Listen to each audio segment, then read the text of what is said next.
My stomach flutters at the thought of him. He isn't here today, at least not that I can see. But Ivan is, and he's sitting on a bench with Dustin Wyatt. The two of them are hardly making conversation. They look more awkward than naturally paired together, but neither of them truly stands out. I only notice because I wish I could go say hi. "Well," Matteo prods, standing at my side. "What do you think?" I don't really know yet. It's something. At least we don't have to wear our uniforms on weekends. I would feel weird as hell wearing a skirt and tights around this atmosphere. Matteo's crewneck and my wool-lined leggings are the only reason I'm not shivering. "Ugh," he complains. "Dad produced way too many party haters." "Aw," I coo, patting his arm. There, Matteo. You're just the most fun. The rest of us can't possibly compete." He softens up like a little pile of goo. "You think so?" I speak the truth. Matteo smirks, bumping his shoulder with mine. "Does that mean I can actually throw you a party for your 19th?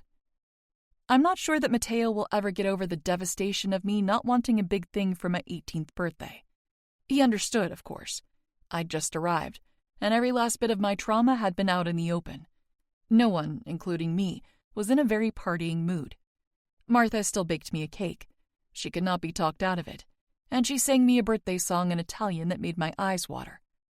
It was the best birthday in my entire life. There was no need for a party or presents. Though no one got the memo on the presents bit, I still haven't unwrapped every gift my father and Uncle Caesar got for me. Most notably, a freaking car that I am too scared to drive on my own, but Matteo taught me how right away. Driving is an important survival skill, apparently. Even if I know enough to drive myself away from trouble now, my hands still shake when I take the wheel. I mean, it's a Lexus. I looked up how much those things cost, and driving around a car that's worth more money than I ever expected to make as a salary is crazy.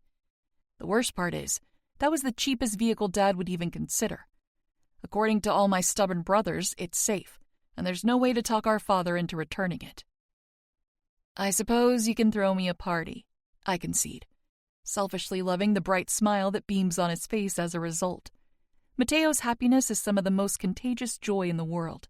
His smile makes you smile. "If you promise to always have my back, even if I do something to piss you off." Matteo scoffs. "Duh, you're my little sister. I've always got you." "Even if I piss you off," I repeat, holding up my pinky. "You'll still have my back?" He looks at my finger, eyebrows pulling in. "Did you already do something to piss me off?" I shrug, giving him a defiant look. "Wouldn't you like to know?" Matteo cracks up, hooking my pinky with his. "All right, I promise, but I'm not promising to be happy about it." "Deal," he chuckles. "Deal." "So," I hum, looking around the small sea of bodies. "What do we do?" "Well, we're not drinking," he grumbles, kicking a small rock away from his feet. "Gotta be honest, that's like half of the appeal of these things. Getting drunk and maybe hooking up with someone you shouldn't. And both of those are off the table, so—" "Now I know why no one wanted to come with you," I joke. "Screw those guys," he huffs. "We're going to have fun." He's stubborn, but his positive outlook is so endearing. "We could play cards," I offer, nodding to the small table of people doing just that. Matteo hesitates. "Losing sucks, and Aries running that thing. You don't run a gambling empire without learning how to win constantly." Fair enough, but, I bet we could beat him if we played together. A mischievous grin splits his lips. "You want to cheat?" "Isn't he cheating?" I shrug. No one wins constantly without counting cards or rigging the deck, I think.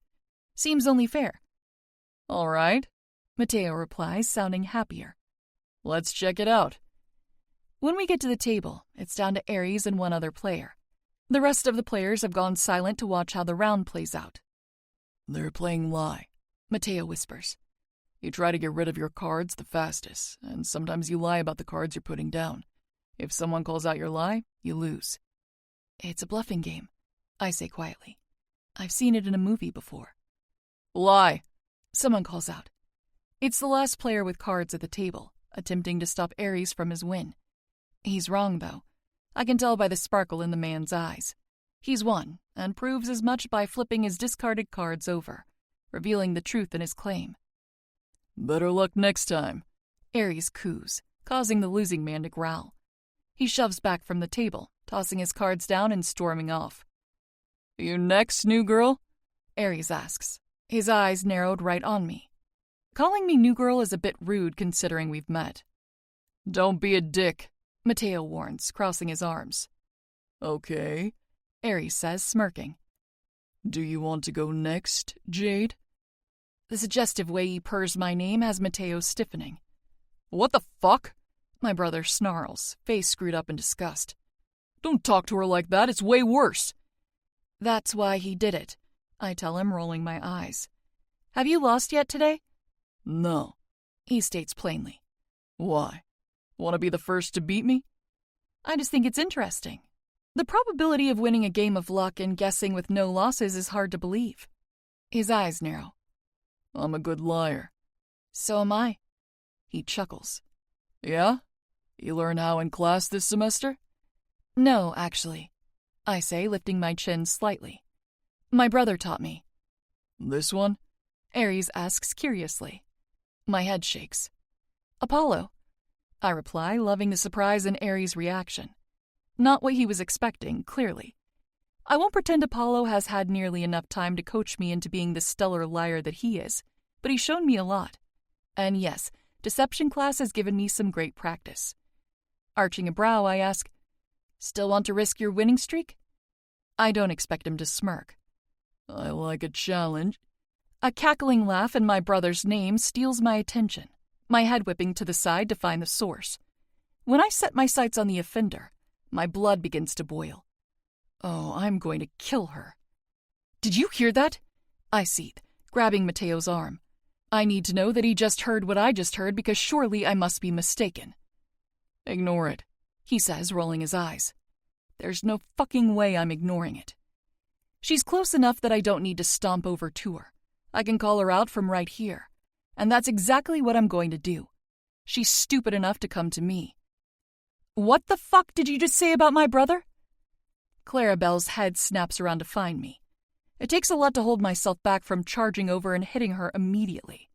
The way her face sours at the sight of me makes my blood boil. Trouble hearing? She snarks, looking me up and down like prey. I'm not fucking prey. Not for her. Her and her little band of buddies slowly approach, leaving a girl behind. Likely the one who was speaking about Mateo in a positive way that led to Clara's insult. Say it again, I dare, ignoring her attitude. Scoffing, she sets her drink down and shrugs. Okay, I said Mateo Moretti is a fucking loser option to set your sights on. A fucking ninth son? Talk about the bottom of the barrel. Clara gives me a pitying look. I'm just letting the girl know crushing on this one is a waste of time. Said poor girl is currently and swiftly leaving the party, likely humiliated by the scene.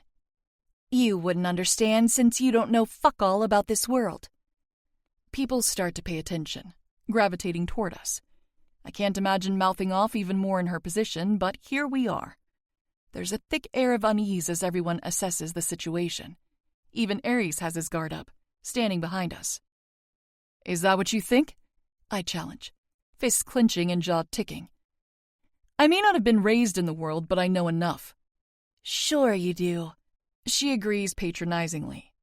Oh, God, I want to smack that grin off her face. I know enough to say what a fucking hypocrite you are, I counter, stepping closer. She's smart enough to stiffen as I do. Do you think your status is even comparable to Mateo's? You're a nobody. An heir to a gang of assassins who's never killed anyone. You're not just a nobody, you're a joke. You don't know what you're talking about. No? I curve up an eyebrow before scanning the crowd. Anybody disagree? No one says a word, and I give her a pitiful smile. Ouch. Not even your friends, huh? Fuck you, she growls, getting flustered. No, fuck you, I snap. Mateo may be a ninth son, so he'll never be a capo, sure. But I'm a daughter, a 10th child, without any position of power, and I've had more marriage offers in a few weeks than every single girl here has in their life. Why do you think that is? Because, she starts, but I know it won't be an answer I deem acceptable. Because the Moretti family isn't an organization you fuck with. I cut her off. People pay millions for the opportunity to align themselves with us. First son or ninth son, Mateo is worth more than your entire fucking family. The crowd lets out a collective ooh, and she bristles, face going red. Apologize to him, and I'll consider not telling my father that there's a girl I really don't like here. One that might benefit from never being seen again. I surprise myself with the boldness of the threat, but I don't waver from it. I hold her eyes, still so close to snapping and jumping on her before Mateo can pull me back. You can't threaten me, she blurts out, but her gusto is slowly melting away. I can threaten you all day long, I disagree, clicking my tongue at her. I can do so much worse than threats if you don't apologize, and quickly. Jade, it's fine, Mateo murmurs, but I ignore him. My patience is wearing thin, I warn, voice dripping with fury. Fine, she relents. I'm sorry, Mateo. No, I grind out. That's not good enough. I haven't even started, she argues. And you're being insincere, I sneer. Frankly, it's insulting. So get down on your knees and mean it. Oh, shit. Someone chuckles, but I ignore it. The only thing the crowd is good for is adding to her humiliation. I don't give a fuck what they think about me or any of this. Jade. Mateo tries again, and I hold up a hand to silence him. Clara's nostrils flare, and she squeaks like a scared mouse. I am not getting on my fucking knees, you crazy Either get down or I'll put you down. I promise, almost hoping she'll give me a reason. When she doesn't make a move to obey, I get impatient. 5, 4, 3, 2. I count down. Genuinely scared now, Clarabelle kneels at my brother's and my feet. She sinks into the damp grass, looking fearful and small, as she very well should. Make it good or don't get up, I instruct, and watch as she takes in a shaky breath. I'm sorry, Mateo.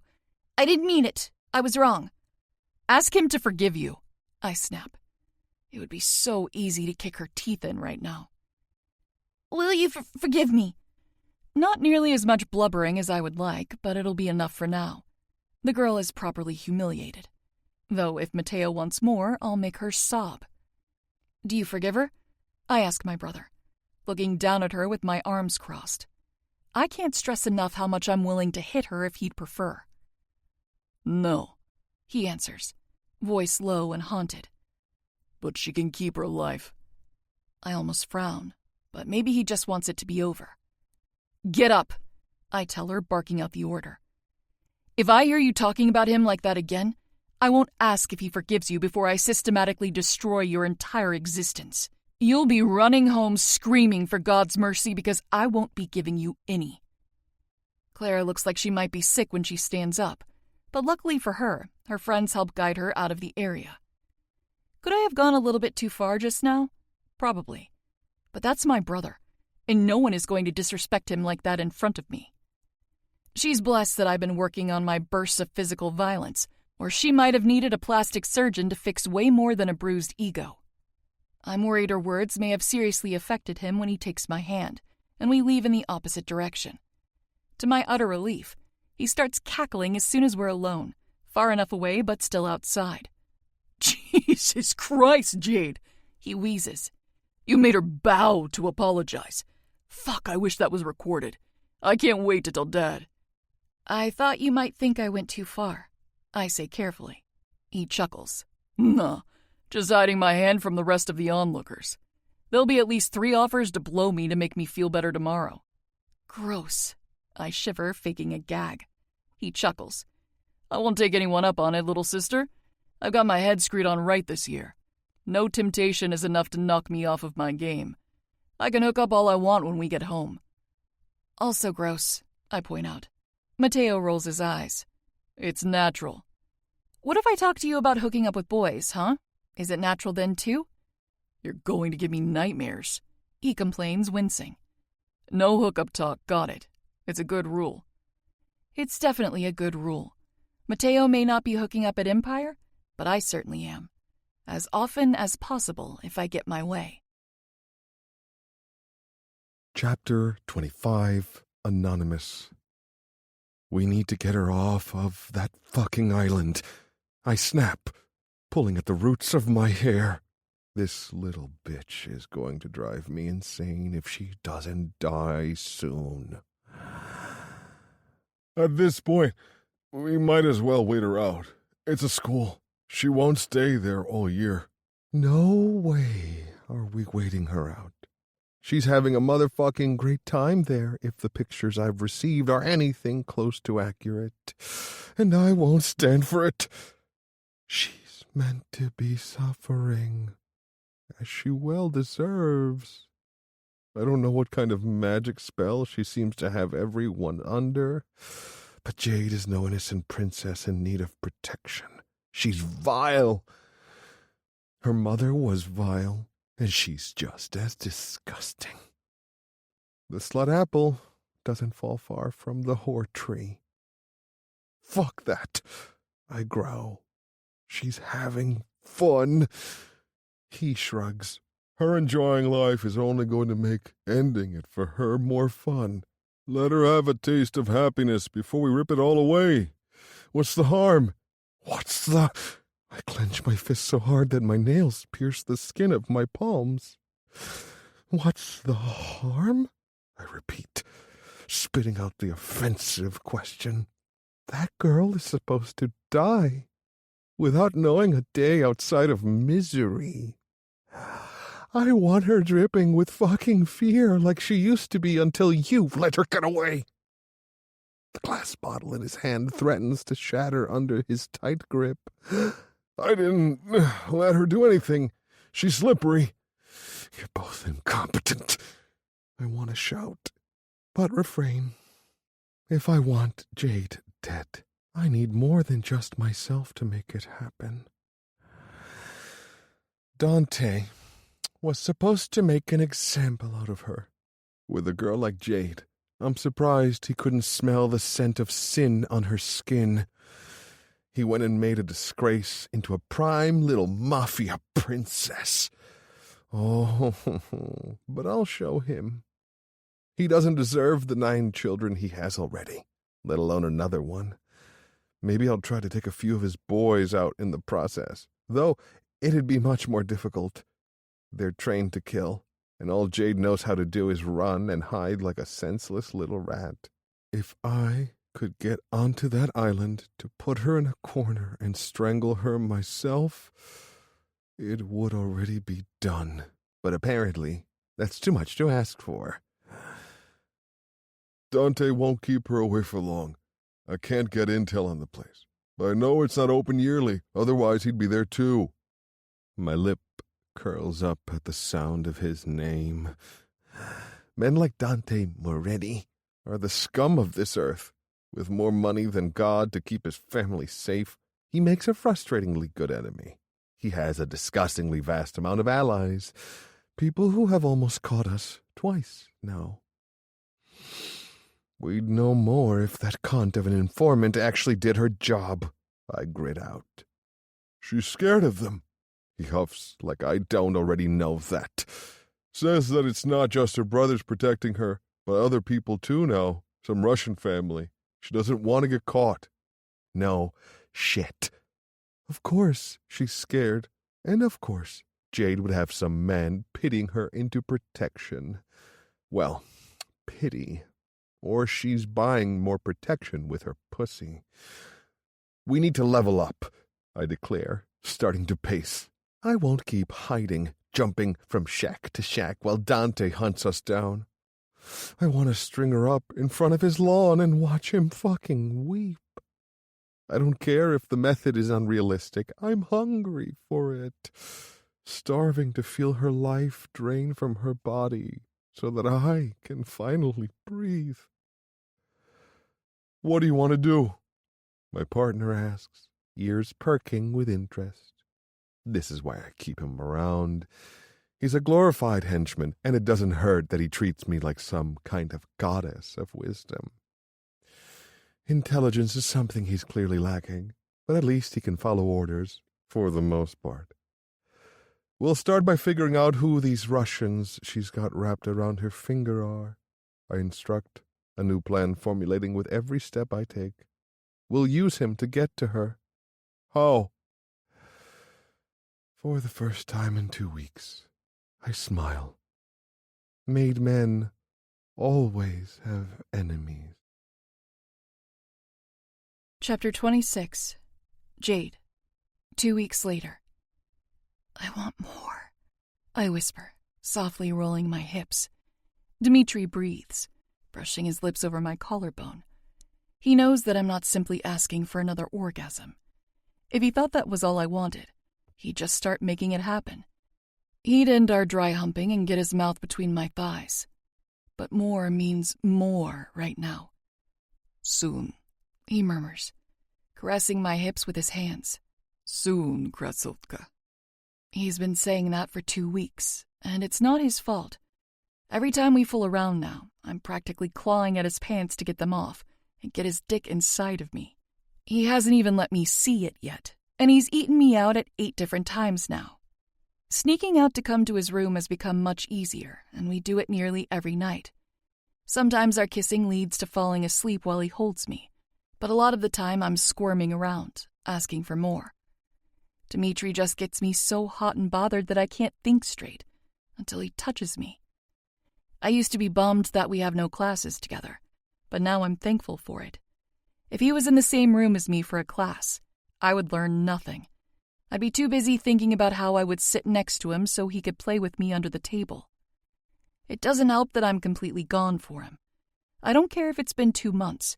I'm in love with this man, and it's eating me alive. I haven't told him, and I definitely haven't told any of my friends. Obviously, I can't confide in Matteo, but I haven't spoken to Ivan about it either.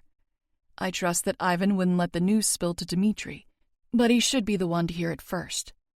My head shakes and I lick my lips. Not soon, now, I argue. I don't want to wait until we're married. I want you now and forever. With cursed words muffled against the flesh of my neck, he leaves a tender trail of kisses up to my jaw and meets my eyes. We will marry soon, and you'll be glad we waited. When I take you, you should be wearing a symbol of my commitment to you around your pretty left finger. There should be no doubt that we're bound together before I bury myself inside of you, my gorgeous, gorgeous girl. I want to scream and pout like a brat, but he's too sweet to lash out at. Let me feel you bare then, I counter, needing something to hold me over. I need every bit of him I can get. We'll do what we just did, but no barrier. Please, Dmitri? I purr his name so close to his face that our lips brush. He looks as if he's about to gently shut me down but can't bring himself to do it. The temptation. His throat constricts, Adam's apple bobbing. I'm not sure we can handle it. I don't want to handle it. I want to see his dick. I felt it through his pants too many times to not crave the sight of it. I want to know if it's soft like his chest, even though it's swollen and hard. I want to see its shape and feel its weight. I've tried to put my mouth on him like he does so well to me, but he always stops me. Breathily, I tease, "It'll feel so good, won't it?" Too good, he argues. We shouldn't. But we can? I ask sweetly. He hasn't said no or tossed me off of him, but I won't do anything he doesn't want to do. So if this man is truly resisting the urge to fuck me into the mattress for my own good, well, he can keep his chivalry, and I'll take his cock instead. My fingers walk down his chest, dipping down to tease the waist of his pants. His eyes track my every move, and he finally nods. You want to grind against me, bare, Kratsoka? Take my cock out. Oh, Lord, finally. I fumble with his belt, but ultimately get it off of him, unbuttoning his slacks next, eagerly aiming for his zipper. Once I get his pants parted open enough, I greedily snake my hand into his briefs. Soft but solid skin greets me, and I whimper, pulling away the cotton to expose him. Finally.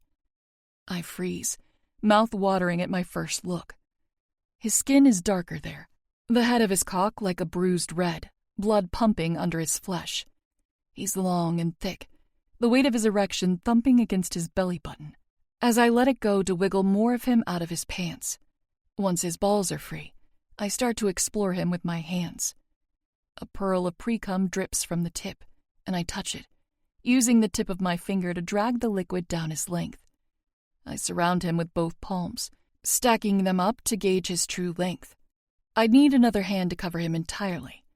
Fuck if that isn't a bit scary, but I'm greedy for it, fear and all. I want Dmitri, every bit of him.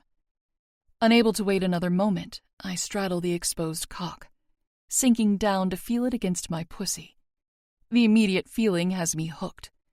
Desire rolls down my spine like a hot ball of fire. It's like magic. My eyes threaten to roll. Wow. Dmitri hums in agreement. It's like I forgot how this works already, I joke, nervously biting my lip. Don't worry, Kratsovka, he rumbles, guiding my hips. I'll show you again. One rock forward and I'm burning up. Oh, I gasp, dropping my head back. It feels so good. That's a good girl, he encourages, helping me move my pussy along the length of his dick. There you go. Keep going just like that. By now, he's more than aware of what his praise does to me. His skin is like velvet against mine, so soft even though he's rock solid. He's throbbing, pre-cum dripping from the tip that should be dripping into my pussy. Maybe we can put it in, I suggest, almost pleading. Jade. Just the tip, I amend, circling my hips. It doesn't count unless you're all the way in. It's okay. He arches a dark brow. Is that how it works, Kretzotka? I nod eagerly. Definitely. We just slip the tip in a little bit. I want the whole thing. Can't I just have a little bit to hold me over, love? God damn. He rasps. Just the tip? I hold back a squeal. Just the tip. His head drops in a nod of approval, and I nearly come right there. I don't waste a second, refusing to let his mind change because of any sort of hesitation on my end. My fingers close around his shaft, feeling it wet with my own arousal, and I try to maneuver it to line up at my center. Dmitri has to lift me up to get it there.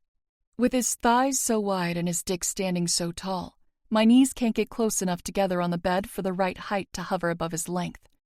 To make the angle work, he spreads his legs a bit, setting my knees on the muscles of each thigh. A small bit of adjusting has the glinting head of his cock nudging softly against my pussy. I use my weight to sit down, the first millimeter breaching my entrance. It's not an easy glide, but I don't have to struggle too hard to get the head to sink past the snug resistance of my core. Oh, yes, I gasp, groaning in appreciation. Dmitri hisses through his teeth, holding me by my ribs to keep me up. You're inside of me, I whisper, hooded eyes looking down at his face. He hooks an arm around my middle, freeing one of my hands. 2 fingers run along the seam on my lips, brushing them with fascination. You're so fucking mine right now, baby. I could be more yours, I taunt, catching his fingertips between my lips, sucking them into my mouth. He grunts, the harsh sound vibrating through his throat. Deeper, I beg, curling my tongue around his fingers. I flick, lick, and suck on the 2 digits, lavishing them like they're his dick. Maybe he'll let me do that too. Fuck, he groans. Jade. Just a little bit more, I amend, already beginning to sink down further. I need it so bad, Dmitri. Won't you give me more? I'm being so good. My lungs lose all air as he flips us, spreading me out beneath him, legs wide to the sides, back splayed out against the sheets. Tell me not to, he warns. Tell me to stop or it's all going in. I squirm, trying to work it in myself. Don't stop, I whine breathlessly. Please, please, please keep going. He looks down at me, his gaze pooling into mine. Fuck it, he breathes, leaning down. Keep looking at me, Kretzoka. I'll give you what you want, but keep those eyes open, baby. He presses an inch deeper, and my eyes already start to grow heavier. The stretch stings. I should have tried harder to convince him to put more than his tongue in me before tonight. At the same time, I kind of like that his cock is going to be the first thing to push through the untouched space. I'll take a bite of pain if it means that I'm being fucked by the love of my life and his huge dick. Eyes, baby, he reminds me, and I widen them, focusing on his face. I can't help it, I whimper. It feels like I'm dreaming. You're so big and, oh my God. He sinks in further, cutting off my ability to speak. What's that? He teases, lifting one of my knees up for better access. The painful ache of the stretch makes me hiss, but the desire for more is still raging on. I don't want him to stop, and I definitely don't want him to go easy on me. More, I demand, trying to push myself down to meet his soft thrusts. Slowly, baby. I don't want to hurt you. Dimitri, please, I moan desperately. I want every inch. Shit, he groans. Hold on to me, love. I reach up, hands clutching around his shoulders. 2 seconds click by and he does it, forcing the rest of his girthy length into my pussy with one long, powerful thrust. A yelp rasps right from my throat, and pulses of heat shudder through my body. Looking down, I see that we're entirely connected, and nothing has ever felt so right. His pelvis is snug against mine, his fat cock stretching me open to accommodate his size. It's staggering to see, and even more thrilling to feel. Oh, I slur, toes curling into the bedding. Christos, he curses. You feel so fucking good, Kresotka. One of my hands fall, and I use it to cup my breast, the sensitive nipple tightening under the light weight of my palm. Get them out, he instructs, eyes on my chest. I almost can't follow the order, going dizzy as he pulls out and sinks back in. One plunge, and I can feel an orgasm buzzing within me, building in my core. My hands shakily strip my top off, bra going with it, while Dimitri starts a deep and slow pace, plunging in and out of me, testing the waters. It's too torturous like this, too teasing. Faster, I beg, running my hands up his chest.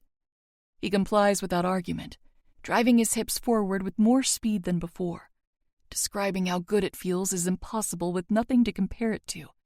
I just know we're going to do this a lot more. My tits jump as we grind, drawing his eye. This time, I don't have to ask him to go faster. He does it all on his own. The deeper he thrusts, the harder his pelvis presses right against my clit. Holy fuck, I'm on fire. I can't stop moaning and fucking him back, humping against his strikes.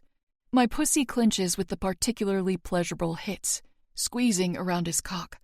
It only heightens the impact, pushing him closer to the edge of bliss. Hands cupping the back of my neck, Dimitri tugs me closer. Look at that, baby. Watching as he pumps in and out of me, I whimper. His cock is stained red. Do you think you could be any more mine now, baby? No. That's right. He agrees tightly. How does it feel drenching my cock with your virginity, love? Does it feel just right? Of course it does. I love it. His teeth flash in a victorious smile. Good. I start to lose myself in the heat, every touch becoming more delicious. I never want to stop. The finale is the best part, he taunts, leaning down to nip at my breasts with blunt teeth. Don't you want to come for me, Kretsoka? The bud of building pleasure swells in my middle, the muscles growing tight in preparation for what's coming. I don't know what to say or how to act. All I can do is feel what he's doing to me. Dimitri, I whine, lost in the moment. You're so close, baby, he encourages. There you go. Let it all in. Show me how good it feels. So good, I echo, breathing out. Want more? I don't even know what in particular I'm asking for, but I'm asking for it. Come for me, and I'll give you another, he offers through gritted teeth, trying to hold back. You can do it, Kretsoka. I feel you tightening up, Focus on that feeling building right there. He puts a hand on the lowest bit of my stomach. Let it take over, baby. I've got you. I lose my words and my breath, pleasure rushing through my body like white-hot lightning. Oh, yes! My pussy starts to convulse, squeezing and releasing around his thick cock. Shaky intakes of air keep me lucid while he takes me to a level I've never experienced before. There you go.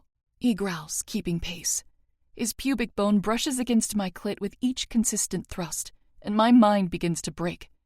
Noises I can't describe fall from my lips, damp wisps of hair clinging to my neck and chest. My skin burns with a delicious heat, and every touch to my clit radiates through me gloriously. Look at the mess you're making. Dimitri tisks with a sexy gleam in his eyes. Your sweet little pussy is soaking me, baby. Look at you being so good for me, coating my cock in your cum. Do it again, Kratsoka. Again? I gasp. Again. He confirms, picking up his rhythm. The hand on my stomach drags down, finding my clit with ease. He starts to twirl it between two fingers before I can ask how to do it again. The first orgasm hasn't even finished when the second one crashes into me. Every sensation becomes too much, hitting me with a blinding pleasure so unexpected that all I can do is scream. Ah! I cry out, goosebumps peppering down my arms and ribs. My throat aches, and my eyes slam shut while I fist the bed beneath me, holding on tight. It's too much, and yet I can't ask him to stop. I can't even stop myself. My hips lift and shift to meet his every stroke, addicted to the pleasure he provides. Perfect, he purrs, dragging his tongue up my breast to wrap it around my peaked nipple. He sucks while he continues to drive into me, teasing every bit of me that he can reach. My perfect girl, taking everything I give her. My mouth drops open in an O. Dimitri! One more, Kratsoka, he tells me, looking up from my tits. Clench this needy little pussy around my cock for one more peek, baby. I want you coming for me when I fill you up. Come on, you can do it. I can't. He disagrees. Yes, you can, love. You're right there, I can feel it.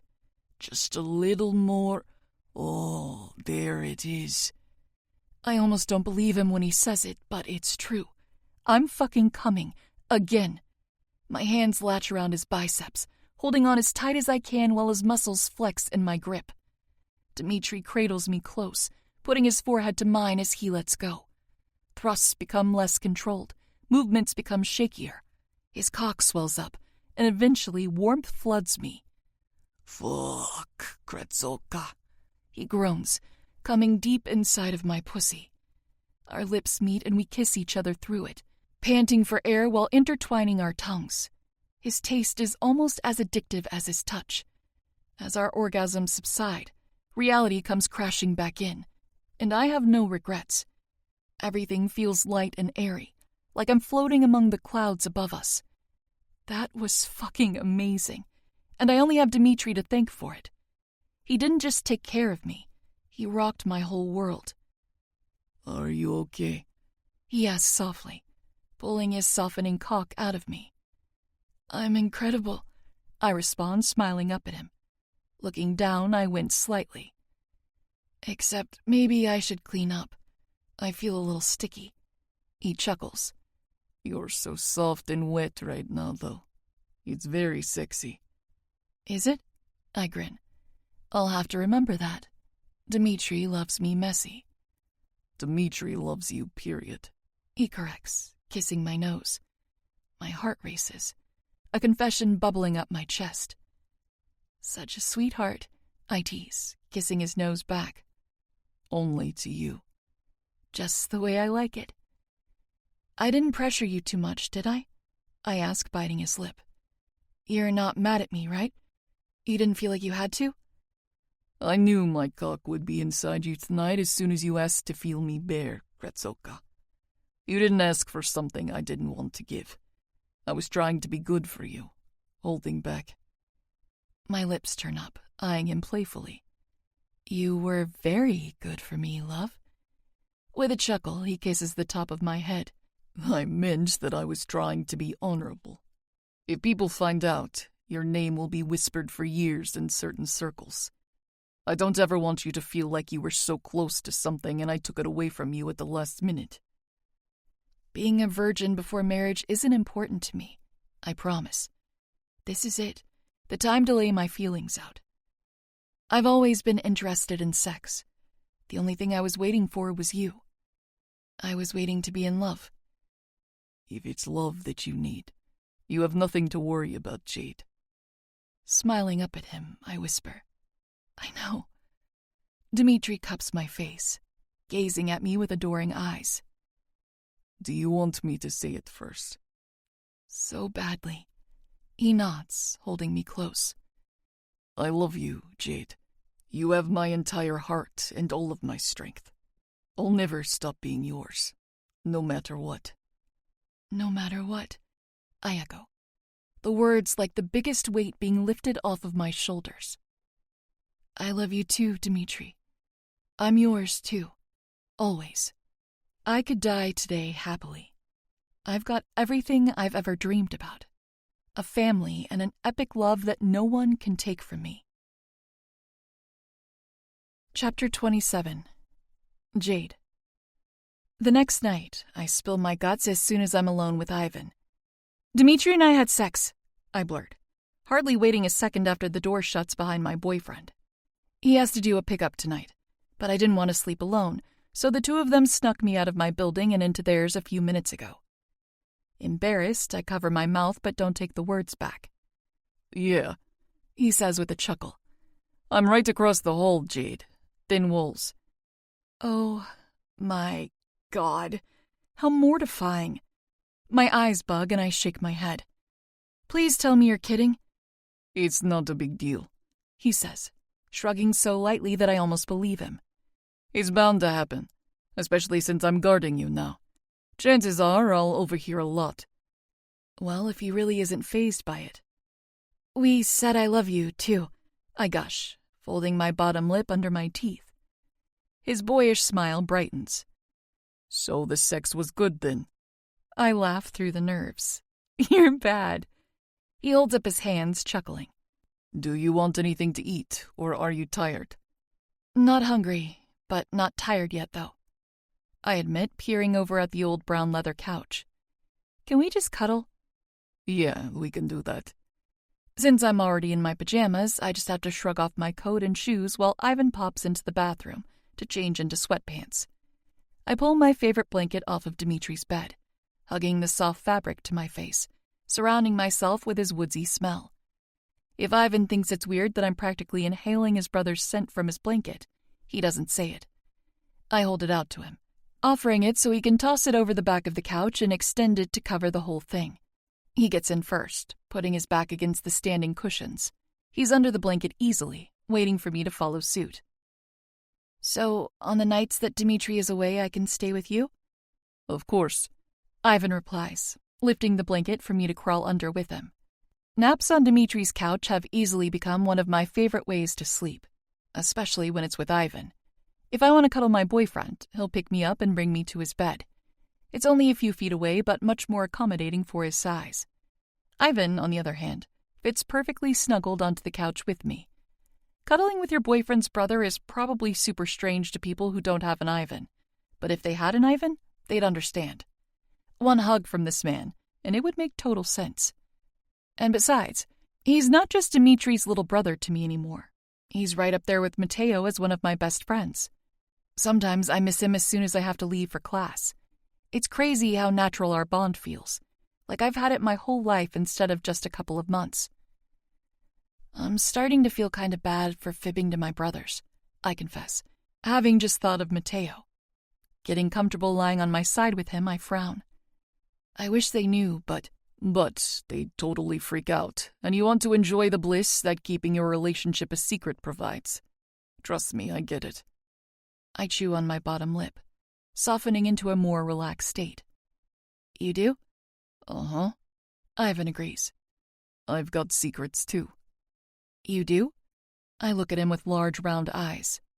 Even from Dimitri? From everyone, he whispers. Seeing his sadness, I lean in, tucking my head under his chin.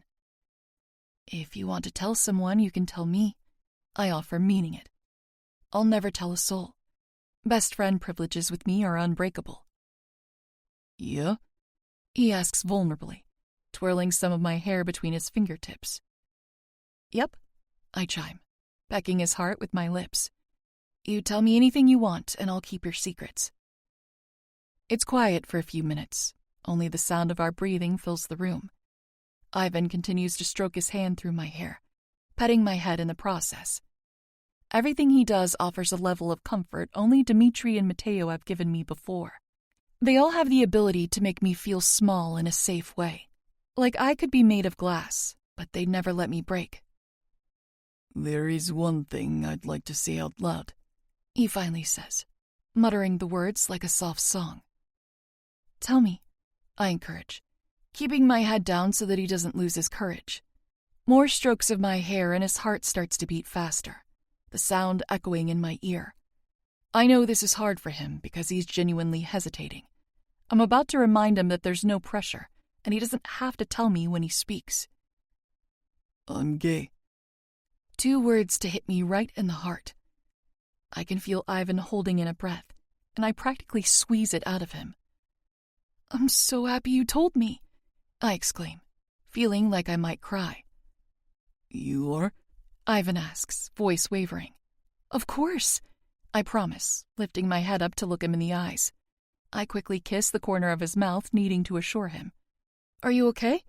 That seemed really hard for you. It was, he agrees, swallowing thickly. I didn't think I'd ever say it. Why? I ask, devastated. Why not? It's stupid, he mumbles, eyes turning hazy. Nothing you feel could ever be stupid, Ivan Morzov. A shaky breath falls from his lips. A lot of reasons, I think. Yeah? I ask, cuddling back up to him. Like what? Like, I'll never marry either way, so it doesn't exactly matter. And if I did want to love someone, I wouldn't want to be fearful because of it. I definitely wouldn't want my partner to be. Who should you have to fear? I ask, frowning. You're a Morozov. Exactly, he answers sadly.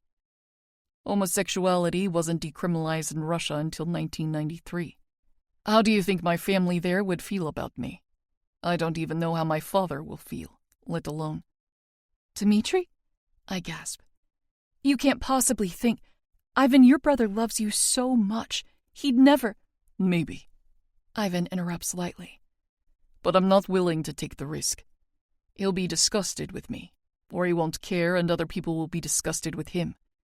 It's not like your family, Jade. The older generation still have a lot of power, and I won't make Dmitri a target for me. Maybe when they all die.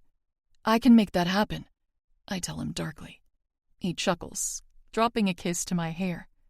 So fierce. I was being serious, I pout. I know you were, he replies. That's why I told you. I'm caught between feeling immensely flattered by this show of friendship and feeling horrible that Ivan feels like he can't tell anyone else.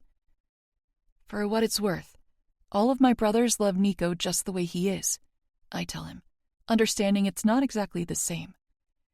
I know our families aren't the same, but the love you and Dmitri have isn't different from the love my brothers have for each other. No? You don't think so? Nope, I swear. I take one of Ivan's hands, isolating his index finger, and lift it to my face. Before he can question what I'm doing, I rub it over the small scar on the bridge of my nose, gently gliding his finger over the mark. Do you feel that? I ask, rubbing it another time. A scar? He asks, moving in closer to see it, guiding his finger along it himself. Yeah, I whisper. I conceal it with a little makeup. I didn't used to, but anytime my dad or brothers look at my face for too long, I can feel their eyes lead their gaze there. They do a good job hiding their anger that comes with seeing it, but it's hard for me either way. I lied about it, and now that we're close like a real family, I feel guilty. But maybe telling Ivan will help. A secret for a secret. When I first met my family, Matteo noticed it and asked if I'd broken my nose before. I tell him, and his fingers slowly leave my face. I was at dinner with everyone, and I didn't really know what to say, so I told them I did, and I explained how. I still wonder if Apollo picked up on my lying, but haven't been brave enough to ask. He told me I was a horrible liar before he started coaching me in the art, but he never tried to call me out for this one. I told them that when I was 5, I fell off a kitchen counter and hit my face on the tile, I say, avoiding his eyes. I wasn't 5. No? He asks, voice wavering. I was 3, I croak, looking back at him with wet eyes. And I didn't fall. Oh, Jade. Ivan tucks me into his chest, not caring when I start to bawl into his t-shirt, soaking the fabric. I was just hungry, I whimper, still trying to tell all of my secret. I didn't even get into the cabinet before I felt hands shoving me off from behind. I hit the ground so hard I thought my brain shook. Hey, he coaxes, reaching around to rub my back while he holds me. Shh, slow down. I've got you. I didn't think I was going to cry this hard a few minutes ago when I decided to open up. I figured it would really hurt to talk about it. Otherwise, I would have told my family the truth by this point. But I severely underestimated how powerful horrible memories can be. It's like I'm still there, perpetually falling and crashing to the floor, feeling the fresh wounds of betrayal lash at me. You don't understand things like this when you're 3 years old. You don't understand how the person you love more than anything in the world can hurt you without blinking. It's impossible to comprehend the vile hate required to make a small and vulnerable child bleed so much that they pass out. Can someone get Matteo? I cry, shaking against his chest. If I can't have Dimitri or my dad, I need my brother. I have to tell him the truth. I can feel it eating away at me from the inside out. Fuck, he murmurs. Shit, okay, hold on. He attempts to maneuver around me when a wave of crushing disappointment hits me. He can't bring Matteo here, because I'm not supposed to be here. Don't go, I blurt, squeezing him tighter. I forgot he can't come here. Ivan freezes. Jade, if you need Matteo, I'll bring him here. Secrets be damned. Dimitri won't care. We can handle it. No, I emphasize, digging my fingers into his shirt. He can't know yet. Please don't. Okay. He rushes out, interrupting my raising voice. I've got you, all right? Ivan holds me so tight that it almost feels like I'm being crushed, but I don't tell him to stop. Dimitri will be back soon, okay? You want to tell him instead? I don't want to tell anyone, ever. I just don't know that I can live much longer with it bottled up. All of it. Not just the nose-breaking incident, but everything. Being shoved off of a counter by my own mother may have been the first betrayal, but it isn't anywhere near the worst or the most violent. I assume that all of my brothers have been filled in on the basics when it comes to Kim and Bruce. Everything I told Apollo was relayed to our dad, likely with painstaking detail. But I have a feeling they attempted to spare the remainder of our family with a less graphic summary. But Dimitri hardly knows a thing. All of these secrets just seem to keep getting harder to keep, and I feel like they're going to explode out of me at the worst time. Dating Dimitri behind my family's back, the broken nose lie, my past, and the games. God, the games. I have to tell Dimitri about the games. Chapter 28. Jade. 6 months before. Bruce liked to play games. A sickening chill shudders through me, but I attempt to ignore it. Bruce was your mother's boyfriend? Apollo asks, and I mutely nod. When did that relationship start? I was 10, I answer easily. I don't know how long she knew him before that, but that's when he first turned up. He moved in a few days after we met. Okay. Apollo acknowledges, signaling for me to keep going.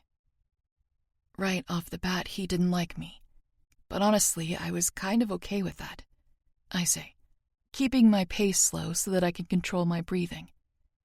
It was better than Kim's whiplash.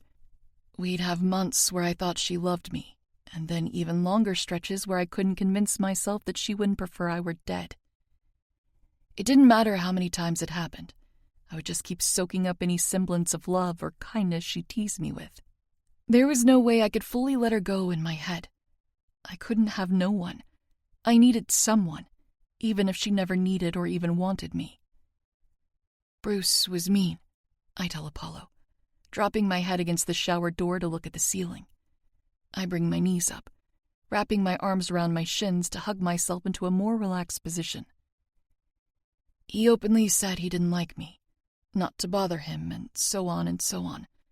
It was rude, but it wasn't scary. At first, Apollo guesses, and I gulp. Yeah, I whisper. At first.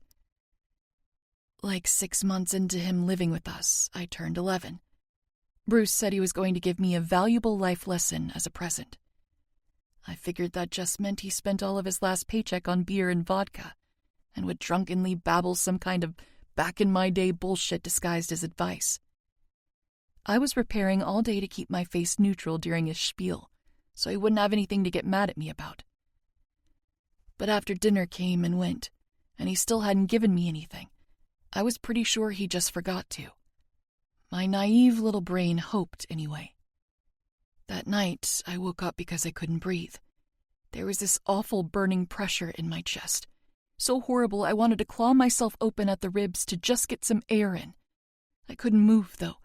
My hands were bound down, and my ankles were too. I just kept thrashing and trying to suck in more air, but I was only making it worse for myself. It's a natural reaction, Apollo says, justifying my actions. I know he's technically correct, but in the moment, there was nothing natural about that night. There was plastic covering my face, I continue. I couldn't tell if it was a bag or what, but it was covering my mouth and nose, and there was no way for me to pull it off. Then my nose started to bleed, and all I could smell was metal. The smell of blood still gives me stomach aches.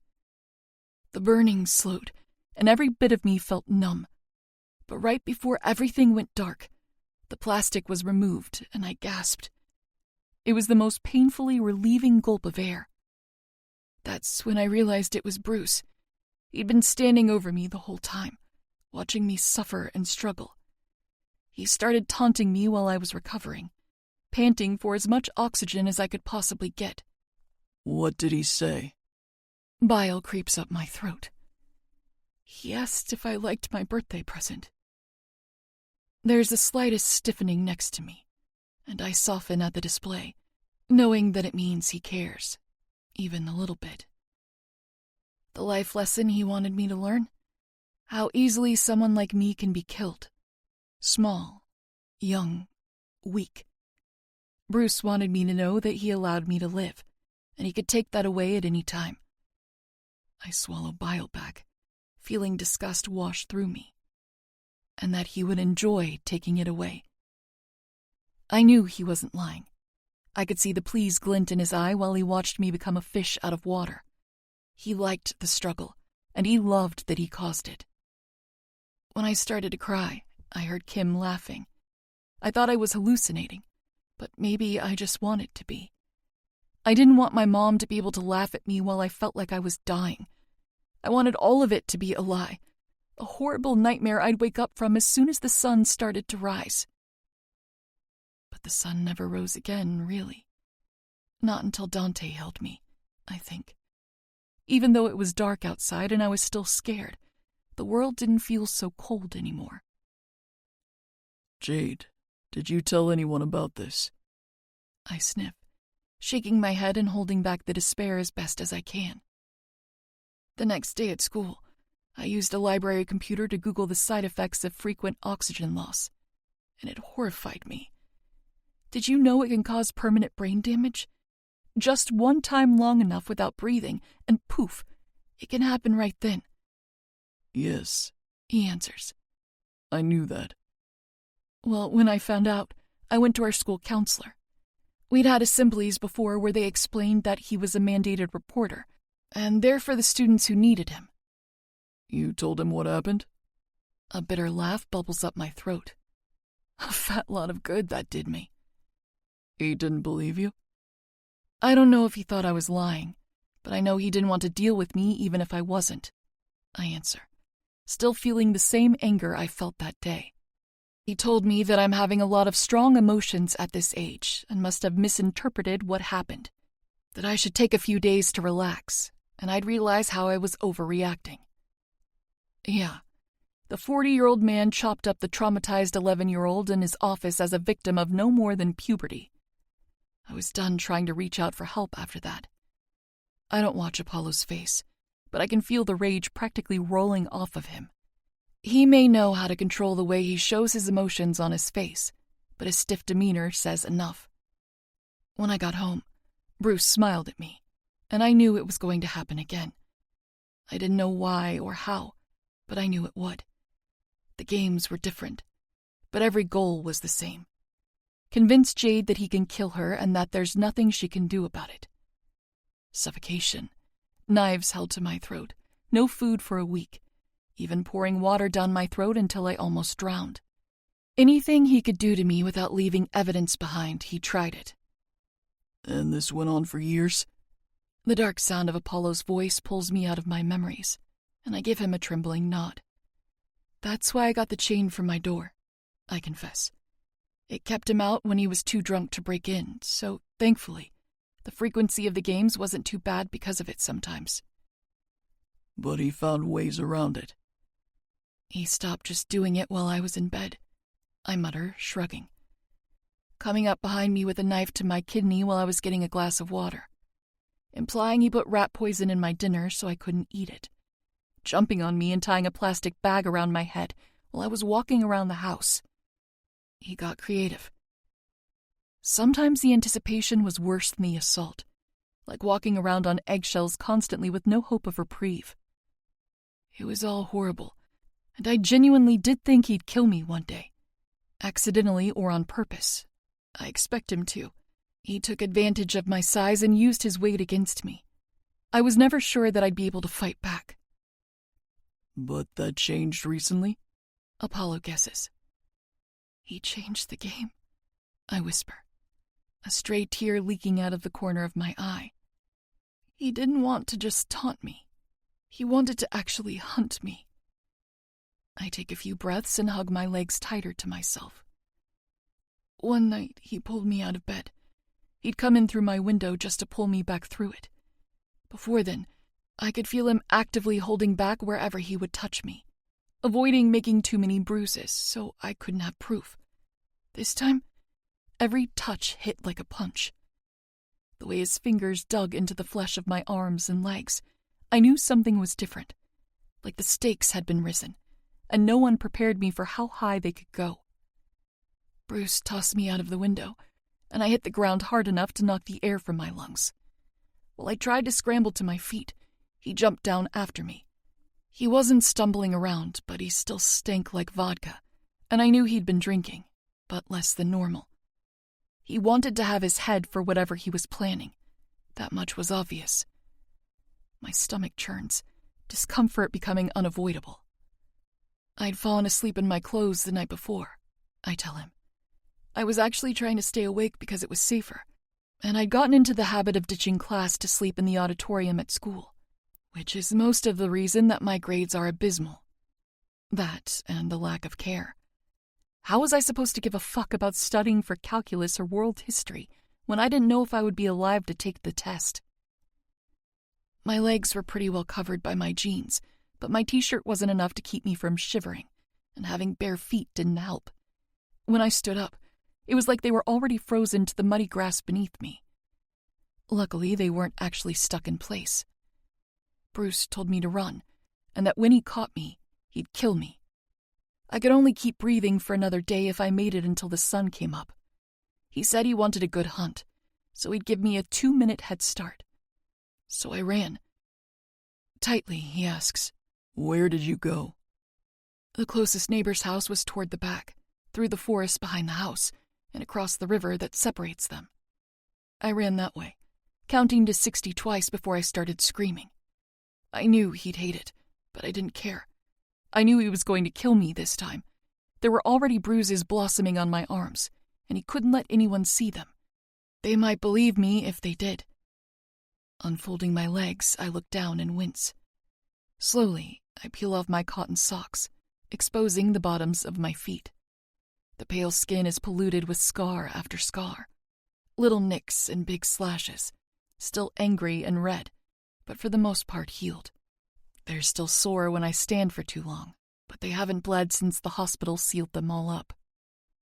The rocks, twigs, and branches scattered all around the woods really tore me up, I say, leaning back so that he can see the injuries.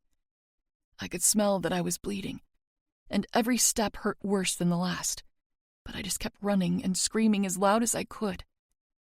Apollo's jaw ticks, the action being the only crack in his calm, cool, and collected facade. I want to ask him to hold my hand or something, but I can't figure out how. I was so scared, but more than that, I was furious, I admit. My feet hurt so bad, and my lungs felt like they were actually on fire in my chest. So I fought back. For real this time. Where did you find the knife? Apollo asks. A knife? I question, eyebrows dipping in. You stabbed him. 17 times, according to Officer Bryan. Oh, I murmur, shaking my head. I didn't use a knife. He tilts his head, curious. Kim locked up the knives in that house tighter than she locked up the food, I inform him, shoulders dipping in with each new embarrassing detail I reveal, as if being deprived of sustenance is somehow my fault, when I know it's not. I literally cut my food by ripping it up or using a spoon. Okay, no knife, he says. What did you use, Jade? People used to throw parties by the river that runs around that area, and I was so close to it that I could hear water rushing. I could barely see a thing, but I kept running that way. I had gotten some distance on him, and I knew it wouldn't last, so I couldn't slow down. I can feel remnants of that adrenaline any time I think about it. My heart is already racing harder, making it more difficult to think clearly. When I was close enough to the river that I could actually get in it or cross it if I wanted to, I started looking. I was still screaming at first, hoping that the house just through the trees could hear me. But I had to stop. I could feel him getting closer, and I refused to lead him right to me. I knew he was furious, and I refused to face that wrath unarmed. I had to get down on my hands and knees and crawl to find something I could use. I have a nick on my knee from that, too. The hospital had to pull out a tiny rock from it, I guess. I'm getting off track. Anyway, I was scanning my hand over the damp grass when I finally felt something sharp. I couldn't see it fully. Only what little bit of the moon above would show me. But I was running out of time, so I needed it to work. I was 90% sure it was a broken wine bottle. Maybe a large beer bottle, but either way, it was a lifeline. My only hope. I heard twigs snapping under heavy feet and saw little bursts of light flashing from behind trees, and I knew I was out of time. I took off my shirt and wrapped it around the duller end of the glass as many times as I could before I ran out of fabric.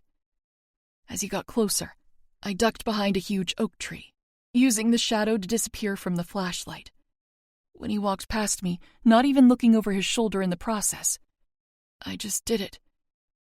I'd never felt more strength rushing into me, or bravery coursing through me before. And thankfully, it was enough to fuel me for what I needed to do.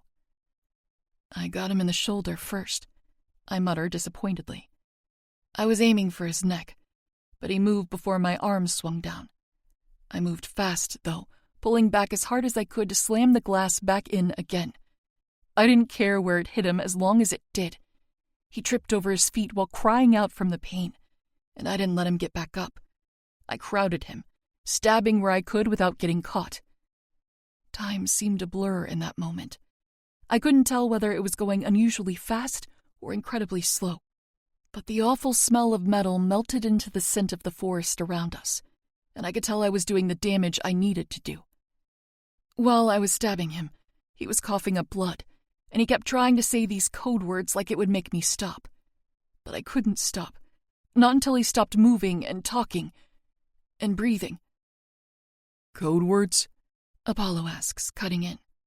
Oh, yeah, I confirm, wondering how I haven't mentioned them yet. He thought he could use mind control with code words to unlock my brain. Like he genuinely believed he could control me with some kind of conditioning? I don't know. He used code words like they were a lock and key to my brain, but none of it actually affected me. Mind control? Apollo echoes. Yeah, I say, crinkling my nose. A lot of the time, I just pretended that it worked. I could see how happy it made him when I followed commands. So much so that when I didn't, he got mad at himself. Like I'd given him confirmation of his ability before, so clearly he must have messed something up if I snapped out of his trance. It drove him so close to insanity, I swear. Sometimes his breakdowns were scarier than the games themselves. Why did he think he could control you? Did he say? Well, not entirely. Bruce would constantly keep talking about the Knights, I relay, shaking my head. He thought he could control me because of what he learned with them? Like he thought he had words that would make me susceptible to his demands somehow. I never understood it, but I didn't exactly have time to analyze him while I spent every waking moment trying to avoid him. The Knights didn't know how talented I am. They didn't know what they've lost letting me go. I'm too good for them and their little club. I add, imitating some of his common rants. The Knights? Apollo asks, jaw tightening. Are you sure? I nod firmly. He talked about it all the time. Do you know what he was talking about? I have an idea, he says warily. The Knights are a real thing? I ask, feeling nausea creep in. I was hoping it was a drunken delusion, something he made up. They're real, he comments. You don't need to worry about them, though. I don't? No. I hesitate, finding that hard to believe. Why not? It'll be handled. Ominous. What do you mean? I ask cautiously. If there's actually a group of people practicing mind control, why wouldn't I worry about that? Apollo looks at me. Because the first thing I'm going to do when I leave this room is make damn sure the Knights aren't protecting Bruce. And then I'm going to make them pay for not killing him when he clearly failed to join them. That's all you need to know. Please don't, I plead, immediately latching my hand around his wrist. Don't start some kind of war to avenge me. I just want it to be over. The last thing I want is for any of you to get hurt because of me. Apollo lowers his gaze, eyes finding my hand shaking in a tight grip around his arm. The part of me that's desperate for his approval is screaming at me to let him go, to apologize for even touching him. But I can't. I can't let Apollo do something that could backfire on this whole family, not when I've just gotten them. Kill Bruce and Kim if you have to, I say shakily. They're just people, but I don't know what the Knights are capable of. Please don't. I do know what the Knights are capable of, Jade. Apollo interrupts, voice as steady as it has been this whole time. There isn't even a hint of worry on his face. I know what they're capable of, and I know that I can crush them like an insignificant little bug. But, Jade. He cuts me off again, voice firmer. You're new here. I understand that. But when it comes to matters of the outfit, you don't have a say. I'm sure that sounds unfair, but you should remember, just like you don't know about the Knights, you don't know about the Morettis. I can't argue with that. But don't worry, he adds. You'll know soon. Chapter 29. Dmitri. Present. I stopped stabbing him when I saw blue and red lights bouncing off of all of the trees and heard sirens piercing through the air, Jade says shakily. The cops found me stumbling around, shaking, covered in his blood, and it was like they just knew. No one yelled at me or accused me of anything. They just started covering me with their coats and looking me over for wounds. I knew my feet were bad because this girl officer turned green when she saw them, but they were pretty numb from the cold at that point. Hot blood rushes through my veins. My heart beats slamming in my ears. I have to hit something or kill someone. The need is pounding and unrelenting, but I can't move. I have to listen to this because it's my Jade. Coming back to find her sniffling in my brother's arms was already enough to have violent thoughts bouncing around in my head, and now she's told us everything, from the kitchen counter to the hunt, stopping to cry and collect herself at times. I was so cold, but I still felt this relief, until someone yelled that they had a heartbeat, and all of a sudden, I wished Bruce had been able to kill me. I wished I hadn't fought back at all because it was for nothing. I knew they'd get him back, and I knew he'd never leave me alone. I failed. I didn't escape. You didn't fail, Yvonne murmurs, rubbing her back. I screamed, Jade continues. I just fucking broke down and started begging them to let him die, but they couldn't. They should have, my brother agrees, continuing to comfort her while I remain frozen in place. There was a news van pulling up, she states bitterly. They couldn't be caught not trying to save him. I'm just glad I was still 17, so they couldn't say my name or talk about me at all because of minor protection laws. Just that an underage girl was attacked and her assailant was in critical condition. If I didn't know any better, I'd think she was attempting to convince me not to kill the news reporters who crushed her spirit while she was already hanging on by a thread. It doesn't really matter because it's not working. With watery eyes, Jade uses her sleeves to wipe at her damp cheeks. I'm sorry that I didn't tell you both sooner. I shouldn't have let you get close to me without warning you.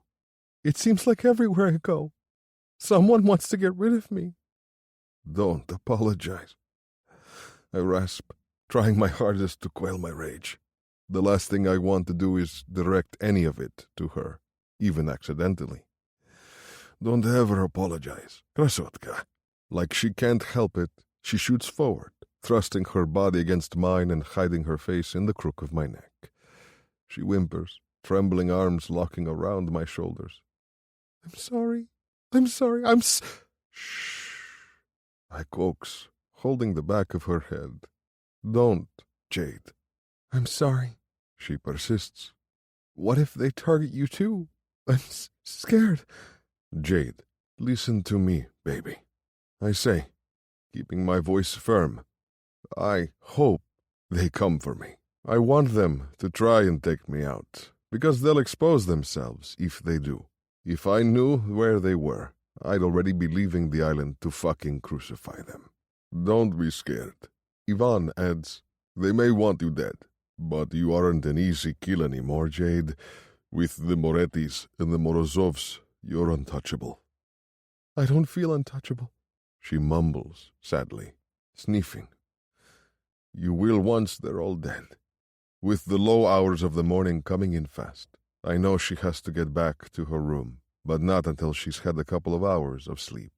I carry her to bed, muttering soft words of encouragement. You're safe. I've got you. Just rest. Without saying a word, Yvonne climbs under the covers with us, laying down on Jade's other side. Their hands intertwine, and eventually she soundlessly drifts off. Yvonne closes his eyes, but I know he isn't fully asleep. I can't even bring myself to shut mine, knowing that if I do, I'll have a waking nightmare. Jade's story is playing in my head on a loop, and all I can see is her broken spirit and her terrified face. I won't sleep for a singular second today, but it's fine. As long as she gets to, I can handle this.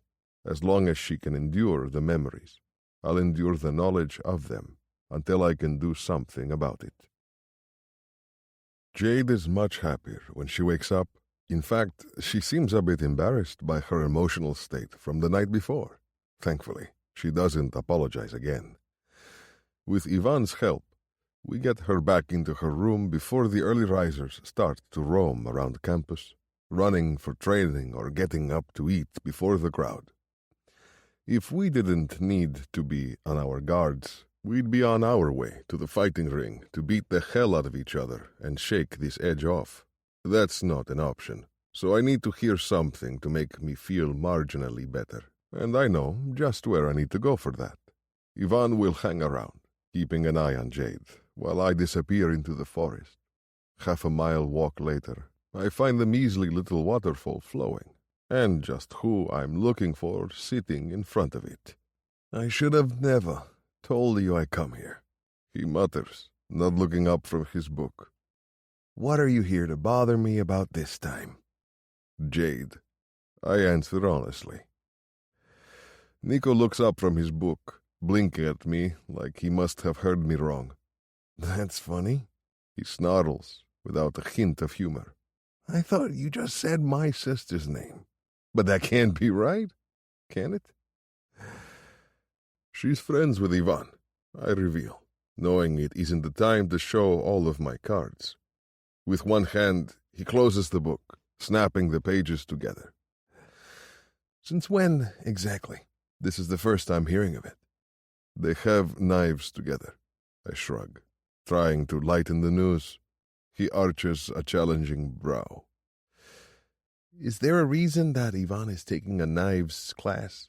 Did he hit his head and forget that he's been using them since childhood? Ivan takes courses that don't piss him off, like someone else I know, I say, waving him off.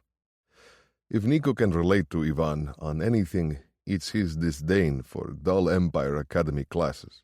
My brother is here for me, and now he's here for Jade. So they're friends, he parrots, digesting the concept. That's fine. She could choose worse. At least he's not a pestering cowboy. Armani has too many of those already. I pause, surprised he let that slip. Nico doesn't do personal details, though we've had a working relationship for years now. Maybe he's finally accepting the fact that we're sort of friends. I'm not here to protest their friendship, I tell him firmly. I'm here because of something she told him, and subsequently me, about her past. His shoulders straighten, the only sign of being unnerved he lets slip. What did she say? She's scared of the nights, I answer, refusing to admit how much she's shared. Terrified of them, actually, but Ivan assured her they don't come here. He didn't tell her that they don't go anywhere at all anymore, because he isn't sure why she wouldn't already know that. His jaw ticks. Oh. It's the oddest thing that she didn't seem to know the nights have all seemingly disappeared. I'd think that would be something her family would make her aware of. He hums, trying to appear disinterested. You wouldn't happen to know about that, would you? Apollo and I slaughtered them all. He deadpans. Why, friends of yours? Not even a little bit, I grit out, fists clenched into balls. And so you're asking because? My fists clench harder. Why haven't you told her? She's clearly still scared of them. She cried about it. There's one left. He returns. She'll know once we have the failed one too. She cried. I repeat, harsher this time. Yes, traumatized teenage girls tend to do that. He snaps back, clearly angry about it. I don't truly know how Nico's emotional range works, but I know Jade is a soft spot in his typically ironclad armor. I know, I emphasize. Nico knows more than anyone else here, apart from my family, how much I know what he's talking about. He knows about Anya. He sighs, long and heavy. Jade is afraid of having things taken from her. He reveals almost clinically, beginning to explain his reasoning. When she first came to us, Apollo brought up a paternity test. He's very analytical. And in a lot of ways, so is Jade. Dad snapped that he didn't need a test to know his daughter. But she wanted one anyway. This is the most I've gotten out of Nico in a long time. She has a lot of fears, but mostly she's scared of getting something and having it ripped away right after. She couldn't accept having a family unless she knew it was for real, on paper, and not some kind of sick joke to toy with her. I'm about to ask what he's getting at when he finally comes around to his point. This is the same thing. He mutters darkly. I can't offer her release from her fear until they're all gone. If I tell her the knights are dead, she'll feel better, and she won't be as on guard. And then something bad will happen. It'll just hurt her worse. I hate that it sounds like he's right. Stubbornly, I ask, did Apollo come to this conclusion, or did you? You know, you're starting to make it seem like you have a vested interest in my sister's well-being way outside of the realm that your brother and her are friends. And if I did... Nico looks at me, blue eyes attempting to peer into my very soul. I don't hold my breath for his approval, but I brace myself in case he decides to take a shot at me. Out of respect for my girl, I won't hurt him, but I won't let him hurt me either. I've got a reason to stay in shape, and injuries are not advisable right now. You want to marry her or something? Would you try to kill me if I did? I counter, tilting my head at him. No, actually, he says, twisting his lips like he's surprised himself. I might approve. That is, if she wants you to. You approve, he states plainly. It might as well be a man who knows what I'll do to him if he hurts her, or pressures her, or does anything she doesn't like.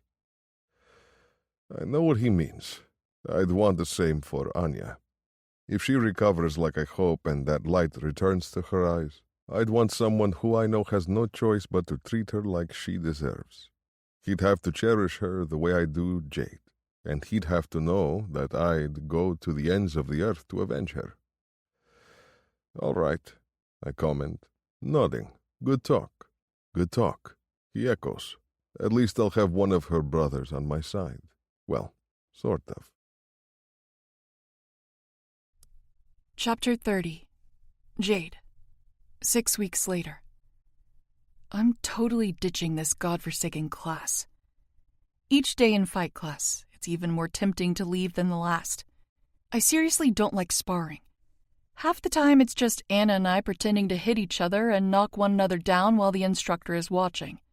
The other half of the time we just work out with a few other girls, avoiding the inevitable time where we have to demonstrate that we've actually learned something here. Today the temptation to leave is fueled by the sight of my boyfriend. I see him all the time, but never as much during the day. Every time I do, there's the desire to run to him raging inside of me. My self-control is never more tested than when I find him watching me, and I can't do anything about it. Minutes ago, Dmitri caught my eye in the hall, going down to the pool with Ivan. It doesn't seem like the class that takes place below us is very big or very strict. Ivan once compared it to a free period but with swimming, and if that's true, then I doubt they'd notice if I stopped by. Oh, what the hell. I sneak out nearly every night. What's one class skipped? Hey, Anna, I whisper, approaching her.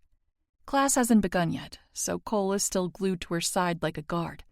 Luckily, he's the master of ignoring everyone but her, so he just glances at me and glances away. Something wrong? She asks, keeping her voice low as well. I'm leaving. The island? She gasps. No, I reply with a laugh. Class. Her eyes light with surprise. You're ditching. Uh-huh, I agree. I'm not asking you to cover for me or anything, but if anyone asks, I'm really sick. Fever and everything. She pauses, scanning my face. Are you? Smirking, I clear my throat in a fake cough. So sick. Anna grins. Feel better soon. I plan to, I say sweetly. Flicking my eyes to her stepbrother, I nod at him. Is he going to say anything? Elbowing him in the gut, she waits for him to look at her before speaking. Did you hear anything, Cole? Her voice is light and airy with a sugary edge to it, and if I'm not mistaken, she flutters her eyelashes at him. Dull buzzing? He guesses with a bored tone. With a satisfied grin, she turns back to me. You're good. Thank you, I mouth, slowly backing out of the room. With the crowd still making their way in, I'm able to slip out without arousing any suspicion. No one watches me, and no one follows me as I skip to the stairs, practically running down them 2 steps at a time. I find Ivan first, noting his location on the other side of the long Olympic-sized pool. He hasn't seen me yet, but I'm sure he will. It's like Ivan and Dmitri have supersonic jade vision, and they can just sense when I'm around. I kind of love it. I'd go to say hi to my friend, but he's not who I'm here to see. After a few more seconds of scanning, I find him, and my mouth falls open. He's in the water, swimming from Ivan's side to the other. He's not racing, but he's not trailing slowly either. He's leisurely coasting, his back and arm muscles flexing with every drawn-out movement. If he were doing a backstroke, I think I might actually faint. Could I see his abs moving like this without swallowing my tongue? I clench my thighs together, feeling my clit throb against my shorts. Dmitri dripping in water, hardly wearing a scrap of clothing and fucking glistening under the fluorescent lights, is enough to make my body yearn for him. His arms cut through the water like butter, moving his large form to the end of the pool with a grateful sort of glide. When he gets to the end, Ivan clears his throat from the other side, drawing Dmitri's gaze. As his brother tips his head in my direction, that gaze swings to me. A pearly white smile pulls at his lips, and he starts to swim over, heading straight for the side of the pool I'm standing on. Ivan sends me a subtle wink before getting back into whatever conversation he'd been having with the guys around him. Before Dmitri gets to me, I notice a small group of people in the corner of the room. There's nothing about them that inherently stands out, except for the pretty redhead in the middle, whose eyes aren't where they should be. I don't know who she is, but I know she's looking at my man, and she needs to shut her parted lips before I cut them off of her mesmerized face. Dmitri is sexy, obviously, but what gives her the right to notice that? Who the hell is she? She's too distracted by my boyfriend to notice me glaring, but it doesn't matter right now. He's swimming over to me, isn't he? Splashing draws my attention back to the pool, and my mood brightens again when I get a look at him. He's sex personified, and I have to resist the urge to fan my face. My cheeks are likely flaming, but that's okay. My man likes my incessant blushing. Dmitri pushes out of the water, waves whooshing around him and crashing against the stone floor with the force of his action. When he gets to his feet, he takes a few steps forward, approaching me. Water trickles down his abs, drawing my eye to the waistband of his shorts. When I've finished ogling him, I look up to find his dark and sexy eyes all over me, too. In fact, he isn't looking at a singular soul except for me. Good. I hope everyone sees it. I'm all he sees, and they should know it. This level of possessiveness is new to me, and it would probably freak me out if it didn't feel so natural. If I could stick my tongue down his throat right here for everyone to see, I would. Why should I feel ashamed of marking my territory? Boys do it. Hey, baby, he greets, keeping his voice low. He's being cautious, respecting my wishes to keep my brothers away from our relationship. But looking around, none of my brothers or their friends are here. Hallelujah. Did you skip class to come see me? I might have, I tease, licking my lips. Whispers have my ears pricking, and I stiffen. You've never left class to see Ivan before, he comments, looking me up and down, noting my tight outfit. Should I feel special? You should, I agree. I've never seen you dripping wet before, and I feel pretty damn special right now. He leans in closer. Seems only fair since I've seen you dripping wet almost every night this week. More whispers, and I crinkle my nose in frustration. Are you all right, Krasotka? No, I say, practically spitting the word. She's staring at you. He doesn't move to look. Who? That girl, I mutter. I don't know her name. Dmitri looks like he wants to touch me. Maybe to caress my cheekbone as he likes to do, or to tuck a piece of hair behind my ear. But he holds back. I'm really starting to hate the fact that we're a secret. You don't want her to look at me, love? Not like that, I gripe, feeling my nails dig into my palms. What is she looking at me like? I scowl at the question. Like she wants you. I reach out, putting a possessive hand over his heart. To hell with secrecy. I'll fend off any rumors if it means laying claim to him. Again, clearly this girl wasn't at the party where I drew on him, but I'll be more than happy to give her a reminder if she was. Like she has the right to gawk at you. Like she's never been punched in the face before, and maybe she needs to be. Fucking hell, you're so pretty when you're angry. I like that he doesn't accuse me of being jealous. Being jealous means that she has something I want, and she very well fucking doesn't. I'm not jealous. I'm livid. How dare she look at him like she's pulling off his shorts with her eyes?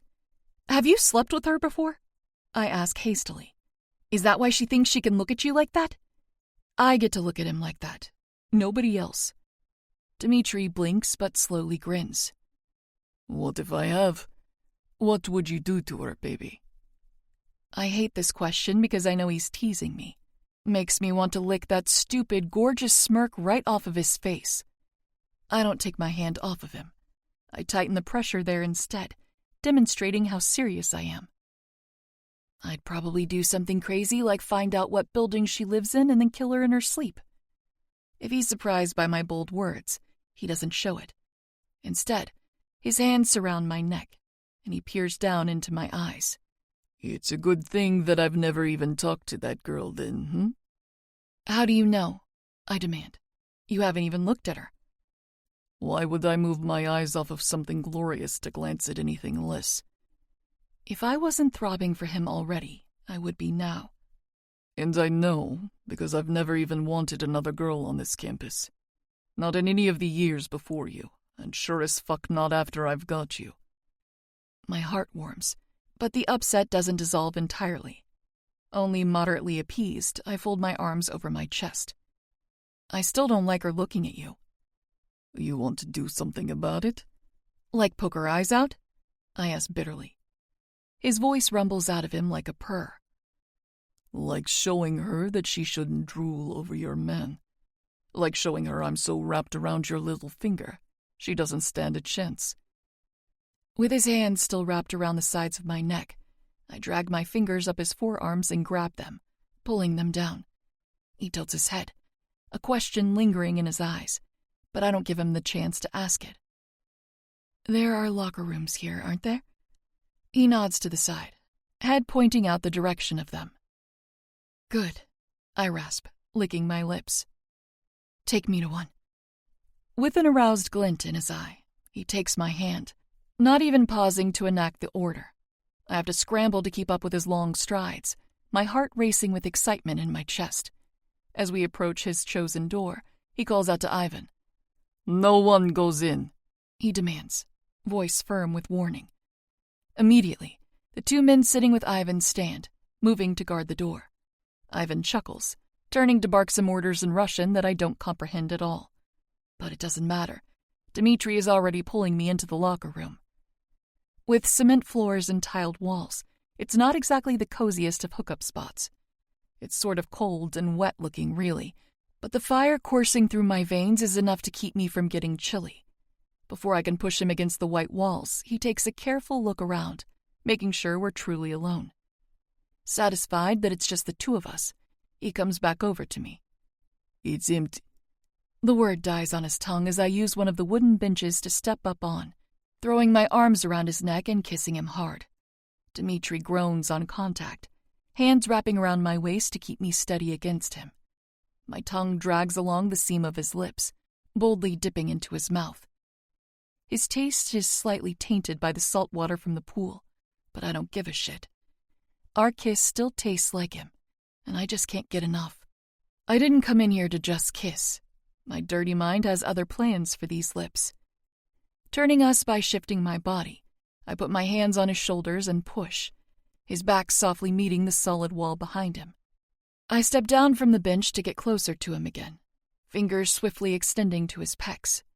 I love feeling the heavy muscle under his soft skin, teasing the area with the tips of my nails.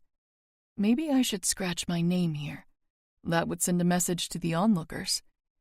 Dmitri's hands go to the band of my shorts, and I shake my head. No? He asks, puzzled. No, I agree, walking my fingers down his chest. You get to use your mouth on me all the time. I look up, batting my lashes. It's my turn for a taste. Fuck. He breathes out. Are you sure? Dimitri, if you try to stop me from sucking your cock again, I'm going to scream. Pupils dilated. I watch as his lips twitch. If that's what you want. I don't let him finish speaking before I'm lowering myself to the floor. The cement isn't the most appealing type of floor to be doing this on. Bruises be damned. I'm giving Dimitri the best head he's ever had right now. Inexperience won't stop me from giving my finest performance. I want her to hear him moaning for me. The floor is hard. He begins to protest. Oh well, I'm sure I can handle two hard things at the same time. I sing sweetly, tugging on his shorts. The damp fabric falls to the ground, freeing his swollen cock. It slaps against his stomach, throbbing as I pull it down, wrapping my fingers around the thick length. It amazes me how fast he can go from entirely soft to harder than steel in seconds. If he weren't so big all over, I'd be worried about his blood rushing to his dick too quickly. Being any smaller, I would have expected him to pass out every time he gets a sudden boner. Since my hair is already tied up in preparation for fight class, it's out of my face, and I'm glad I don't have to worry about it awkwardly getting swept into my mouth.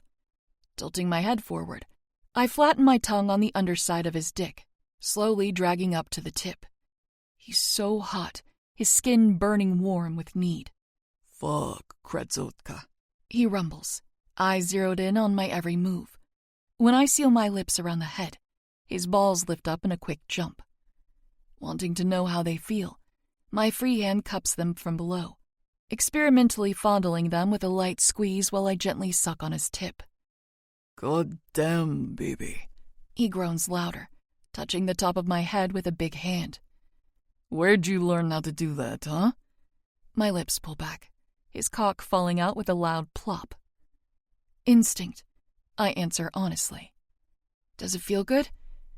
Without waiting for an answer, I continue, putting his dick back in my mouth and going a little deeper this time. My lips love the sensation of his soft skin against them, a slow flutter of arousal beginning to light up my core. Yeah, he moans, hips moving forward and hand encircling my ponytail. It feels really fucking good, Jade. It could feel better, I tease, twirling my tongue around the bulging tip. My fingers use the slickness from my mouth to stroke him, earning me even more raspy groans of pleasure. Could it? Uh-huh, I hum, stroking him faster and caressing his balls. You could fuck my mouth instead. Jade. My name is a warning on his tongue, but there's no need for it. I've thought about Dimitri using my mouth for so long now. I want him trembling through each thrust, trying not to suffocate me while he takes what he needs. The combination of making himself feel good while choking on me is naughty, but I crave it. Come on, I taunt, opening my mouth wide. I put his cock on my tongue but don't close my lips. Don't you want to know what my throat feels like? He looks like he wants to hesitate, but he can't. Pinch me if you need me to stop. You hear me, baby? You have to promise. I blink up at him, shivering at his tone. Don't worry, Dimitri, I purr. I'll be a good girl and pinch you if I can't take it. There's a chance it'll be too much for me. His cock is huge, and I gag almost every time I simply brush my tongue. But to hell if I'm not going to give it my best shot. Unless I'm about to throw up or suffocate, I'm not pinching him. No way. His grip on my hair becomes tighter, using it to tug me closer. My lips wrap around him, covering my teeth. I have to breathe through my nose, needing air in my lungs to keep up with my racing heart. Letting my hands fall to my thighs, I relax, offering him the ability to fully take control. My mouth becomes softer the more it waters, soaking his cock until Dimitri begins to use it. It's easy to do it this way, all of the pressure to perform washing away. Instead of worrying about if I'm doing it right, I just have to suck while he fucks my mouth exactly the way he wants.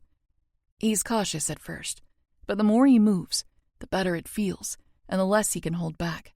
My clit is throbbing for some attention, and it goes ignored for now. I want him so close to coming that he could blow his load as soon as I sink down on top of him. Of course, I want him to pound into me for a while before he truly lets go. I'm a slut for this man. Who can blame me?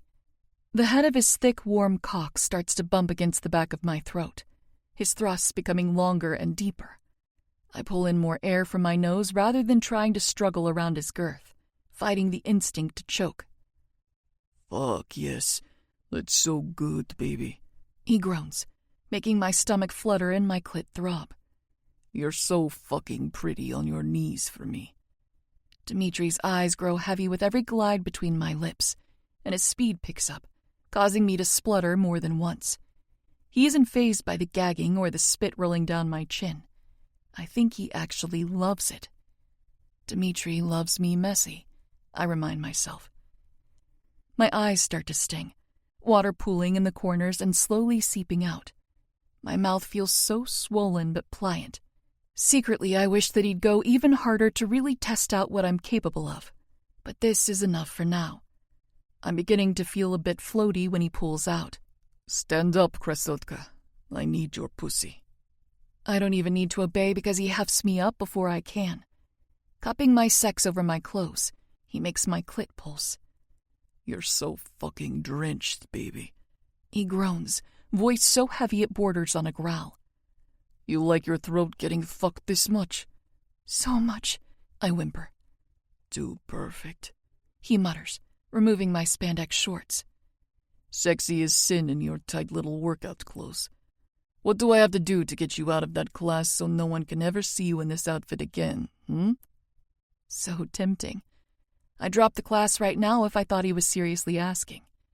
Watching as he sits down on the bench, I step between his legs. My red thong is tugged down roughly, pulled off of my legs, and left on top of my bottoms so they don't touch the ground.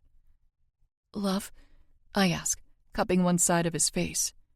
Yes, baby. Don't be gentle with me this time. Roughly, his hands grab my ass, fingers digging into the soft flesh. I gasp, and he grins, squeezing harder. No problem. Dimitri pulls me into his lap, lifting me up to align us, and drives home. My throat burns with the sound of sharp moans, my pussy stretching wide to accommodate his size. His hot lips surround one of my peaked nipples while I cry out. Fucking hell. He curses, lifting me up by my ribs only to let me drop back down, using me like a sex toy to stroke his cock. The way he can just toss me around is so unreasonably sexy that I can't get enough of it. Do that again, I request, moaning the words. Yeah? Dimitri asks, maneuvering me again. He lifts me up, my body hovering over his length with only the tip of his cock still notched inside. Like this? He pulls me down this time, using more than just my weight to impale me. The way he forces us together, pumping his hips up and slamming me down to meet his thrust, has me instantly dizzied. When I whimper, he uses his grip to circle my hips, grinding my clit against his stomach. What's that, Krasotka? Are you trying to tell me something? I couldn't form a coherent sentence right now if he offered me $1 million to do it. I'm so full, sensitive walls snugly holding him so tight inside of me that nothing else matters. Where I end, he begins. We're so damn glued together, and I never want to be pulled apart. You turn me on so much, I whimpered the admission. This pussy is so fucking greedy today, he says, proving my point. She's hugging me so fucking tight, baby, trying to keep me buried in her for as long as possible. I tremble, running my nose along his throat before latching my lips around the side of his neck. I suck hard, playing with my tongue against the skin. Dimitri can't leave marks on me without starting a domino effect of consequences, but I can mark him up all I want. He hisses, and I move on to a lower spot, giving it the same treatment. Bruise me, baby, he encourages. Show them. He's the absolute best. He knows what I'm doing, and he doesn't mind the little bite of pain if it means appeasing me. I release his neck to look at my work, admiring the blooming redness that will turn purple soon. Having never given one before, my hickeys look pretty nice. Dimitri reaches between my legs, fingering my clit with expert precision. He's driving into me with so much force that the bench shakes and my walls clench hard. The desire to come hits me like a truck, climax cresting high. I love you, I whine, letting the only words I can think flow freely. Right now you love my cock, he corrects, kissing between my tits. Go ahead and show me how much, baby. Drench me and come, Krasilka. I don't care how long we've been in here, or how loud I'm getting as I reach the edge of ecstasy. Dmitri pushes me over the limit, and I scream into his shoulder, the sound only slightly muffled against his skin. My pussy tightens and releases like a vice, contracting around his length. Look how well you fucking take it, he groans before meeting his own end. He's so deep that when his cock swells, hot cum floods my damn cervix. There's no way I won't be sore tomorrow. Hell, there's no way I won't be sore tonight. Dmitri reaches for my panties, directing me to step into them before I can go wash up. He does the same with my shorts and starts to tame my sexed-up hair. Dmitri, I'm still full of cum, I remind him, shifting my feet with how wet and sticky my vagina is. Good, he rumbles, sending a swift smack to my ass. If I can't mark you up visibly, you get to walk around with a firm reminder of who you belong to. Don't talk like that or we'll never leave this room, I threaten. He chuckles. If we never leave this room, how am I supposed to have you bent over my bed, taking another pounding later tonight? And just like that, I'm ready to leave. Come on, I want to see her face when she sees your neck. It's even better than I'd hoped. All of Dmitri's men kept their eyes averted, showing respect no matter what they just heard coming from the locker room. But her, whoever she is, looks devastated. Perfect. Chapter 31. Jade. The next morning, I'm not just sore. I'm in pain. The lowest bit of my stomach hurts so badly that it cramps. If I didn't already not have class, there's no way I would be going. I can barely stand in the shower, wincing every time I shift to wash myself. Did Dmitri really fuck me so hard that I have cramps? Well, damn. That's a first for us.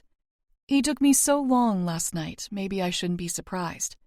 There were a few times he thrust so deep my cervix screamed in protest, but I devoured the discomfort. I loved that he could even get that deep. Fuck, I'm definitely going to take some ibuprofen or something. I know Matteo has some, and he won't mind sparing a few. He always shares pain relief when I have cramps. I frown, focusing on the word cramp. Is that what this is? The pain radiates in a way that makes me feel nauseous and uncomfortable, so I'm not sure what else to compare it to. It feels sort of like when my period cramps are bad. Or wait, am I due for my period? I freeze, thinking about it further. When was my last period? My stomach churns and I gasp into my hand. Oh God. Panicked, I turn off the water and scramble for my towel. I don't bother drying off, wrapping it around my body with a knot before rushing into my bedroom. When I find my emailer, I flip it open and blink, looking for the date. Fuck. Almost 4 weeks ago. I was supposed to start my period nearly 4 weeks ago. Realization sinks in, and the thought only makes my stomach hurt worse. Holy shit, I'm so stupid. I've been so consumed by my feelings for Dmitri and my unfathomable desire to be with him that I didn't even think about the consequences. I'm not on birth control, and I don't think we've ever used a condom. As much as I'd like to blame this on the public school system's poor education and sexual health, this is on me. If I'm pregnant, it's my fault. Okay, don't panic. I steady myself, setting down my emailer to dry off and throw on some clothes. I have to figure out if it's true. There's still a chance that I'm just feeling off. Having a missed period wouldn't be new for me. I hardly had one at all before. Maybe this one is just a hormone thing, or maybe I didn't get enough nutrition this month. A knock taps against my door and I freeze, almost finish pulling my socks on. Yes? I call out. It's me, Matteo sing-songs. I'm not dressed yet. I rush out the lie. Okay, he says through a chuckle. Did you want breakfast? We're all going in a minute. Ask him. Ask him to help you get a test. No, I can't do that. I have to see Dmitri. As hard as it'll be to ask him, I have to. I might just stay here all day, I call out, keeping my voice from wobbling. Cramps. Oh shit, it's about that time, huh? You have no idea. That's fine. I'll check back in before lunch. Yes, please, I croak. I just want to be alone for a while. You got it, he assures me, and I wince with guilt at his caring tone. I'll make sure the rest of us know to let you be. I breathe out. Thank you. No problem, sis. Let me know if you need anything. I don't respond because if I do, I might cry. I really need to figure out how I'm going to make up for all of these lies. My brothers don't deserve this, but unfortunately, I've got bigger things to worry about right now. Nervously, I sit by my window and pick at my nails, waiting until my brothers walk by below, heading to the cafeteria. I'm not sure if Dimitri will still be in his room, but I have to try and find him regardless. It's drizzling when I get downstairs, but luckily the air isn't warm enough to be humid or cold enough to have my teeth chattering. The damp forest floor squishes under my boots, but I still rush, only slipping and almost falling 3 different times. I ignore every single person that I pass, keeping my head down and speeding up to the building that the Morozovs stay in. I've caught myself wishing that our rooms were in the same building more than once before, but at least the trip between the two isn't long or uphill. I try my best to shake off the rain from my sweater as I climb up the stairs, wiping the dampness from my cheeks as well. It's risky coming here during broad daylight, but apparently I've lost all ability to be responsible. Hence why I bolted here in the first place. Hands trembling, I knock heavily on Dimitri's door, sending a little prayer that he'll answer. If he doesn't, I'll probably freak out even more and do something insane like demand one of his men go fetch him for me. Before I can contemplate the idea further, his door swings open. Jade? He asks, surprised to see me here. Biting my lip, I skirt around him, entering without invitation. Can we talk? Is everything okay? Dimitri asks, immediately concerned. He shuts the door behind us, and I shrug off my sweater, feeling slightly suffocated by its weight. I kick off my shoes and make myself at home, climbing into his bed and crossing my legs into a bow. Stealing the blanket at the end of the bed, I wrap it around myself and let out a breath. Jade, you're worrying me, Dimitri says, approaching the bed to sit down next to me. Are you okay? Tell me that much at least. I'm okay, I wheeze, squeezing my hands together. What do you want to talk about, Jade?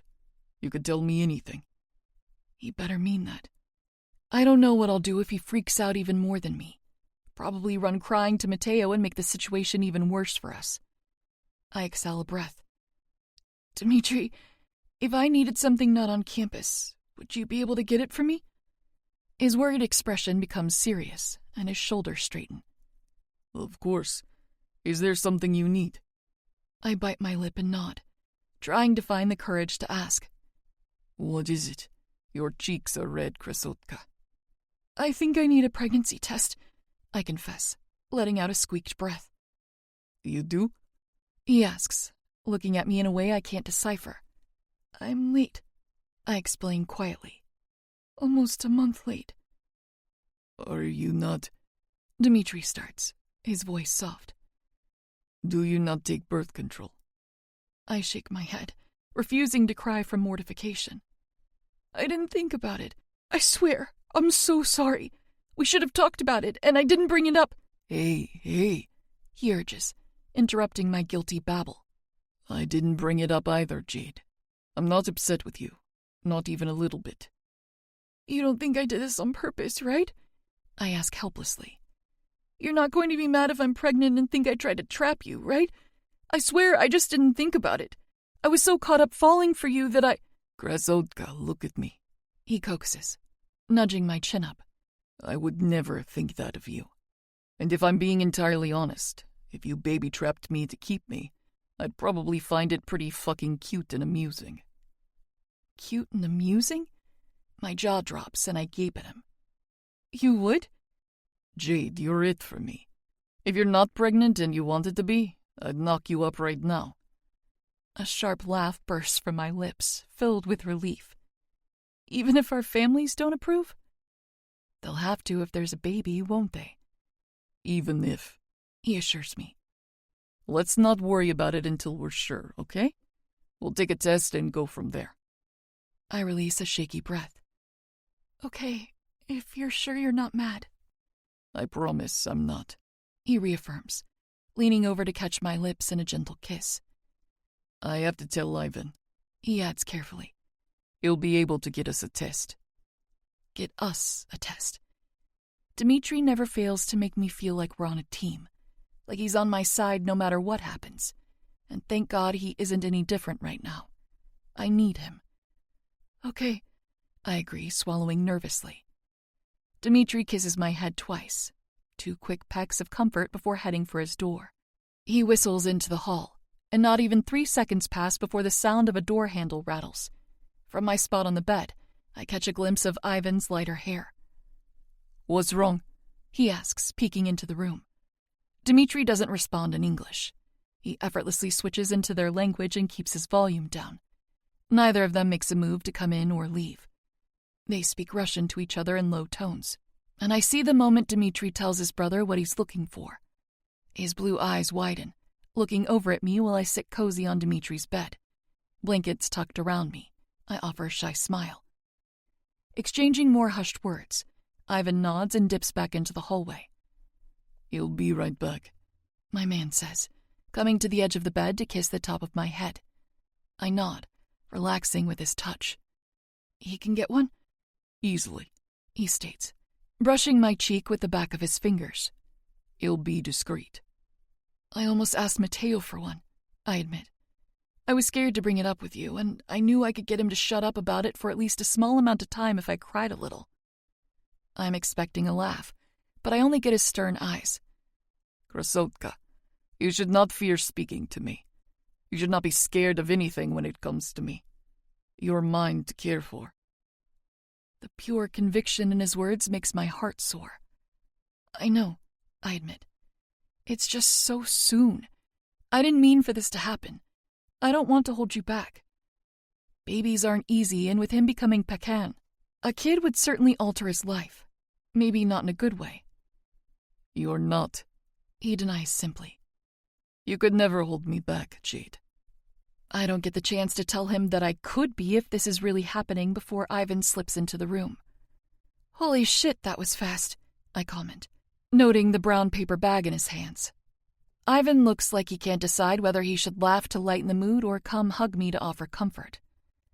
All we have in stock right now is the old style. 2 lines pregnant, 1 line not. Even if it's a faint second line, though, it's 2. No pressure. Do you want to? Dmitri asks, taking the bag from Ivan and pulling out the small pink and blue package. Even though I'm nervous, I nod adamantly. I want to know. Do you want me to go in with you? My eyes bulge. No way. Ivan chuckles. You can't pee in front of him? He's already seen everything. Not me peeing, he hasn't. I cut him off firmly. Getting out of bed, I hesitantly take the package from Dmitri. You're sure? I'll come out with it, I tell him, in case he's asking because he wants to see the test when it turns or something. The test has a cap to go over the part you pee on, so it'll be clean enough, I think. Things sort of blur when I go into the bathroom on my own. I double-check the test instructions and then awkwardly do my business on the right side. I double-wash my hands and put the cap on before being brave enough to go back into the room. Ivan left? I ask, finding Dmitri alone. He wanted to give us the chance to do this alone, baby. Sweet of him. I haven't looked, I said, nodding down to the plastic test in my hand. I think it takes a few minutes. It does, he agrees, gesturing for me to sit back down in bed. I keep the little stick facing down as I take my seat. Have you ever had to do this before? His answer might devastate or relieve me, but I ask it anyway. I've never not used a condom before, he admits, and I'm happy to hear it. I've never even considered going without one. Not until you. That's sweet, I whisper. I should have asked you. Neither of us asked, I cut in. No, but I'm older than you, and I have the experience. I shouldn't have touched you without discussing it. You're barely older than me, I defend, unwilling for him to take the full blame. We're both adults, and we both should have talked about it. But I'm not going to pin this on him when I'm sure I'm equally responsible. He laughs lightly. I'm glad you don't see it that way. I'm already too in love with him to care, even if I did think 4 years was a lot. Looking down at the pregnancy test, I assume the small amount of time needed for it to be ready has passed. I can't look, I admit, biting my lip. Can you? He doesn't even hesitate, picking up the little stick and looking right where the result should be. His face gives away nothing as he peers at it. I can't help but ask, "What's it say?" When he doesn't immediately say that it's one line, I know. There's a flutter in the deepest pit of my stomach, and I swallow back emotion clawing up my throat. 2 lines? 2 lines, Dmitri softly confirms. Discarding the test, his large hands frame my face, and his thumbs stroke the apples of my cheeks. I let out a shuddering breath. Okay. Maybe I should take another one? Head shaking from side to side, he tells me no without opening his mouth. It could be wrong, I reason in a whisper.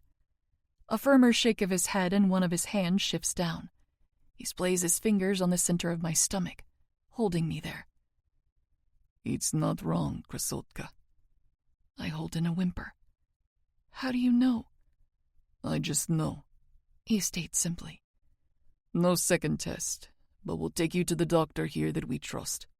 A lot needs to change very quickly, and we'll need documentation. Is my dad going to find out? I gulp. We do? Jade, love, you're in physical classes. That will need to stop immediately. You can't be hit in training. It's not safe. Oh, right. Everyone is going to find out? He tilts his head. Do you wish to hide our child? Is there something I should know? No, I blurt quickly. Nothing like that. You know how I feel about you. And I'm overwhelmed, but I'm happy. It's just... Your father? I don't exactly want to tell him about this in an email, I admit, voice cracking. Do you think he'll be mad at me? He sent me here to become stronger, and I've ruined my chance at really training. He'll likely be very mad at me, he counters honestly. From everything that you've told me, he loves you very much. He won't be mad at you, baby. I don't want him to be mad at you either, I pout. Confidently, he replies, I'll win him over. You think so? Baby, when it comes to you, it's not an option. I'll win him over because there's no fucking way I'm living this life without you and our child. I sniff, choking back emotion. I won't steal you away from your family, but I won't let them keep me away either, Krasotka. Everything will be okay. God, I really hope he means that. Chapter 32. Jade. Acting normal for classes the next day is not easy. I feel like everyone is looking at me, and everyone knows my secret. Ivan helps me through it, showing up even more than usual to offer a supportive look when he can. The only thing that really gets me through is that Dmitri is taking me to a doctor tonight. After deception class, Remo and I grab a quick snack before heading back to our rooms. Since Matteo informed all my brothers about my time of the month happening, none of them expect me to sleep over tonight. They don't expect me to sneak out either, but it can't exactly be helped this time. I have to see a doctor, and it has to be soon. Today, I was able to just exercise for fight class, but I won't be able to get away with that for long. Not to mention, I think there's medicine I have to take now, isn't there? Vitamins, maybe? Whether it's because I'm likely pregnant or just because they know they can pull it off a different way, Dmitri and Ivan don't have me go through the window this time. Instead, Ivan meets me on the floor below and walks me out to meet Dmitri. Ivan is better at going unnoticed in smaller spaces, since he doesn't tower over door frames or take up too much space in the halls. It's dark, but Dmitri and Ivan aren't fazed by using the stars and the moon to light the ground for them, confidently striding while I cautiously mimic their path. We aren't heading to the same medical building Matteo had pointed out before, but I don't question it. It makes sense that the Morozovs would have a different doctor. When our steps slow, I look up to see more light. A small bulb attached to a house-like structure is lighting up the space around it like a beacon, shining down on where we're headed.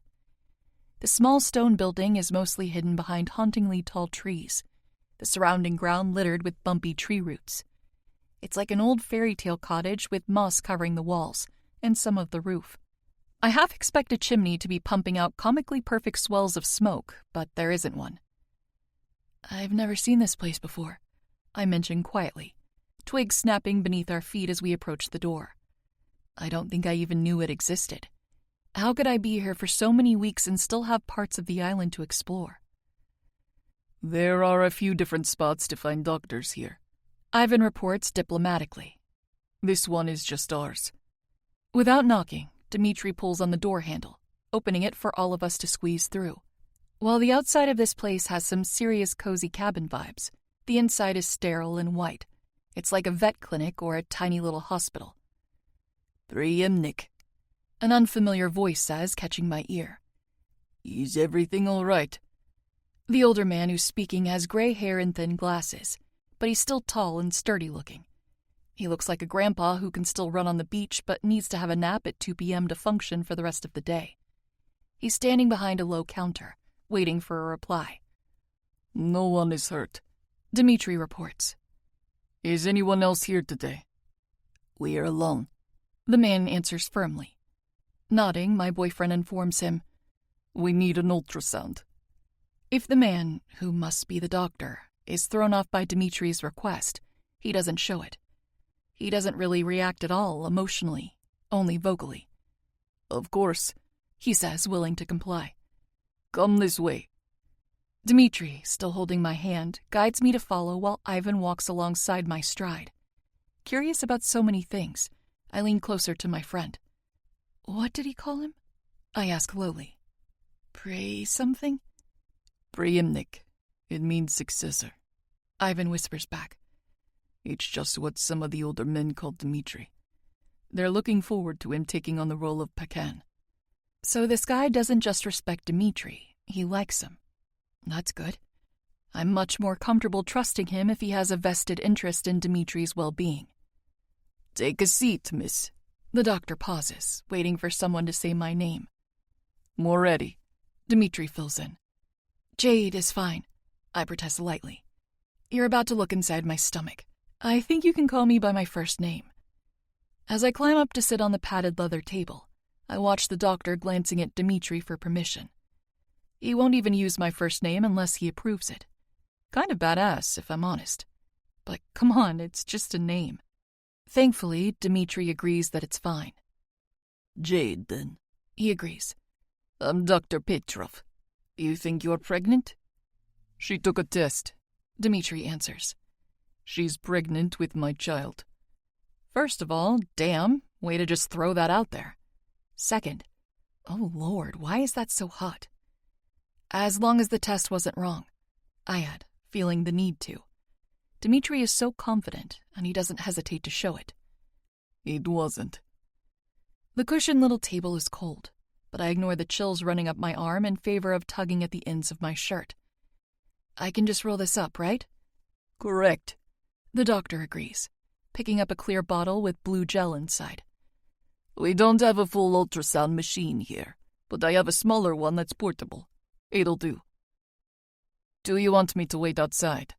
Ivan asks, and I scoff, pulling up my shirt and tucking it under my bra so it stays up. "Don't you dare leave," I bark, reaching for him with a grabby hand. "I've got 2 hands, and you're each holding one." Ivan blinks but smiles. "Yes, ma'am." "I'm already pregnant. Don't make me feel old, too," I gripe, snatching his outstretched hand up. "We're the same age." "Yeah, and only one of us has a bun in the oven." "You too, mister," I tell Dmitri, grabbing his hand just as greedily. He presses a kiss to my knuckles, and I squeeze him in return. "This will be a little cold." The warning comes just before ice-cold gel is applied to my stomach, and I wince. "It'll warm up soon." Geez, it would be nice if it came out warm to begin with. Using a small white wand, he smears the gel around, watching a tablet-sized screen. Gliding it around, he finds a spot that he likes and manipulates the tool much slower, pushing into my belly deeper. When a whooshing sound starts to pulse through the speakers, I gasp. It's a wild beat, drumming heavily, I can't make out anything but black and gray blobs on the screen. Even without being able to make out the image, the sound tells me all we need to know. That's a baby. Well, you're definitely pregnant, Dr. Petrov reports. Congratulations. My heart swells at the word. He's happy for us. Unmarried and accidentally pregnant, and he's still wishing us congratulations. I decide I like Dr. Petrov. Dmitri was right, and I don't think I'm upset about it. I'm nervous as hell because I have no idea what I'm doing, but not sad. That's the heartbeat, right? So the baby is okay? I ask, biting my lip. Both babies are fine. Both? I gasp, shaking my head. There's no way he just said that. Yes. There's two? I squeak, leaning forward to squint at the blurry screen. I'm crushing Ivan and Dmitri's hands, squeezing so hard, but I can't let go. Is this some kind of old Russian humor I don't understand? That's not two, right? Dr. Petrov doesn't laugh. No one does. Dmitri? I turn to him, eyes wide with worry. It's okay, Kristoka. He isn't joking.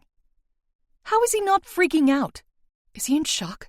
I wish I was in shock, but I'm all too aware of what's happening. I'm not just knocked up, I'm double knocked up. Looking back at the doctor, I wince. Are you sure? His nod confirms it. You see here. He points to the little blobs, dragging his finger along the line that separates them. 2 sacs, both growing fetuses. You're having fraternal twins. Oh my God, I whisper, blinking rapidly. How did this happen? Well, he clears his throat. Do fraternal twins run in your family? Nico and Remo. Sort of. I rub the back of my neck, finding it suddenly sore. 4 of my brothers are twins, but 2 are identical. Ilio and Emilio aren't remarkably hard to tell apart, mostly because I see Emilio less. But they style their hair differently, and Emilio keeps his face clean-shaven while Ilio lets his stubble grow. Nico and Remo, though, they look more like regular brothers than twins. Having fraternal twins in the family makes your likelihood of having them yourself higher, Dr. Petrov explains. Being a twin yourself would raise that even higher, but it's not unheard of for the siblings of twins to have multiples of their own. Well, sex ed did not cover this. Lips wobbling, I look up at Dmitri while he rubs his thumb on my shoulder. I'm sorry, I whisper. Don't apologize, he reprimands. Nothing has changed since last night. It's still going to be okay, and I'm still not upset. Something has most definitely changed since last night. 1 possible baby turned into 2 for sure babies. I have to believe that he's being honest when he says that he's okay with it. I can't afford to be scared of becoming a mom and how he feels about becoming a dad. The sound of pills rattling around in a bottle draws my eyes back to the doctor. You'll need to take these once a day. They're prenatal vitamins. You don't have any allergies, and you're not currently taking any medications, correct? Right, I agree, taking the small bottle from him. The fact that I can even see that it's twins means you're at least 6 weeks along. I'm not a pregnancy expert, but we can try to narrow down a due date if you know when you conceived. When did you engage in unprotected sex? When didn't they? Ivan chuckles. Dmitri gives him a stern look with narrowed eyes, but it dies down when I bubble with laughter too. It shouldn't be so funny, but it is. Sorry, I like sarcastic Ivan, I profess, giggling through the words. It's been a little over 6 weeks since our first time, Dmitri tells him, softly squeezing my hand. Could be closer to 7. Dr. Petrov nods. Due date estimations are never exact. A week off won't matter in the long run. We'll keep an eye on you and monitor your progress. If anything is uncomfortable in a way that makes you nervous, come see me. Morning sickness is bound to happen anywhere from 4 to 15 weeks. So unless you're throwing up so much that you can't keep yourself hydrated or nourished, you don't need me. Does that happen? Am I going to throw up so much that I get dehydrated? Armani is going to be pissed if I'm walking around not pumped full of electrolyte juice. That sounds awful, I whine. Yes. The doctor agrees sympathetically. Well, Unfortunately, I don't have any pregnancy-safe nausea medication here, but there are some natural remedies to help alleviate the worst bits of it. The kitchen should have ginger, and dry foods like bread and crackers can help as well. Well, that's good to know at least. Jade's in the fighting class. We'll need a note for her. What if the instructor tells people? I burst out nervously. Are they allowed to do that? No, Dr. Petrov says immediately. Instructors are bound by the same confidentiality as all of the staff. They like to gossip amongst themselves, of course, but anything medical being leaked would be a huge issue with the Lord. The man tasked with enforcing Empire rules and policies, formerly known as the Lord. He has a table of lesser lords that back him up and entire systems in place to keep his power strong, but I've never seen him. He lives here during the semester like the rest of us. I just have no idea where. I don't know his name or what he looks like, but if he's a threat to the instructors if they spill the beans, then I think they won't. Worst case, the fighting teacher gives me a hard time and I drop the course. As he starts pinning me a note, the doctor throws out the names of foods I can't eat and things to avoid. Most of them aren't a problem. I haven't been brave enough to try raw fish yet. The texture of raw meat is terrifying to me, and unpasteurized cheese is too sophisticated for my taste buds. Plus, I already don't drink alcohol or coffee. I will remember not to eat grapes with my breakfast, though, because apparently there are potentially poisonous compounds in them that can cause complications with pregnancies. But hey, at least they aren't my favorite. Note and vitamins secured. We head back to Dimitri's place to crash for the night. We don't have sex, but he holds me for hours, sleeping with me until he has to bring me back to my room. Even though I could, I don't go back to bed immediately. If I can't tell my brothers here because they'll tell Dad, I only have one person who might be able to help. Grabbing my emailer, I sit on the edge of my bed and start to type. Me. If I needed you on my side for something, would you break my trust? Me. Like if I wanted to tell you something before I told Dad, could you do that for me? Without telling him? Thankfully, it seems he's already awake, even with the time difference. Apollo. Are you asking the second in command of the outfit, or are you asking your brother? Me. Maybe both? Me. But mostly my brother. Apollo. Is everyone in this piece of news alive? Me. OMG, yes! Are you crazy? Apollo. Don't text lingo me. It's disgusting. Apollo.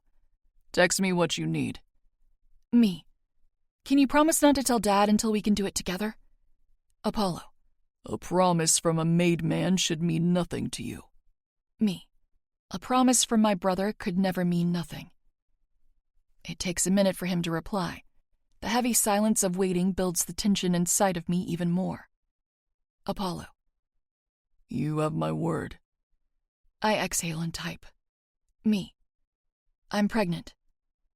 It's better to rip off the Band-Aid this way, right? He replies before I can add more. Apollo. Jade. Me. It's okay. I mean, it wasn't planned, obviously, but I'm okay, really. Apollo. Remind me to take your promise privileges away. I let out a nervous laugh. I don't know whether he's upset about the pregnancy, but I know he's definitely kicking himself for this secret. Apollo. Does anyone know? Me. Just the father and, his brother. Apollo. And who, pray tell, is the father? I have a ledger to draft his name into. I suck back a gasp, not knowing whether he's being serious. Me. Absolutely not. Me. No way, you're on my side, you promised. My side very much wants him alive. Apollo. I can maim him without ending his life. It's quite easy, I assure you. I let out a frustrated growl, wishing he could hear it. Me. Seriously, Apollo. I love him, and we're going to get married. We'll go through all the proper steps. I just need you on my side. I don't want any of our family to hurt Dimitri. Apollo. Dmitri Morozov? Shit. Me. Promise me again. Apollo. The Russians are really floundering if the future Pecan has a tiny woman fighting his battles for him. I frown. Tiny woman is a little harsh. Me. He isn't asking me to do this. He could handle whatever you throw at him. I just don't want you to throw it. I love him. I don't want him to associate me with pain in any way. Me. Don't scare away the only man who's ever looked at me the way he does. I bite my lip, typing another message. Me. Don't take away the father of my future children. Apollo. Children? Plural? Me. You can thank Dad for that. Apparently twins are a familial trait. Apollo. My promise can only extend so far. When are you planning to tell him? My cheeks lift with a smile. Me. Right when I get home. Apollo. Jade, that's not soon enough. Me. When else am I supposed to do it? Emailing news like this. Apollo. We'll discuss it later. For now, keep this a secret. My contacts will be watching. I blink. So he does have people that could spy on me. Me. They haven't been this whole time? Apollo. Would you be pregnant right now if they had? Cheeky. Me. I don't know. I've gotten pretty good at sneaking around. Apollo. Touché, little sister. Chapter 33. Jade. After a day of rest, I'm back in my own personal hell. Except this time, I'm coming into my fighting course with a little note of freedom. No more running laps to avoid being hit, and no more sore knuckles from practicing how to hit. Class is already getting started when I finally find the female instructor. She's the first one who catches my eye, and her co-teacher is already in the ring, so she's going to have to do. I wait until she's alone to approach her. "Coach?" I ask, grabbing her attention. She sighs before she even looks up. "What do you want?" When her unwelcoming gaze meets my eye, I force a smile. "I'm supposed to give this to you." Gingerly, I offer her my note from my doctor and begin to worry as she glares at it right away. Taking it more aggressively than necessary, she huffs through her nose before starting to read. My stomach drops when she crumples the paper and stuffs it back into my open hand. "You don't want to keep it?" I ask, pinching my brows in. She scoffs at the note and nods to the rest of the class warming up. "Get a move on, Moretti. I don't have time for this shit." "You read the paper, right?" I ask, still confused. "It says I can't participate in training. They'll be pulling me out of the class." "I read it." She sneers. Her hostility is surprising. She's never been rude before, never been overly kind either, but this venom in her voice is entirely new. "Nice forgery. Did you learn that in class? Fall in line, Moretti. Sparring is about to start." My stomach plummets with nerves. I'm not in a forgery class, and even if I was, would I lie about this? It's so easily fact-checkable. And she won't believe me? Forgery? What? I got the note from Dr. Petrov. It's very real. I can't be fighting. Her eyes roll. "Yes, Dr. Petrov, the Russian physician. Do you think I'm stupid, Moretti? Get in line. You're sparring one of the thorns today." I most certainly am not. The day I show up with proof that I'm pregnant and can't be getting into fights, she wants me to spar with boys? Is she nuts? Dr. Petrov says you can email him with any questions. I will not put myself at risk because you think I'm pulling some kind of trick. Fuck this. I'm going to find one of my brothers. "Svensson!" The instructor calls out to one of the thorns with a growl. "We've got a runner. Get her in the circle and get to work." Hearing her yell, the big blond man huffs, beginning to walk over to us. Without hesitation, I scream at the top of my lungs. The whole class comes to a halt, and I start to run for the stairs, remembering that Ivan should be down at the pool. "Don't just stand there, get her!" "I'm going to get you," I almost snap, too worried to turn around and scream in her face. I am so sick of power-tripping teachers. Empire needs a whole staff makeover stat. "Not your fucking dog," Svensson bites out, but I hear him trail me nonetheless. I run so fast that my legs ache, flying down the stone stairs as unenthused steps follow behind. I throw myself into the pool room, frantically searching for Ivan. I find him in the shallow end, seemingly taking a break with his water bottle in hand. Without thinking, I scream his name and rush over to him, jumping into the water fully clothed so he can protect me. From the corner of my eye, I see the other Morozov students stand up, preparing for a fight. "Jade?" He gapes, closing the distance between us quickly. He pulls me into his chest, eyes already starting to scan the room for threats. Hey, He soothes. what happened? I suck back air, catching my breath.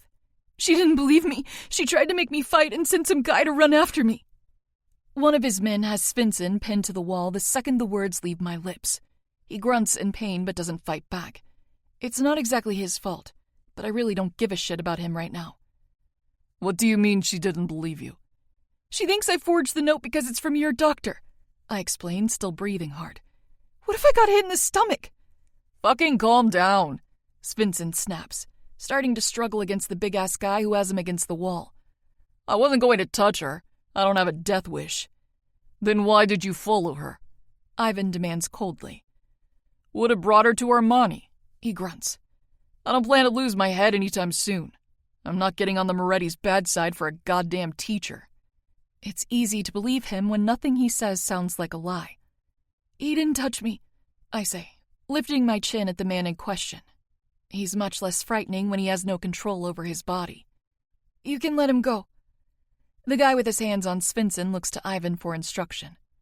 His eyes are dark as he tells me, He didn't touch you, but he scared you. It wasn't his fault, I reason gently.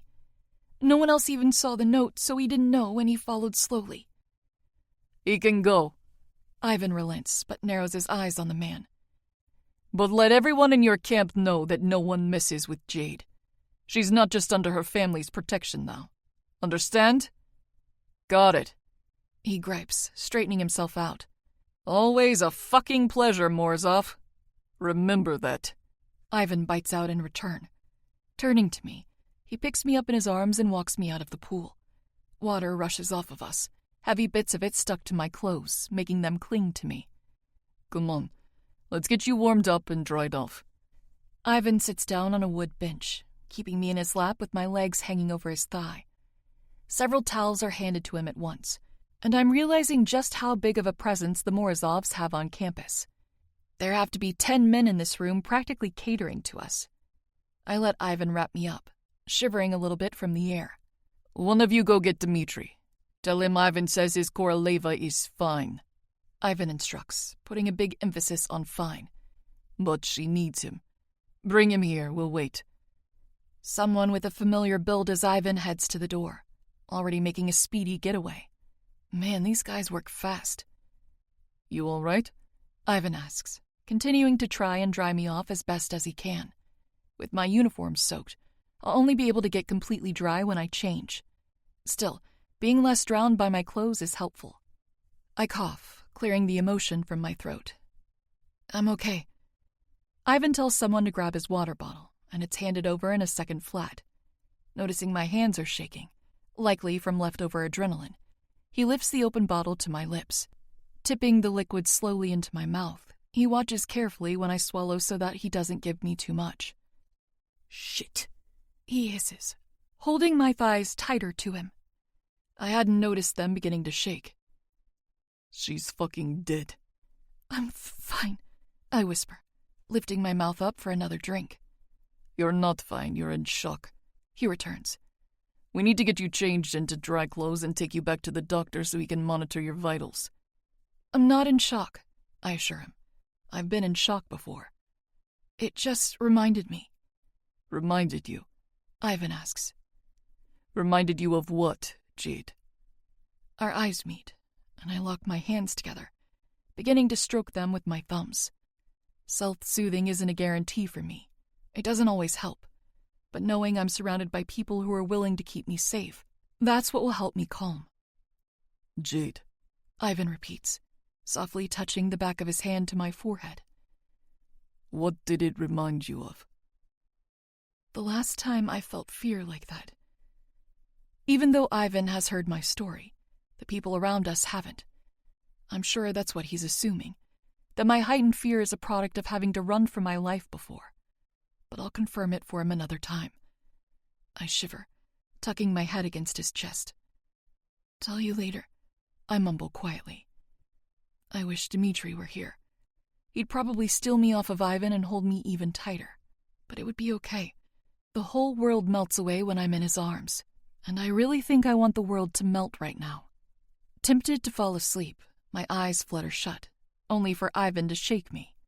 Do not do that, he warned sharply. You'll give me a heart attack. Ivan? An unfamiliar voice speaks. It's the same guy from before, the one who had Svensson pinned to concrete in 2 seconds flat. And he's holding a stack of fabric that vaguely resembles a boy's uniform. Here, he offers, outstretching the bundle of dry clothes. My spares, Ivan explains, taking them from him. Good thinking. He nods, about to step away or turn around. What's your name? I ask the big guy before he can leave. His answer is immediate and direct. Anatoly Koroleva. I smile. What does that mean? Koroleva.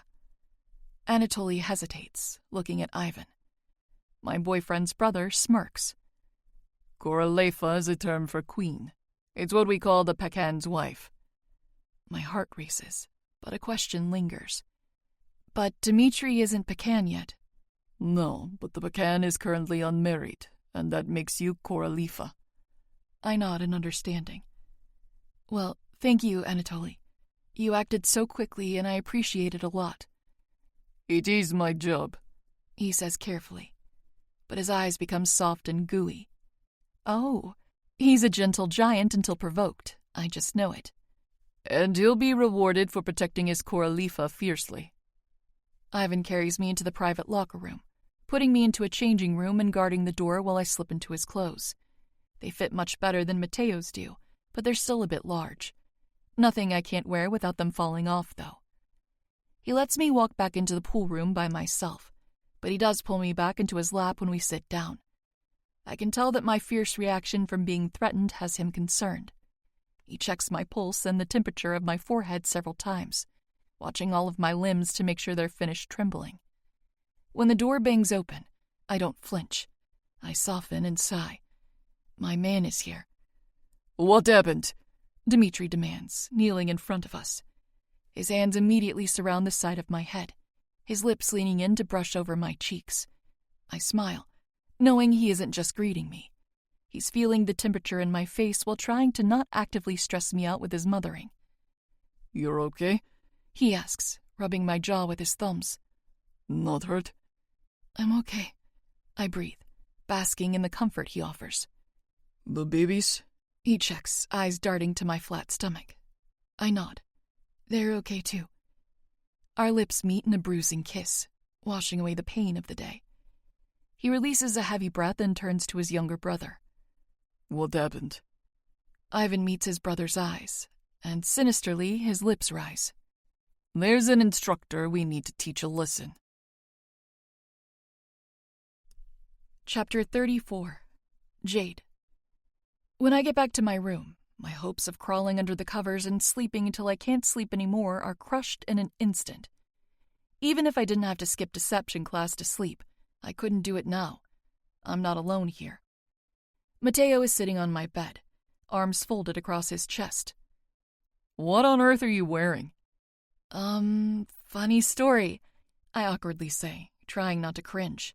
Oh, I'd love to hear this, he drawls, looking me up and down. How exactly does my little sister end up in a man's uniform with a funny story, Well, I clear my throat. It started when I fell in a pool. What? He blurts, less suspicious and more worried. You fell? Are you okay? I'm fine, I insist. Not a scratch on me, I promise. I just fell in and my uniform got all wet. He nods, calming down. So whose clothes are you in? My friend Ivan was there and gave me his spares. Ivan? He asks, confused. You have a friend? That's a man? Well, yes. His nostrils flare as he sucks in a surprised breath. What? Who is this guy? Why don't I know about him? It's Ivan Morozov, isn't it? Is that why you asked about him? You've been sneaking around being friends with him? Did he beat up that guy for you? I asked about him before I even met him, I say firmly. I literally asked you the first night, if you remember, and I was just curious. Curious because you think he's cute or something? Why are you friends? Oh, Lord, somebody help me. Mateo, you really need to slow down with the 3rd degree. I can't keep up. Yeah? Well, I can't believe my baby sister has been hanging out with some guy. How have we missed this? Are we not watching you closely enough? If you watch me any closer, you'll never leave my side, I retort crisply. Sounds perfect, he snaps back. Since apparently alone time is when you sneak around campus to meet up with strangers. He's not a stranger, he's my friend. You said I could make friends. Girls, he snaps out. Girlfriends are what I meant. Men cannot be trusted, Jade. We're awful, all of us. I frown. That's not true. It is, he insists. How do I know you're not doing unsavory things with this Ivan kid, huh? Or that he doesn't want to every time he's with you? God, if he only knew the half of it. Mateo, please, I beg, taking a steadying breath. I'm sorry I didn't tell you sooner, but I didn't want you to freak out. He shakes his head. Well, you see how well that worked out? Ivan really is my friend, I reiterate. Please don't ruin this. I promise, cross my heart, that I'm not sneaking around with him. It's not a complete lie. Sort of. If he's really your friend, then you wouldn't care if Dad and everyone else knew. He argues stubbornly. Of course I'd care, I refute. You're all so crazy protective, I didn't want him to run for the hills screaming because of you guys. Are you embarrassed of us or him? Oh my God, neither! I groan, dropping my head back and rubbing my face. Would it make you feel better to hang out with us once? I'll introduce you, and you can see that we're just friends. He pauses, seemingly to consider it. I don't know. Your opinion means a lot to me, I say truthfully. If you can do it without trying to fight him, I'd like for you to meet him. I think you'll like each other. Why should I like him? He scoffs. Well, he's nice. So we're pets. I'll get you a dog. He's funny. Mateo huffs. So am I, so why do you need this punk? Please, I whisper, expression falling. Can't you do this for me? Oh no, he says, shaking his head. You can't use that face on me. It's not fair. I'm not using any face, I sniff, denying it. Put your bottom lip away, he pleads. You're going to make my heart all mushy and sad. I do not do my best brothering with a mushy, depressed heart. Brothering? I echo. You know what I mean, Mateo claims. I do, I affirm. So you'll meet him? And let this be our little secret? He groans, tipping his head back. And eventually, fine, I'll meet him. But I'm only keeping your secret if you believe he's really just your friend after the fact. Good enough for now. For now doesn't last very long when Mateo demands we use our free day to hang out with Ivan immediately. Thankfully, I'm able to give him a quick warning before Mateo ambushes him. I need you to hang out with me and Mateo today, I whisper to him hurriedly in line for pancakes at breakfast.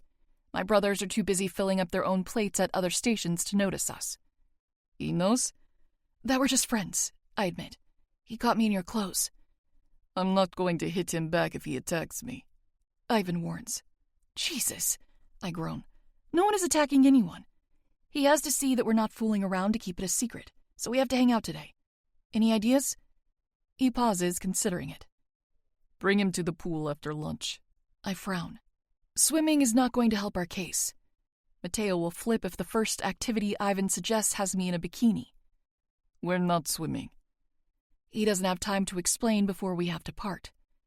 Mateo is his normal self at breakfast, stealing a good portion of my plate and demolishing his own. I'm grateful that he isn't drawing suspicion by being moody or strange. Armani would pick up on it immediately and demand to know what's up. Speaking of Armani, he dips out of breakfast early, apparently having scheduled some tutoring today. He's not the only one that disappears. Remo and Nico are apparently hiking in the mountains today. I'm almost glad that all I have to do is pull off a hangout with Ivan and Mateo without letting anything about Dimitri slip up. Hiking and gun training sounds like a terrible way to spend free time. After lunch comes and goes, Mateo reluctantly follows me to meet Ivan. All I'm saying is following the stranger's orders. He is not a stranger, I remind him for the umpteenth time. He's irresponsible. I don't like being told what to do, he finishes. Well, maybe Ivan doesn't like being bossed around by my overprotective guard dog either. You pick the time, last minute as fuck, if I might add, so he gets to pick the place. Did you just say fuck? Mateo asks, grinning like a loon. Okay, potty mouth. Rolling my eyes, I smack his shoulder. I've sworn in front of you before. Dramatic much? You're sassy lately, he declares. I'd blame it on this new friend, but I like it so he doesn't get credit for it. Mateo, if anyone taught me to be sassy, it's you. Pleased, he dips his head. Good. Ivan's already waiting for us in the pool room, sitting on a bench in his regular school uniform. When he sees us walk in, he stands. Oh, so you do know where your clothes go, Mateo calls out immediately. Surprised you aren't wearing Jade since you two are buddy-swapping outfits now. The skirt doesn't go with my legs. Ivan snarks right back. Mateo doesn't laugh, but I do. I have to cough to cover it up, and my brother is not pleased to have someone else make me laugh in front of him. Off to a great start. Funny, Mateo drawls, not at all meaning it. Are you feeling left out? Ivan clicks his tongue. If you want to get in my pants, Will. My eyes bulge open. Thanks for the offer, but I'm celibate. I'm even more gobsmacked by his response. Even if he wasn't celibate for the semester, Mateo isn't into guys. At least, he's never implied as much. Not even when we talked about it. Well, we have that in common, then, Ivan says matter-of-factly. Mateo looks affronted by this. Bullshit. Giving him a shrug, Ivan doesn't care about his doubt. I'm a second son, Mateo. I'm sure you know what that means for my family. Rearing his head back, he looks between Ivan and me. That shit is for real? Dude, you're a bullet magnet for your brother? That's fucking fucked up. Eloquent, Ivan mutters. Hey, I protest, pinching Mateo harder than I normally would. Don't call him that. You said you'd be nice. Ow, motherfucking ouch! He bites out through a wince. Be nice or I'll tell Dad I have a friend myself just so I can tattle on you for being mean to him. My brother scowls. Traitor. Ivan sighs painfully. Should we just clear the air then? By all means, Mateo huffs. I have no ill intentions towards Jade. I don't drink, do drugs, or have sex. I'll never marry, so you don't have to worry about me trying to woo her. We're friends. She's funny, smart, and powerful. Not because she's a Moretti, but because of what she's survived. She's a warrior, and I'm going to continue to be her friend. Not even your objection will stop it, so you might as well get on board. I hold my breath, my heart so warm it could just melt. I wish I could run over and hug him right now, but I'll do it later. Eyes gentle as ever, Mateo peers down at me. You told him? About before? I did, I whisper. If you can trust him with that, fine. Mateo sighs, patting my shoulder. I won't object to him. But if he does anything, and I mean anything, I'll kill him so fast Nico won't even get to torture him. I mean it, Jade. I'll drop this motherfucker. Breathing a sigh of relief, I throw my arms around his middle and hug him tight. Thank you, Mateo. Yes, I'm the best, I know. Sing my praises, little sister. Not quite the best, I correct. You could have left out the murder bits. No, I couldn't. Of course not, I snored. I turned back to my best friend, beaming with a smile. So now that we've got that squared away, what are we doing here? Right this way, he answers ominously, nodding to a mysterious door. Mateo and I follow, finding an old cement staircase. My brother shudders, peering down the steps. Goody, an evil lair. Should we expect a villain monologue sometime soon, or... Ivan arches a brow. Scared of a basement? Groaning, I rub my temples. Oh my gosh, enough with the snark, you two.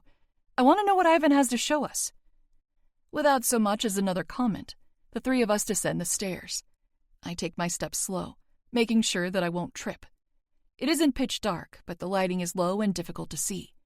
As we get to the bottom, the whole room is glowing with new light. There's a movie theater here? I squeak, fully floored by the massive setup. Old but still in good shape couches and recliners are spaced out along the wood floors, facing a projector screen. The title page for Coyote Ugly is already up, and the faintest smell of cola and popcorn floats around the air. There's a big basket of blankets as well, sitting off to the side for anyone to grab. Mateo crosses his arms, unimpressed. He knows your favorite movie? I know her blood type, too. Ivan jokes. I laugh. I don't even know my blood type. When my brother doesn't laugh too, I pout. Come on, Mateo, there's an underground theater here. literally hidden under a pool. Don't ruin it by being pouty. Fine, He relents. but we're sitting together and I'm not sharing my popcorn. I grin. Deal. Chapter 35, Dmitri. With Jade's youngest brother, sufficiently appeased after meeting Ivan and watching a movie in the Morozov's secret cellar, my girl can breathe a little easier again. She seemed to think it went as well as can be expected, and Ivan agrees. Unfortunately, her newfound relief is about to meet another stressor. I've called a midnight meeting with the Lord of Empire Academy, and she has to be there for it. We'll start our walk there in just a few minutes. I wish we could just stay here, she whispers, her nose dragging up the side of my neck. We could have so much more fun. Tempress, I chide. If this meeting were about anything other than Jade's safety, I would also rather stay here and worship her. Unfortunately, some things are more pressing than sex. Even really good, never felt like this before, sex.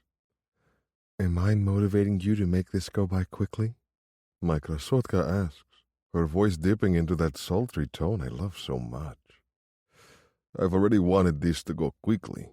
I want permission to kill the woman who tried to have a grown man drag my pregnant wife into a sparring match.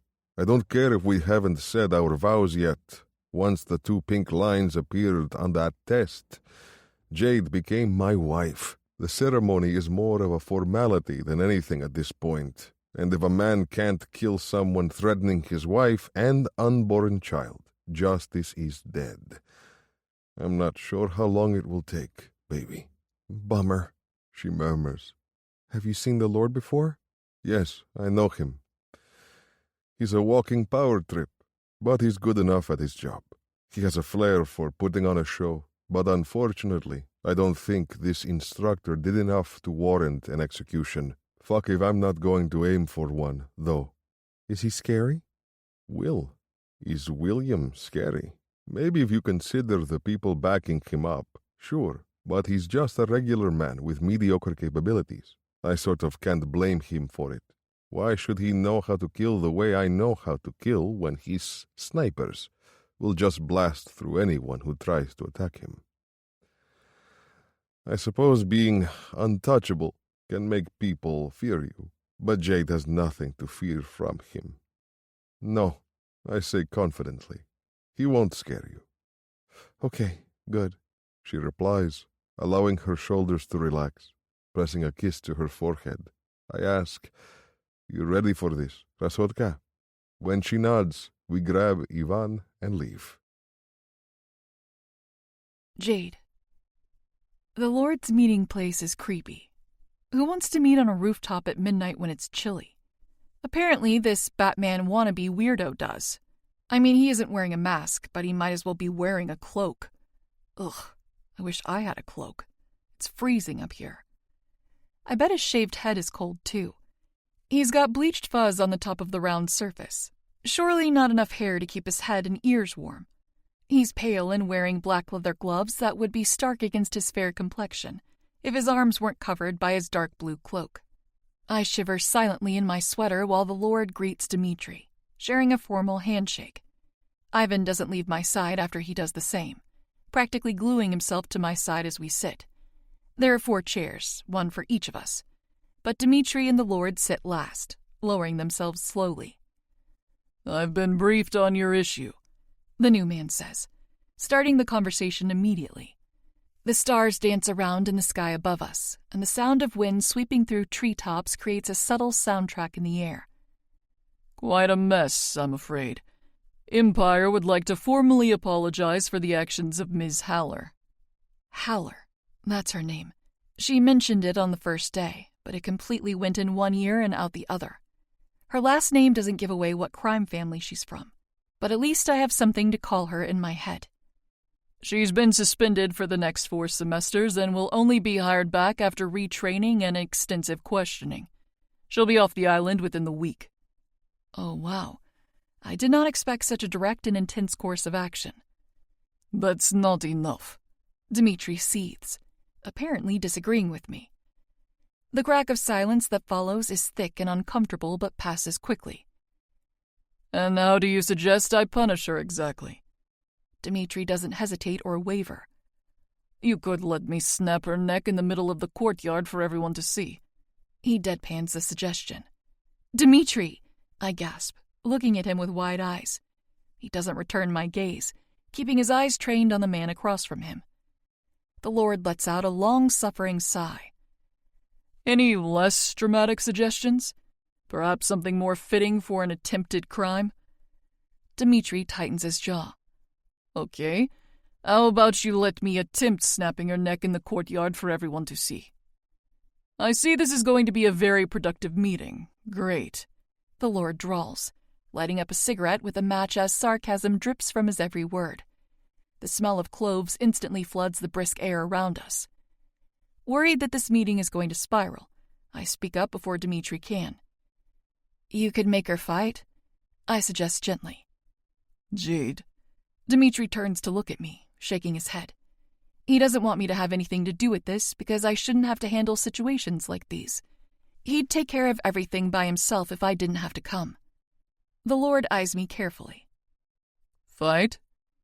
I mean, yeah. I shrug. That's what she tried to do to me, isn't it?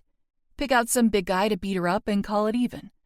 Surely a fight training instructor can handle a less than friendly sparring match? Shocking the absolute hell out of me, the Lord smiles. Your bride is a smart one, Morozov. Hasn't been in our world for long, and yet she grasps the rules, doesn't she? I mean, she's not sure why you're speaking about her in the third person, but thank you for the compliment, I guess. Also, I love being referred to as his bride. There's no eye for an attempted eye, but when an attempt is made to this degree, well, something must be done, no? It's not enough. Dmitri argues stubbornly. Surely you have an idea of someone who could dole out this punishment that would qualify as enough for you. The Lord pauses before adding an additional guideline. Though, I must insist you pick someone other than yourself or your blood. Touchy subject, this is. Wouldn't want you to break a rule in the name of vengeance. Having to execute an heir would not win me many favors. Another cold chill hits me and I shudder. Donning a concerned look, Ivan reaches out to touch my cheeks. Fuck, Jade, he says with worry. Tell me when you're cold next time. He shrugs out of his overcoat, wrapping it around me like a blanket before I can blink. The embarrassment of my teeth nearly beginning to shatter is so worth the immediate warmth his coat provides. Ivan kisses the top of my head before he sits back down, and even his lips have more heat than I do. How are you so warm? I mumble, tugging the fabric closer. Being pissed off does that, the Lord answers for him. So what'll it be? A fight before we send her off? A longer suspension?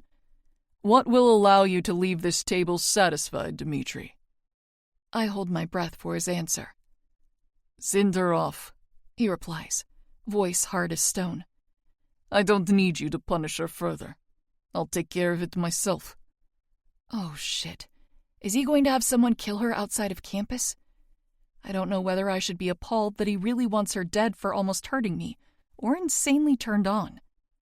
When I squeeze my legs together, I realize it doesn't matter how I should feel. I do feel it already. Being wet and achy between my thighs, I wonder if my body temperature will start to increase. That'd be nice. The Lord claps his hands together, pleased with his answer. By all means, handle your business within the rules as you see fit. I always do prefer it that way. As a gesture of goodwill, we'll adjust her suspension to a lifetime ban. Short ban, Ivan mutters under his breath. Yes, a short ban indeed. The Lord chuckles, having caught it. Less paperwork for me and a solid revenge plot for you all. Marvelous. Everything ends pretty quickly after that, with the three of us leaving first. When we get back to Dmitri's room, I pull off Ivan's coat and my sweater, too. My man makes a move to speak, but I shut him up with my mouth before he can. I went from freezing to burning up with desire in the span of a few minutes. Being turned on by the prospect of someone killing for me is probably not a trait to be proud of, but I'm too horny to bother caring. I pull at the seams of his shirt, ripping a button off in the process. Fuck me, I demand, reaching for his belt. Slow down, baby, he encourages, kissing me more passionately than hurried. We've got hours. There's no rush. I want you now, I whine. Shh, he says softly. Krasotka, your face is hot. Your face is hot too, I return, giggling. He shakes his head and our kisses end. Yes, you're stunning, but no. I mean, your face is blistering hot right now. Do you feel okay? I frown, lifting the back of my hands to my cheeks. Heat practically singes me. Weird, I comment, pressing my hands there harder. The skin gets damp with incoming sweat, and my stomach rolls. Covering my mouth, I push past Dimitri and rush into his bathroom, barely making it to the toilet before I vomit. The bile burns, and I cringe, a swell of discomfort washing over every inch of me. My stomach recoils, and I cough up the excess in my throat, only to feel my hair being pulled back from my face. Don't, I rasp, mortified. Go away. Not a fucking chance, Dimitri returns, scooping every stray hair away and beginning to rub my back. I'm staying right here. My eyes prick with painful tears, watering while I blink. I don't think I'm going to throw up a second time, but I refuse to move just in case. I don't want you to see me all gross, I whisper, my voice hoarse. You're not gross, he states firmly, continuing to rub my back. Do you feel better, or is there more? I wince, but shut the lid, flushing the toilet without answering him and climbing to my feet. Dimitri doesn't leave me for a second, as I fish out a spare toothbrush and start scrubbing away the acidic taste in my mouth. I gargle mouthwash twice and look in the mirror when I'm done, only to find my face paler than ever. I frown at myself. I wanted to have sex. Dimitri nods, kissing my shoulder. I know, Krasotka. It's okay. It's not, I disagree. I'm still horny and now I look disgusting. His gaze in the mirror becomes sharp. You do not look disgusting. So we can still fuck? I ask hopefully. Planting a few open-mouth kisses on my collar and neck, he hums. No sex tonight, baby. But if your stomach settles and you still want something, I'll finger you until you soak my hand and cum. How about that? Not as appealing as being railed into the mattress, but it'll do. He probably just doesn't want to rock me around too much and make me nauseous. Okay, I mumble. Come on, baby, he coos, taking my hand. We'll get you some water to sip on, and I'll rub your back. My God, I adore him. Thank you. What for? He asks, brows furrowed. Just for being you. Chapter 36. Jade. 1 month later. The weather is so incredibly nice today. It's warm, but not humid or muggy and hot. The air is crisp from the cool water of the ocean. It's the perfect day for ice cream, and that's exactly what Ivan and I are devouring right now. Being able to walk around in the daylight with him is so nice. Not having to worry about being spotted is even better. Armani is gone for the whole day, up in the mountains working with the long-range sniper candidates. He selected 5 students with potential and went up there with them to get some practice and improvement. The twins are out there with him, not shooting but acting as his unofficial guards. They won't let anything happen to him while he's distracted with working, but Remo says it's not a big deal. Mateo is just in bed for a post-lunch nap, not feeling the need to tag along since he trusts Ivan now. He's exchanged a few less snappy words with him in the past few weeks, and I can tell he's accepted our friendship. My morning sickness is still a bit of a problem, but I don't want to think about it right now. This peach sorbet the kitchen employees made is fucking phenomenal, and I will not throw it up. Do you like yours? I asked Ivan, nodding to the strawberry flavor in his cup. It's good, he replies, taking another bite. We decided to sit near the beach, allowing us a bit of privacy without really hiding. Dimitri is around here somewhere, watching us from afar. I found out that he spends most of his time observing me, and recognizing the feeling of his eyes has become instinctual. It's sweet, but also kind of sad. Soon enough, the semester will be over, and he'll never have to watch me from a tree again, because he'll be right next to me. I hum, nodding. What flavor would Dmitri have gotten? Ivan thinks about it. Probably peach since you got it. Does he even like peaches? I don't know that he's ever had one. He shrugs. But he'd try it for you. My cheeks lift as I smile at him. You know one of my favorite things about Dmitri? He smirks. His dick? I roll my eyes. No. Well, yes, but no, not the point. I was going to say you dummy. Having a boyfriend that comes with a best friend? That's pretty fucking cool. Ivan's lips perk up on the sides, absorbing my words. Yeah, it's pretty fucking cool. He agrees. But you should get used to calling him your husband, you know? I swallow a bite quickly. I should? He already refers to you as his wife. He points out casually. My lips part. He does? Yeah. He agrees. Ever since you got pregnant, when he briefs the men about you for the week, he says, my wife this and my wife that. Husband. I try the word out, rolling it around my tongue. I like it. You should call him that in bed. He winks. I laugh through a gasp. You have a dirty mind, Ivan. Well, when you can't have sex, joking about it is as close as you get. My chuckle dies down. Ivan, you know I don't care if you... Nope, he chimes, not allowing me to finish. Never going to happen, sistra. Sistra? He grins. Russian for sister. My heart softens. How do you say brother? Brat. He says, rolling the R. Too similar to brat. I'll find a nickname for you, don't worry. Ivan shakes his head. No rush, we've got time. I hope we do. I want endless time with my best friend and my husband. Do your clothes fit better now, by the way?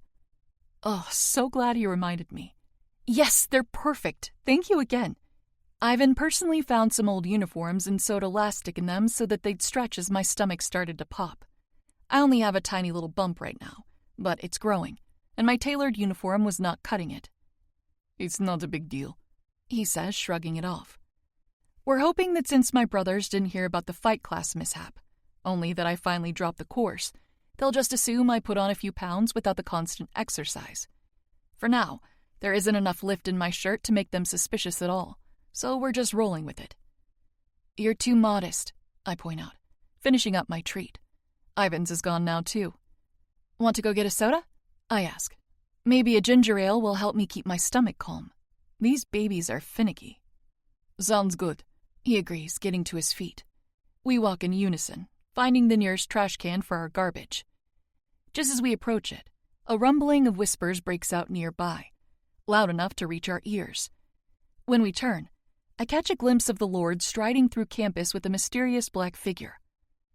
What's going on? I ask, throwing away my disposable cup. I'm not sure. Ivan responds cautiously. Why the hell is the Lord walking around with this Grim Reaper-looking guy? We only get a few feet closer when Ivan holds out his arm, prompting me to freeze. Wait, he instructs. That's an executioner. I hear someone whisper. Someone fucked up. What the hell? I gasp. Who are they looking for? Another student wonders aloud. Nearby, I watch as Dmitri appears, walking out from behind a bunch of trees. A sick sense of dread hits me in my core, and Ivan stiffens. I stop breathing as he looks at us, his expression unreadable to me, and then he turns to the executioner. No, I croak. What is he doing? Jade. No, Ivan, what's happening? I screech. When the Lord finds Dmitri with his eyes and points him out, Ivan has me locked against his chest before I can take off running toward them. I scream and thrash in his arms, kicking and swinging my arms. Dmitri! I cry out, my voice breaking. Ivan, we have to... Shut up, he warns. The deep command was snapped directly against my ear. Ivan has never said that to me before. Do not put a target on yourself. Let him handle it. We're so close, but not close enough. I don't know what the Lord is saying to Dmitri, but I know it can't be good. An executioner is standing way too fucking close to the love of my life right now. Overhead, the sound of a plane echoes around, but I ignore it, unable to take my eyes off of the scene in front of us. You want an inquisition? Dmitri asks loud enough for me to hear. Let's have it right here. He steps down to one knee and eventually to two. Ivan, why is he kneeling? I demand, trying to squirm out of his hands. Ivan! I start panting with worry, but he only holds me tighter. Go ahead. Have your fucking inquisition. You've got nothing. The Lord shakes his head. I'm afraid that's just not true. Dauntingly, the executioner comes up behind Dmitri, standing there with a knife in hand. I can't believe my eyes. Dmitri on his knees, being held in place by an implied threat. We've been presented with photos of you leaving the premises. My heart starts to hammer. No way. They can't hurt him for that, let alone kill him. Photos aren't admissible evidence here. Dmitri seethes. Photos taken here aren't, the Lord rebuttals. These weren't taken here. Oh my God, I'm going to puke. Ivan, I whimper. Shh, he soothes. Just breathe. He still doesn't release me. I've never left this campus without approval. Photos can be doctored. I'm afraid I'm going to need to see some evidence that you haven't left or... The Lord stops speaking as the sound of an engine grows closer. Everyone looks up, only to find a plane landing on the small runway nearby. The wind around us picks up and fully knocks the air from my lungs when I see who's responsible for it. Relief hits me like a ton of bricks. My knees give out entirely, but Ivan keeps me off of the ground, holding me tightly. Apollo struts out of the plane and heads directly for the commotion, eyes hidden by dark designer shades. My brother is here. Oh, thank God. He'll fix this. I know he will. Still keeping me penned against him, Ivan moves us closer but reminds me to remain quiet, shushing me against my hairline. None of my other brothers are with him, but Apollo isn't alone. By the plane, 2 men remain standing guard, whilst another 2 trail behind my eldest brother. Moretti, the Lord of Empire greets him cautiously. We weren't expecting you. I thought not, Apollo replies, eyeing the man. Without offering him another word, Apollo turns his attention to Dmitri. Get up.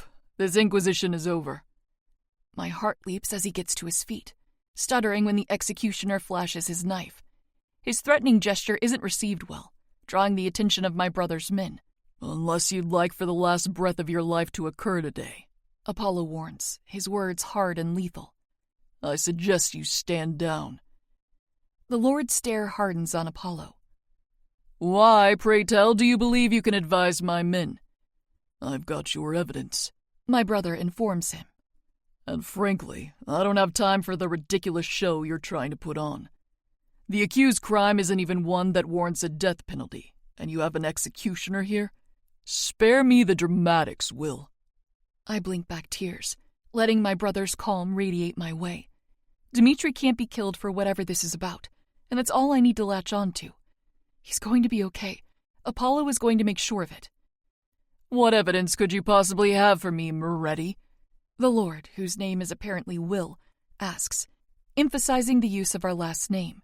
He knows his name is Apollo, but he's actively avoiding using it, likely as a rebuttal to Apollo's use of his name. It appears the Lord of Empire isn't fond of personal connections. You're accusing Mr. Morozov of unlawfully coming and going from Empire, but the only evidence you have is a misinformed tip and grainy photo shot from a moving boat. Dmitri's absence from school grounds on the accused date was sanctioned, and I have the paperwork to prove it. Do you? The Lord asks, interest piqued. He no longer seems salty about Apollo's arrival, but almost excited about what he has in store for him. Ivan has said this man likes to be entertained, and he may not have been exaggerating. Dmitri Morozov can't be punished for leaving the grounds on the accused date because he left for an accepted reason. Holy shit, Ivan whispers. I look back to find a light switching behind his eyes. What? I rush out, terrified about what he's just put together. There's only 2 acceptable ways to leave without notifying anyone when you've been caught. Death in the immediate family or... Fuck, he's really going to do it. What? I demand, breathing heavily. We settled our negotiation on the day the accused was spotted, Apollo informs cryptically, handing a thick stack of papers to Will. These things need to be handled in person, as you well know. Contracts signed in blood and all that.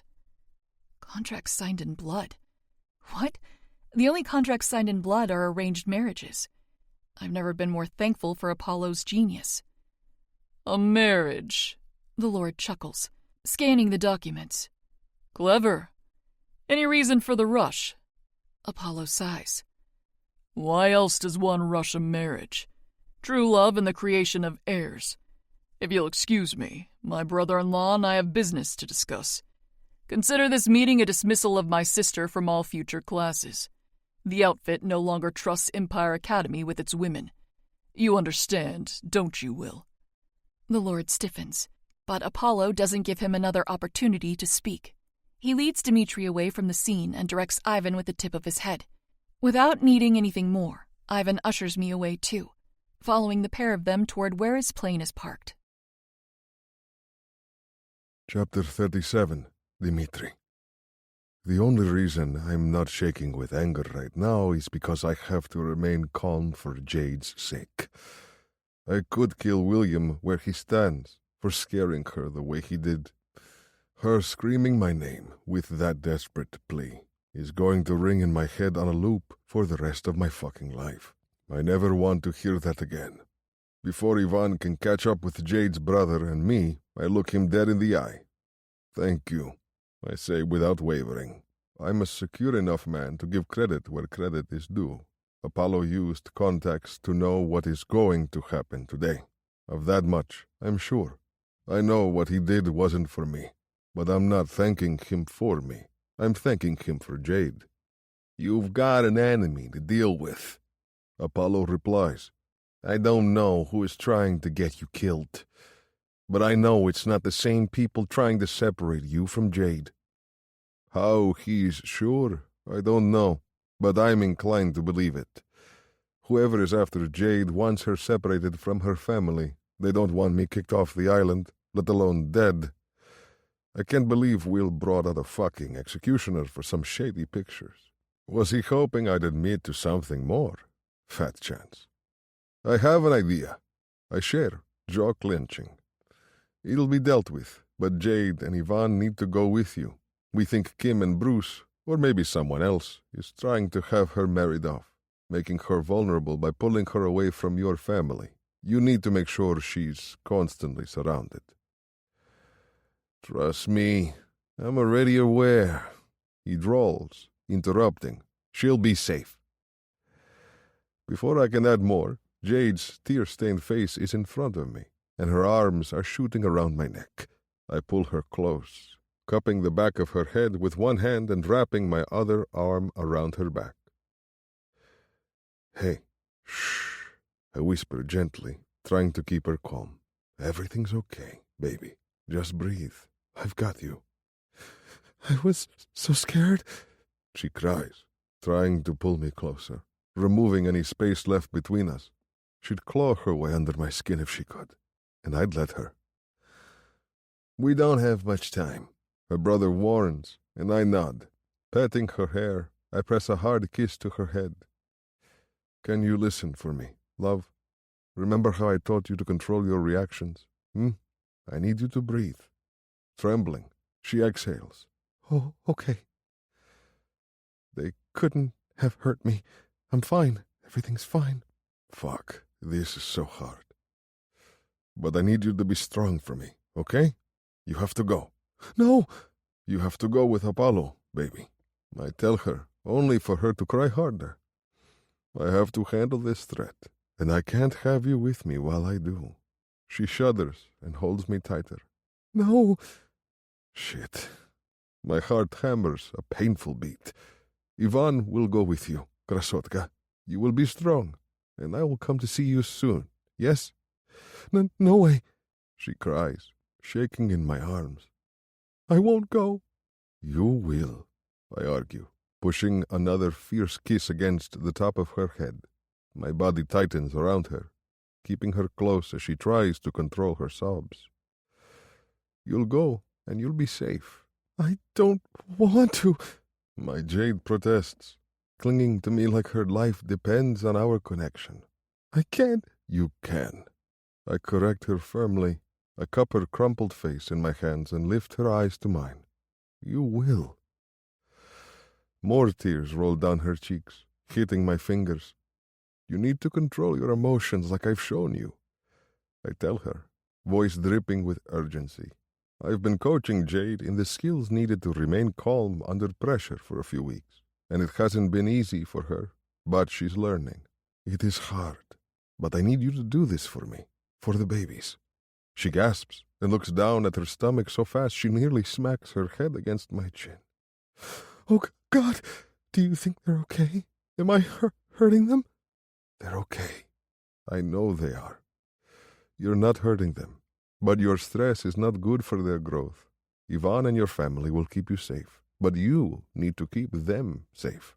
Understand? Her nod is shaky as she lets out a wobbled breath. I don't want to leave you. Jade's confession is a whispered one. You're not leaving me, I assure her. There are going to be times in our lives when I can't have you near me for your safety and for my sanity. If I didn't know you were 100% safe, I couldn't function. Yes? I can't function if you're not safe either, she protests, frowning as her tears begin to dry. Sorry, love, I say, lifting her chin. But you'll function just fine because Ivan will make sure of it. A warning siren bellows, and I withhold a groan. If Jade knows I'm as miserable as she is about this, it'll only make it harder for her. It's time. 2 words have her wrapped around me tighter than ever before. Jade hugs me so hard, shaking against my frame. Ivan, I mutter, grabbing my little brother by his arm. Take her. No, Jade whines. Calming her down was no use. Ivan and Apollo are going to have to do it again on the plane. I love you, I promise, pulling her face up to mine. I kiss her until she melts and nod to Ivan to swoop in. With her relaxed and unsuspecting, he's able to get my girl off of me and into a safe hold. No! She screams, trying to thrash in his hold to no avail. My brother holds her just tight enough and in the right spots to keep her stomach safe, but the rest of her body in place. He walks away without looking back, knowing we don't have much time.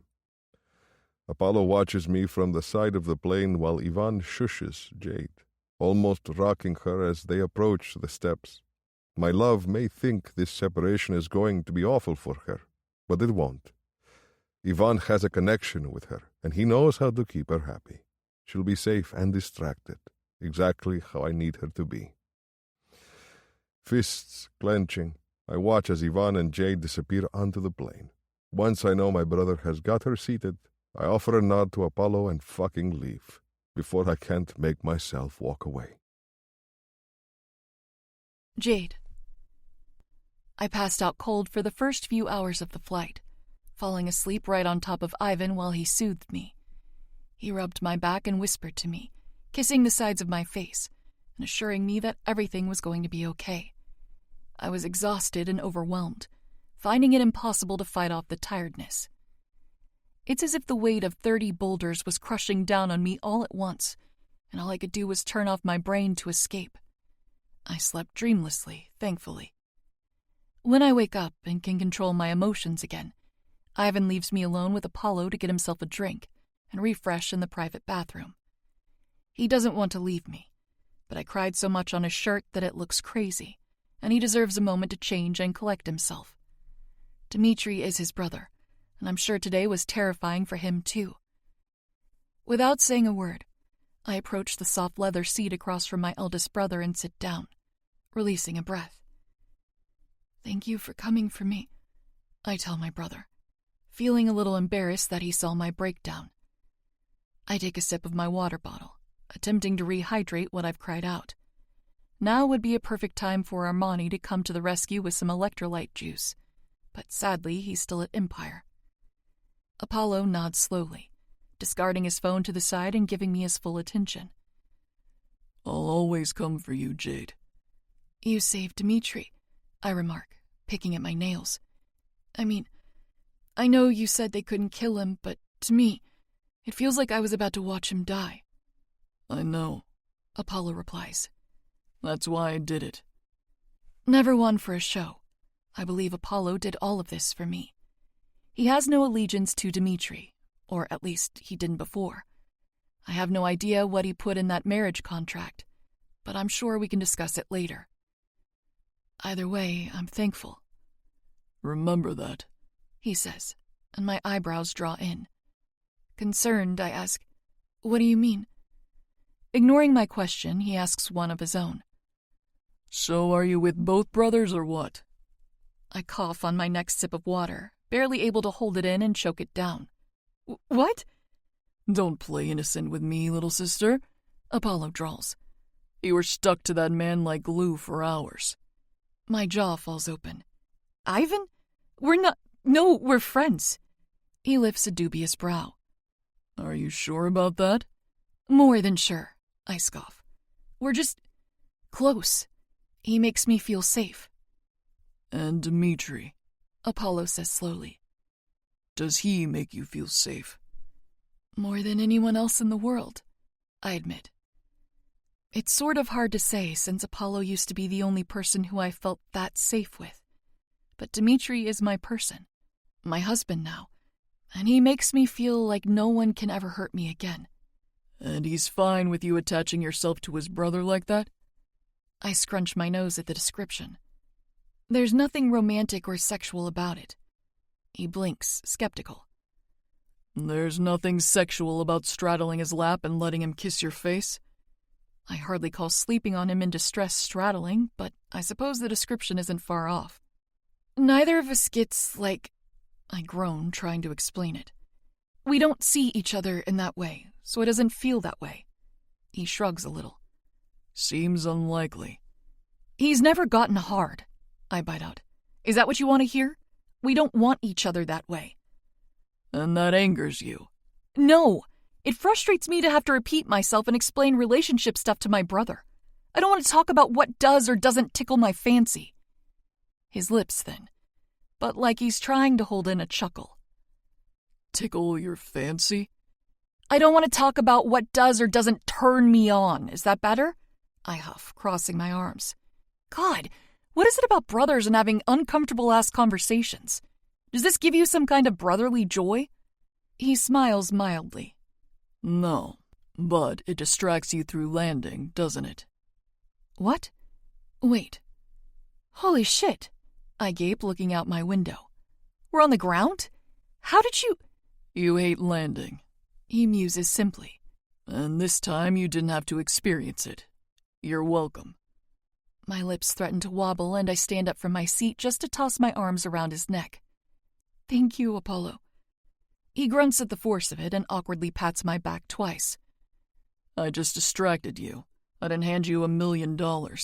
I wasn't even nice about it. You're such a good big brother. Okay, he replies, bewildered. For such a sweet guy, you'd think you'd have a girlfriend. At this, he grumbles, detangling himself from me and standing up from his seat. I'm hardly sweet and certainly don't want a girlfriend.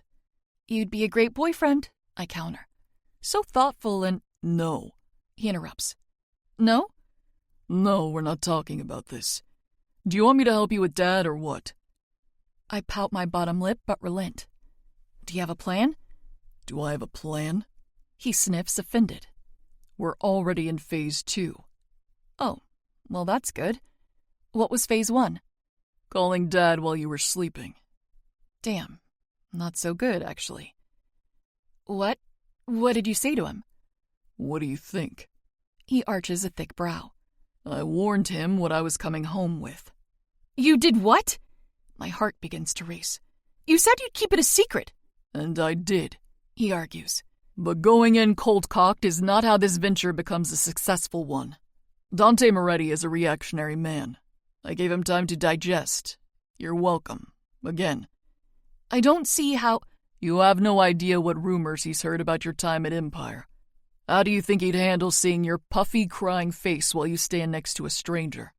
He'd kill Ivan right on the tarmac before asking a single question. I hardly think... And another thing, he cuts in. Your life was threatened several times. He needed to be informed about that. He's not just our father. He's our capo. Right, I get it. I finish, stealing his unsaid words. Thank you, Apollo. I know you're doing what's best. I'm just scared. A single hand on my shoulder is all the comfort he offers. You'll be fine. Phase 2 is simple enough. Chapter 38. Jade. When we descend the plane stairs, it takes 2 blinks before I understand why Apollo called our father before we landed. He looks furious even with the heads up, but I don't miss the fact that Uncle Caesar has my dad's gun on his hip. They unarmed him, and he let them. So he's angry as all hell but not murderous. It's a start. The sun strikes down on us so much that I lift a hand to help block it out. No one moves toward one another until Dad takes a step closer. Blurry-eyed, I watch as Ivan steps in front of me, separating me from my father's line of sight. I peek around his shoulder, looking up at him with furrowed brows. Apollo sighs at my side, pinching the bridge of his nose. This should be fun, he groans sarcastically. Is this him, then? Father demands, voice dripping with fury. He doesn't come closer, standing his guard as Cassio, Elio, and Uncle Caesar flank his sides. This is the Russian fuck who defiled my baby girl? I let out a sound of protest, peeking out from behind my man-shield as much as he'll allow. I am not defiled! Fine, Dad says, correcting himself. Is this the Russian fuck who impregnated my baby girl? Father? Apollo starts, only to be cut off. And what if I am? Ivan challenges, clenching his jaw. Is this how you greet your son-in-law? Your hospitality is lacking. I have to bite my lip to hold back a laugh. Ivan is nuts to taunt my father this way, but I don't think he sees it that way. He's confident in his ability to keep me safe and himself alive against anyone. Oh, so he's skinny and dumb, Uncle Caesar jokes, shifting to meet my eye. Nice catch, sweetheart. Before I can give him a piece of my mind, Apollo steps in. This is not Dmitri Morozov. This is his brother Ivan. He's her guard and rather annoyingly good at his job from what I've seen. Oh? Father's jaw ticks. Is Dmitri too cowardly to join us, then? I love my dad so much, but right now, I want to kick off my shoe and throw it at him. How can he say these things about someone he doesn't even know? How can he not know how hard it is for us to be apart? He's not cowardly, I shout, holding back tears. I'm all cried out. I can't possibly handle any more blubbering. Dmitri said I need to regulate my emotions and stress for the good of the babies, and I'm damn well gonna try. He made me leave early because of a threat, and he's going to take care of it. He's not a coward, he's protecting me. And as hard as it is to cope without being with him, I know he's doing the right thing. What the fuck does she need a guard here for either way? Ilya questions, ignoring my words about Dmitri. Wouldn't be the first time a family turned on their daughter for an out-of-wedlock pregnancy, now would it? Ivan challenges. Everyone is stunned to silence, and the anger on my dad's face shifts to hurt. Are you really concerned about that, Jade? No, I answer immediately. I know you would never hurt me. It's not about that.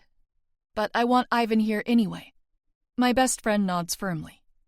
If Dmitri can't be here, I will be. And before you ask, apparently she's not with both brothers. She simply keeps this one like a pet, snuggling him without any nefarious motives, if you can believe it. I want to reprimand him for calling Ivan a pet, but it feels like things are actually beginning to calm down, and I don't want to ruin it. Dad? I ask, moving around Ivan slowly so that he lets me. Can I have a hug now? His clenched jaw loosens, and he holds out his arms, stretching them wide to each side. Of course, baby girl. I rush over, leaping into his arms and embracing him tightly. I missed you so much, Daddy. Oh, she pulled out the daddy card. Uncle Caesar chuckles. You're done for, Dante. We suspend in time, hugging for as long as we want until he slowly sets me down. His eyes zero in on my small bump, and his eyes sparkle. The baby is healthy? He asks, his concern melting my heart. They're both great, I answer, smiling big.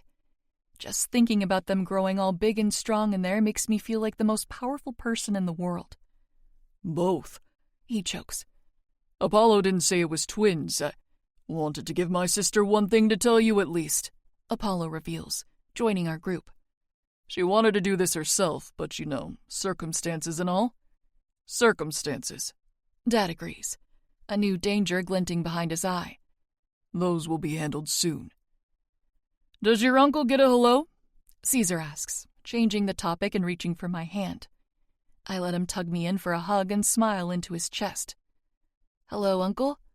Doing all right, Nipote? He asks. Was the flight good? I sort of blacked out for most of it, I admit. Sad and all. Our embrace loosens, and he brushes my hair back from my eyes to get a good look at me. You miss your husband, I nod, biting my lip to keep it from shaking. Well, we can't have that, can we? He tuts, nudging my chin to raise it. We'll get you settled. I'm sure Martha will fuss over you enough for all of us. I smile at that. Did you just bring the 2 cars? How are we all going to fit? We'll be fine. Apollo answers for him. You can sit on your not-boyfriend's lap. Not happening. Dad growls. Apollo shrugs. Should have seen them on the plane. Well, this went better than I expected, I think. As soon as we park at home, I grab Ivan's hand and rush him inside, dying to see Martha and squeeze her again. She's the closest thing to a grandma I've ever had, and I adore her. I hope she's missed me as much as I've missed her. I find her short gray hair first as she's leaning over the kitchen counter, sorting a plate of pastries. Martha! I call out, jogging toward her with a huge smile. I'm home. Darling girl, she greets, her eyes lighting up with joy. I wrap her in a gentle hug, letting go of Ivan to do it. I missed you, I tell her, pulling back so she can look at my face like I know she likes. Did you miss me too? Of course, she replies immediately. Martha eyes me up, smiling at what she sees. Look how much you've grown, Jade. You're in love, aren't you? With the man who gave you this? She asks, gesturing to my small bump. I am, I admit, blushing. I can't wait for you to meet him. This is not him, she asks, curiously looking over my shoulder at Ivan. Chuckling, I reach back for his hand and pull him to my side. Martha, this is Ivan. He's my friend. I introduce them. He's Dimitri's brother and my guard. He'll be staying with us for a while. It's good to meet you, Signora. Ivan greets, using a respectful Italian name for her. I didn't tell him to do that, which makes it even more meaningful. And you? Look how handsome you are, she compliments, smiling at him. What do you like to eat, Ivan? Oh, I can eat whatever, he starts, but Martha isn't having it. What are his favorites? She asks me instead. He's like Matteo, but less messy, I tell her. He really does like everything. She hums, pleased with the answer. Knowing she likes to go above and beyond, I add, but if you ever want to make him something special, he has a big thing for strawberries. You like strawberry shortcake? She asks him, not waiting for an answer. We'll have it for dessert. You don't have to. Let her. I cut him off, pinching his side. Making food for us is how Martha shows her love. All right then, he says carefully, blinking. Thank you. That'd be nice. And you, she addresses me again. Your father texted me you were having twins. These little babies you have, do they have favorites? Not sure yet, I admit. I think anything is good for now, but they might get more specific soon. Being home means more options. I'm expecting to make Apollo pick me up late-night cravings at least a few times. I cover my lips with my finger and we share a conspiratorial laugh. Martha approves. Good. That boy needs to learn how to take care of a woman. His time is coming, I can feel it. Fingers crossed, I agree, full of hope.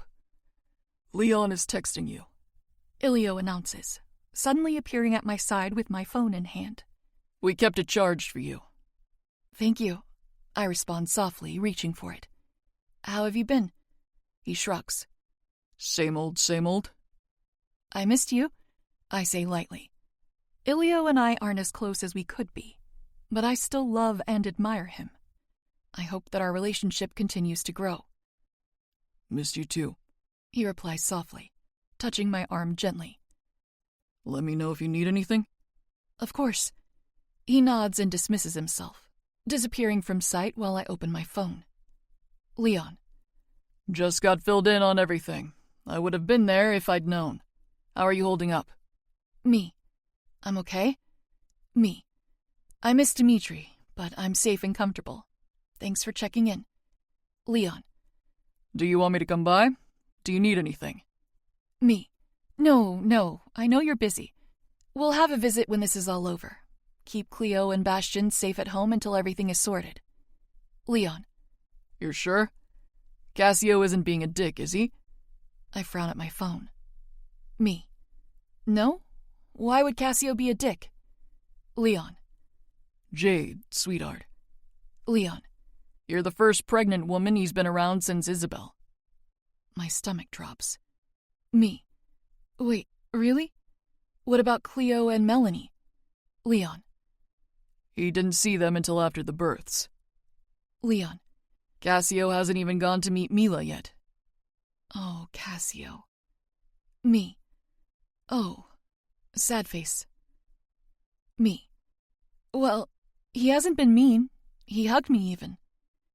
It was a small side hug in the car, but a hug he initiated nonetheless. Leon. Good. Let me know if that changes. Me. Will do, big brother. Leon. And Cleo says you're free to text her if you have any questions or want to talk. She did? That's so nice. I haven't heard as much from her as I have from Melanie, but I get the feeling that she's not as close to the family as Melanie is. Me. I might take her up on that. I'm probably going to need all the help I can get. Chapter 39. Jade. Dinner is awkward, to say the least. At least we got to change out of our uniforms for it. One of the guards grabbed some basics for Ivan, mostly white t-shirts and jeans, but we'll order him better options tomorrow. Me, on the other hand, I'm back in my comfy leggings and oversized sweaters.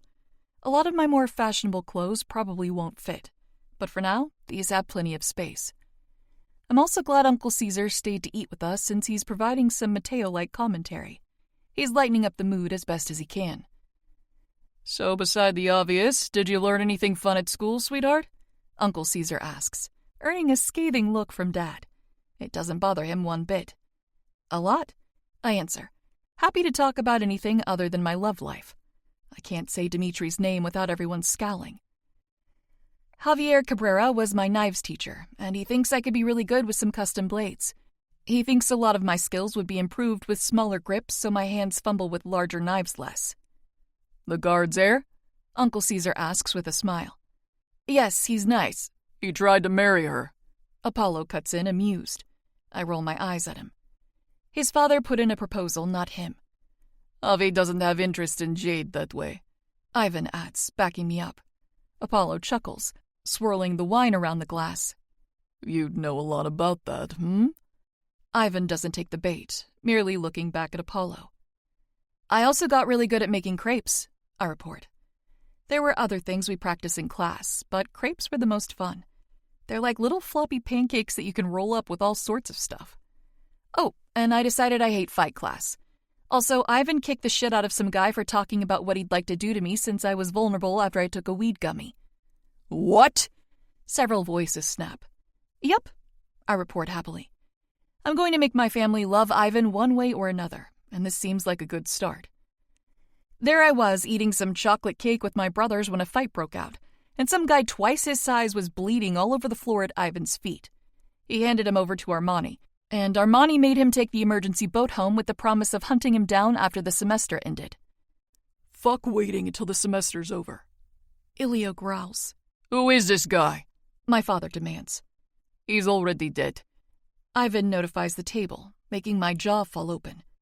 Everyone looks at him while he sits at my side, casually picking at his pasta like he didn't just drop that bomb on us. He is? I ask, gaping. Yes, he reports. Dimitri slit his throat and dumped his body off of the boat about 1.5 miles off the island shore. He swam back. Holy wow. He did? I ask, jutting out my lower lip like my husband killing someone is adorable instead of horrifying. Romantic, Uncle comments, taking an amused sip of wine. I was hoping the internal bleeding would kill him on the ride, Ivan adds. Couldn't kick him hard enough to crack his ribs without the lords losing their minds, but Dmitri handled it. He always does. Before anyone can somehow make this a bad thing, I decide I'm done with dinner. Ivan's plate is empty, and I'm too tired to stay up much longer. "Daddy, I'm really tired," I whine, turning toward him. "Is it okay if I go to bed?" "Of course, sweetheart," he says warmly. "We'll get your friend a room ready. There's not really an open one close to her bedroom," Apollo chimes in. "He'll want to be close. I don't particularly care what he wants," Dad replies crisply. "I'm sure he feels quite the same about you, Father," Apollo counters with an amused smile. "Respectfully speaking, of course." Apollo towing the line of disrespect toward Dad is a crazy thing to witness. I interrupt before things get even more awkward. "No, it's okay. Ivan will stay in my room." My father looks taken aback, eyebrows crinkling in the center. "There's only one bed in there. I told you they practically slept on top of each other." Apollo chimes in with a dull remark. Father scowls at him. "I hardly thought you were serious." "It's comforting," I defend, lifting my chin. "And he does his job better if we're in the same room." I feel like a kid trying to get a sleepover approved by my overprotective parents. They don't get it, my relationship with Ivan, but that's okay. They'll learn to understand it eventually. Cassio's jaw ticks. "How does he do his job at all while sleeping?" "Test me," Ivan offers without missing a beat. "When you think I'm dead asleep, try to touch a hair on her head, and I'll sever your hand from your body before you can blink." Cassio tilts his head to the side, eyes narrowing as if to assess a threat. "Is that a challenge?" He really doesn't like Ivan. He's been salty towards him since we arrived, and I don't know how to help it. I'm not used to Cassio being outwardly protective of me. I mean, he's my brother just like Matteo, Apollo, Armani, and all the rest, but he's not around as much. I need to brainstorm how to approach speaking with him sometime soon, because I can't handle the bickering for much longer. All I want is peace and distractions until I have the love of my life back. When Dmitri comes home, he can deal with the squabbling. He'd be happy to, I'm sure. My trusty guard flashes a vicious smile in return. "Not a challenge, a guarantee." Ivan gives a sweep of his gaze to the room. "I haven't fallen into a deep sleep since before I could walk and talk. Asleep or not, no one gets to Jade while my heart beats. It's as simple as that." "Cocky," Cassio notes. "Considering you're 18 years old and $1.50 soaking wet." "Rich," Ivan shoots back. "Considering you're closer to 30 than you are 20 and still think that size matters when the smallest blade can rip open throats just as well as a sword, and a 9mm will kill you just as dead as any other round." The two of them stare at each other, letting their prospective insults land. Men are so snappy with each other sometimes, I swear. Like, can we just chill out for a moment, please? Holding in a huff of annoyance, I look at my dad. "Can we just go to bed now? It's been a really long day." My father looks between Ivan and me reluctantly. "Fine." God, I love these stubborn men. Kissing my father's cheek, I say goodnight to the rest of the table and lead Ivan upstairs. After brushing our teeth, Ivan changes into a pair of sweats and a cut-off t-shirt, and we decide to put the TV on low and get into bed. We already showered earlier before changing, Ivan using Apollo's bathroom quickly and me using mine. All there's left to do is try to relax. We can deal with the stress of the day tomorrow. "Sorry about all of that," I say nervously, climbing under the covers next to him. "I don't get why they're so weird about you." Ivan chuckles, shaking his head and pulling me into a cuddle. My head rests on his chest, his arms wrapping around me like a warm blanket. "They think we're fucking," he points out. "Or at least they think we want to." I frown a little. We aren't and we don't. "No, but they're not out of their minds to assume it. Most humans are inherently sexual beings. Friendships like ours aren't common." Sighing, I flutter my eyes closed. "That's sad, isn't it?" "Maybe for them," Ivan hums. "But I don't really care about anyone else's relationships. And they shouldn't care about mine." "Do you think Dmitri will be gone for long?" I can't help but ask. "I'm not sure, Jade," he answers honestly. "We're going to have to take this a day at a time. I'm going to do my best to make you happy." but I swear to you, Dmitri is doing whatever it takes to get back to you. 1 day at a time? I echo. Even with my eyes closed, I can feel his head dip in a nod. I think I can handle that. Chapter 40. Jade. 1 day turns into 2. 2 turns to 4, and 4 bleeds right into 7. 7 days without a word from Dmitri. But thankfully, I've got Ivan. He's the best at keeping me busy. Going swimming with me for hours, watching movies with me, and helping Martha and me in the kitchen. I couldn't be more grateful for him. Like right now, he's just quietly watching TV while I decide whether or not I want to fully wake up from this midday nap. Naps have become a bit of a requirement for me, especially with activity-filled days. I get tired easily. My stomach has started to push out more too, which helps me feel more content. Without Dmitri, I like knowing that I have my Ivan and my babies. Thinking I could go for a snack, I decide to start opening my eyes when a voice makes me freeze. I'm supposed to believe you're not in love with my daughter when you hold her and look at her like that? I hold still, keeping my breathing in pace so that he doesn't realize I'm awake. A talk could be good for Ivan and my dad. There's obviously friction between them, and I know it's not just because he's my future husband's brother. We're very touchy, and Dante Moretti doesn't like seeing anyone with their hands on me. And Ivan doesn't trust my father fully. He hasn't said it, but I know it. He doesn't trust made men as far as he can throw them. With everything that's happened to me in the past, he's wary about trusting anyone with me, even my own flesh and blood. I just wish he'd realize that Dante feels the same way about him, untrusting in the name of protecting me. Are we still talking about this? Ivan responds, keeping his voice to a low level. He might believe I'm asleep, or he might be helping me remain stealthy. Either way, I'm grateful because I need to hear this. You're on my couch with my daughter literally on top of you. Dad deadpans. The only reason we're not doing way more than talking is for her sake. Thinly veiled threats are a Mafia man's bread and butter. Being held is comforting for Jade. Ivan replies blandly, unaffected by Dante's insinuation. She lays her head on your son's as well, if you've noticed. Yes, he agrees. Her brothers. Is that what you need from me? A familial title. Well, you're in luck, considering I'll be her brother as soon as mine returns. Technically, I already am on paper. I can practically hear my father grinding his teeth. You've more than crossed the line of brotherly interactions with her, and you know it. But you can't conceptualize relationships that aren't familial or sexual, Ivan argues. That's on you, not on me. I can hold Jade 24 hours a day and never want to have sex with her if that's what you're trying to figure out. She's Dimitri's. I wouldn't cross that line even if I wanted to. Missing the point entirely, my father growls. So your brother is in your way, is that it? Jesus Christ, Ivan grinds out. No, Dmitri isn't in my way. I'd die, kill, do fucking anything for Jade. And it isn't because I'm in love with her. I'm beginning to think this whole family is touch-starved if it's genuinely this difficult for you all to understand affection outside of sex. Harsh, but not entirely inaccurate. I don't believe you. Ivan huffs through a laugh. Yeah, I got that, thanks. I don't believe you, Dante repeats.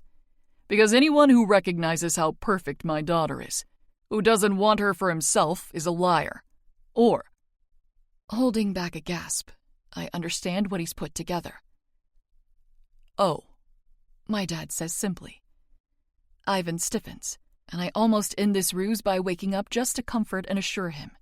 Dante would never out him, not even to Uncle Caesar or any of my brothers. He's protective of me, but he's not a monster. And with Nico, he has experience in this area. All right, he says, tone lighter and happier. Good. Good? Ivan repeats, dumbfounded. Good, Dad affirms. It's like a puzzle has fallen into place for him, and he couldn't be more pleased with the result. Ivan being gay isn't exactly why we're not sexually intimate. There's a wealth of reasons, one of which being that his brother and I are it.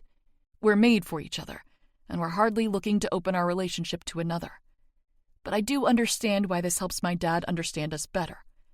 I can't say that if Ivan were interested in women, things would be different because I don't know that. Dmitri would likely say the same thing. My connection to his brother is undeniable, but there's no point in exploring what-ifs. I'd never want Ivan to change. I adore him and love him exactly the way he is. I'll never have a closer friend, and I'd never dream of that changing. We're perfect just like this. Warily, Ivan asks, No more interrogations, then? I can hear what sounds like the start of a reply when Dante is interrupted. We've got an update from Empire. It's Apollo, and there's an edge to his typically controlled tone. Dad hears it too, immediately going on alert. What is it? Nico and Armani are missing. My heart squeezes painfully behind my ribs. What? A deafening silence roars around us for a split second until our father replies. Missing? My contacts have confirmed it, yes. Armani hasn't been to a single one of his seminars, and Nico hasn't been seen at all since we left. What do you want to do? Mind whirling, I open my eyes just in time to see Ivan let out a sigh and pinch the bridge of his nose. You don't have to do anything. Why the fuck would you say that? Dad snaps, easily going from worried to pissed off. They're with Dmitri, Ivan explains, shocking even me. I look over to see Apollo crossing his arms in disbelief, as my father's fists clenched at his sides. Better start explaining before he has Uncle Caesar put you in an interrogation chair, Apollo advises. Ivan sees that I'm awake and kisses the top of my head, before standing up and running a hand down his face. Nico and Dmitri have a working relationship, and they have for years. The off-campus thing? I blurt out, trying to figure out what Ivan is implying. My father takes a calculated step forward, meant to intimidate. What off-campus thing? Ivan nods. Dmitri gets in and out of Empire, and Nico goes with him. That's not possible, Apollo argues. It is. Ivan disagrees. Our family has been doing it since the place was founded. That's why they have things to sell. I surmise for them quickly. Dmitri brings it all in. I didn't know Nico went with him, though. Dad is growing more impatient by the second. What does my son have to do with this?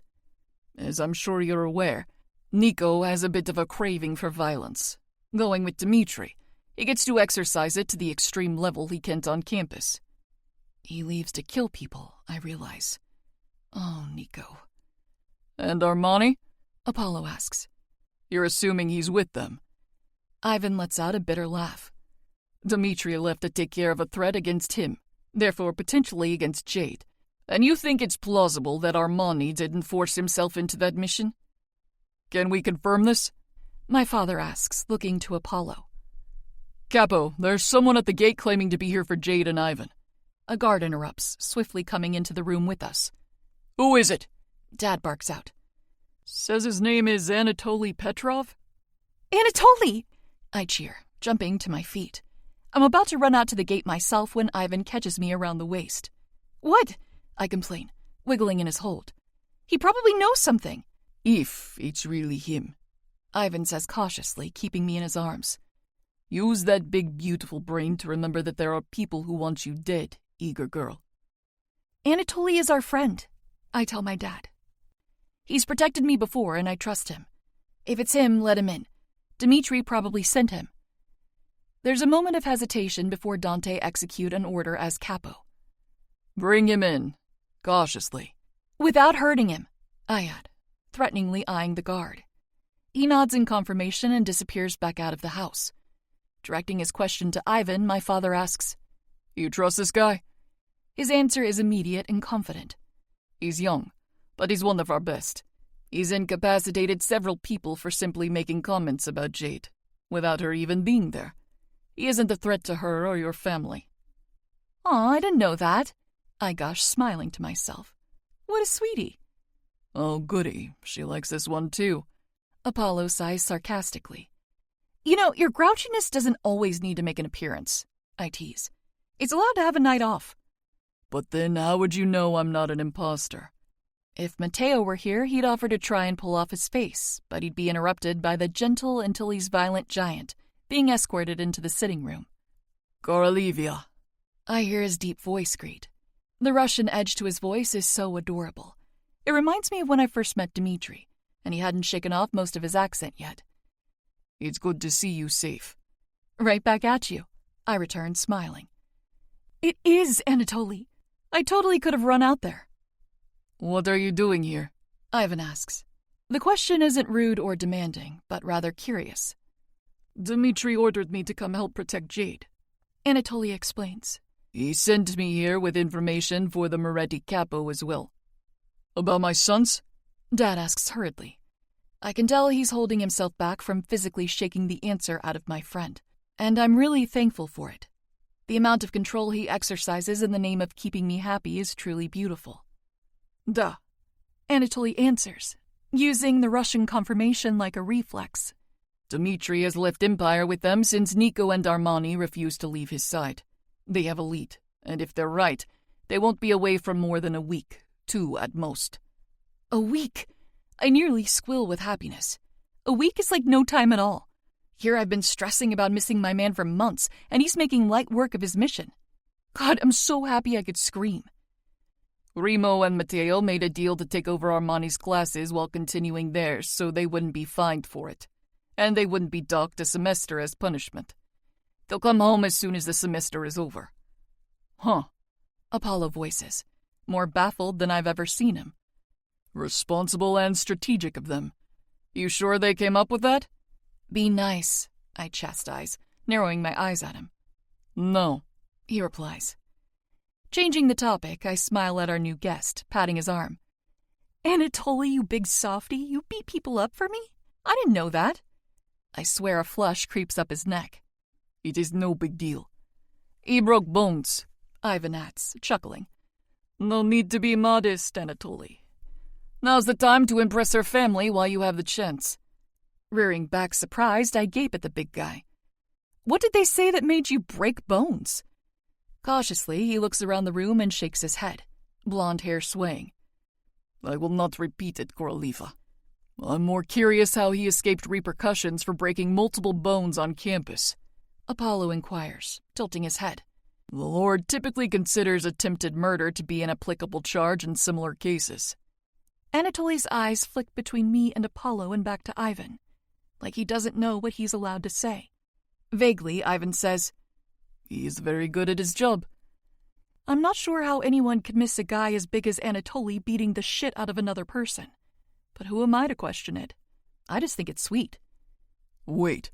Dad cuts in. Dmitri sent you here to guard Jade. Yes. Anatoly answers carefully. I'm to be Ivan's second, around at all times. Sending me a stern look, my father points at Anatoly.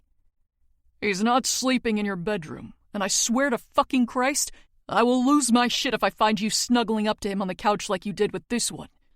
He punctuates his claim by gesturing to Ivan. Bewildered, Anatoly's thick eyebrows scrunch together. I would never... Dad! I groan, rubbing the back of my neck. Anatoly can have his own room, and I don't snuggle with him. God, you're so dramatic. I would like to repeat that I would never, the big guy says firmly. Jade is my Korolifa. I will protect her with my life, and that is all. I'm your friend, too, I protest, almost pouting. I kind of hate the undying devotion to keeping me alive sometimes. Anatoly's life has value, too. I am your weapon before I am your friend. The words shock me, but please my brother. This one is my favorite, Apollo says approvingly. I can't tell him that I don't want him to be a weapon for me. I just want him to be a friend. Dmitri wouldn't want me to say anything to have him protect me less, as if he'd listen to me. He is loyal to my husband's orders. Still, I would be crushed if Anatoly got hurt protecting me. He's so young and has so much potential. After this is all over, I hope Dmitri puts him in a position that's safer. With that settled, my father holds out an open hand for me. Jade, can I speak with you, sweetheart? Biting my lip, I nod. Of course. I take his hand and look at Ivan. Give us a minute. You can go with Apollo to get Anatoly settled? I know he doesn't like leaving me alone for even a minute, but my dad and I haven't sat down to talk about everything since I've come home. It's definitely time, even if it'll be hard. After a beat, Ivan agrees. Okay. We won't be far. I smile. I know they won't. Chapter 41. Dante. After guiding Jade to a more private room of the house, we sit with each other. And I just come out with it, starting the conversation. There are so many things I want to say to her, but more than anything, I need to ensure that she's okay. Speaking from experience, having a kid at 18, let alone twins, it's a lot to handle, especially when you grow up without much of a childhood. Jade, why didn't you tell me you were interested in pursuing a relationship with Dimitri when it first happened? The guilt that paints her expression at my question hurts her. I can see that much. I wanted to tell you, she says, words firm like a vow. But I'd never had a real crush before, she continues, cheeks turning pink with embarrassment. When I found Dimitri was interested in me too, all I could think about was my brothers finding out and ruining it. She takes a deep breath, and I wait for her to continue. I didn't want them to keep me away from him, or worse, hurt the first guy who I really liked. So we started sneaking around, and eventually the secrets started building, and then I was pregnant. There was no way I could tell you. Did he tell you that you couldn't tell me? I ask, trying to simmer my demanding tone. My daughter has already gone through too much stress in the past week, and I refuse to add to it if I can help it. No, Jade rushes out worriedly. He wanted to tell everyone immediately. It's just, I was scared. My chest gives in with a crack. Of me? Dad, no, she whispers sadly. Not of you, but of disappointing you. Or, I don't know. Picking at her nails, she considers how she wants to communicate her feelings. I just felt like emailing my father that I got pregnant the first time ever leaving the house by a man he doesn't even know I'm dating would suck. I didn't want you to think I'm irresponsible or misinterpret what I say and think I needed help. She didn't want me to read the word pregnant and hop on a plane to get her and kill the man responsible. I can't be mad at her for rational thought, and that's what this seems to be. My daughter is wise beyond her years, and I shouldn't be shocked that she thought to tell Apollo before telling me. I thought waiting to tell you in person was best, but then everything got crazy so fast. And the next thing I know, I'm on a plane with Apollo and he's telling me that he already spilled the beans. That boy is responsible for nearly every single one of my gray hairs. But I couldn't possibly ask for a better future leader for this family. I've known that for a while. But watching him interact with Jade and how he's handled this situation has only cemented it further. Apollo will be the best couple the outfit has ever seen. There's no question. It's not the future I would have crafted for you, given the chance. I tell her calmly. Her lips shift into a slight frown, and I wish I could get this out faster. But if this man treats you right and you love him, I won't stand in your way. Jade lets out a relieved breath. Are you saying that because I'm pregnant, or would you trust that I love him even if there were no babies? It would be much more begrudgingly without them. I admit, unwilling to lie, but I would still accept your choice, sweetheart. Her smile grows substantially. Really? Being a father, as I've learned, is about giving your children as many opportunities as you can. What they do with what they're given isn't meant to be controlled. It's your life, Jade. I'm here to make sure you stay safe, healthy, and happy. Outside of that, it's not my job to direct you, as hard as that may be. My daughter nods, breathing out. When I first got here, Matteo said you've always wanted a girl. Is that true? A tricky question. I've always loved my boys, I preface quickly. I've never wished they were anything other than who they are. But yes, I always hoped that I'd have a girl as well. Daughters are a gift, just as much as sons are. Maybe even more.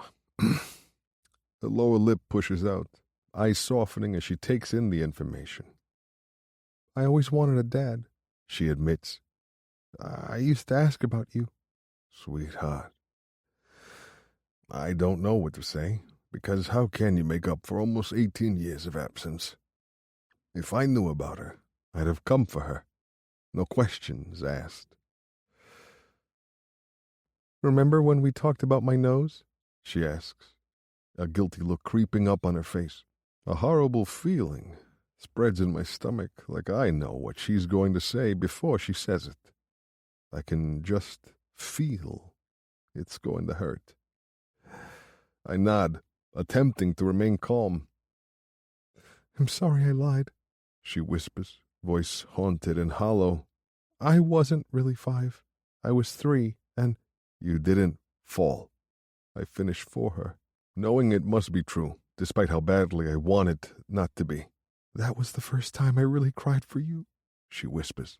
At the hospital, I was screaming for my dad, but Kim just told them I didn't have a dad, and I hit my head too hard, so I was confused. She cried for me. At 3 years old, she was broken, bleeding, and scared, and I couldn't be there for her. I could fucking hang that demented cunt for touching my daughter, and I will never be able to get over that. Time was stolen from us in a way that can't truly be made up for. Fuck if I'm not going to try my damnedest at it, though. I'm so glad I met you. She bursts out, tears pricking behind her eyes in a blink. Life is so meaningless without this family. You changed everything for me. Fucking hell. I'm about to cry in front of my kid. Jade, I croak, coughing to clear my throat of incoming emotion. There isn't a day that's passed since finding you that I haven't thought about how angry I am with myself. I should have never. She sniffles, wiping at her wet eyes. I should have checked on your mother after our encounters ended. I'd gotten Alina pregnant with condoms before, and I shouldn't have assumed that it would never happen again. You should have grown up here. I should have held you, raised you, and lived with your laughter and cries filling the house.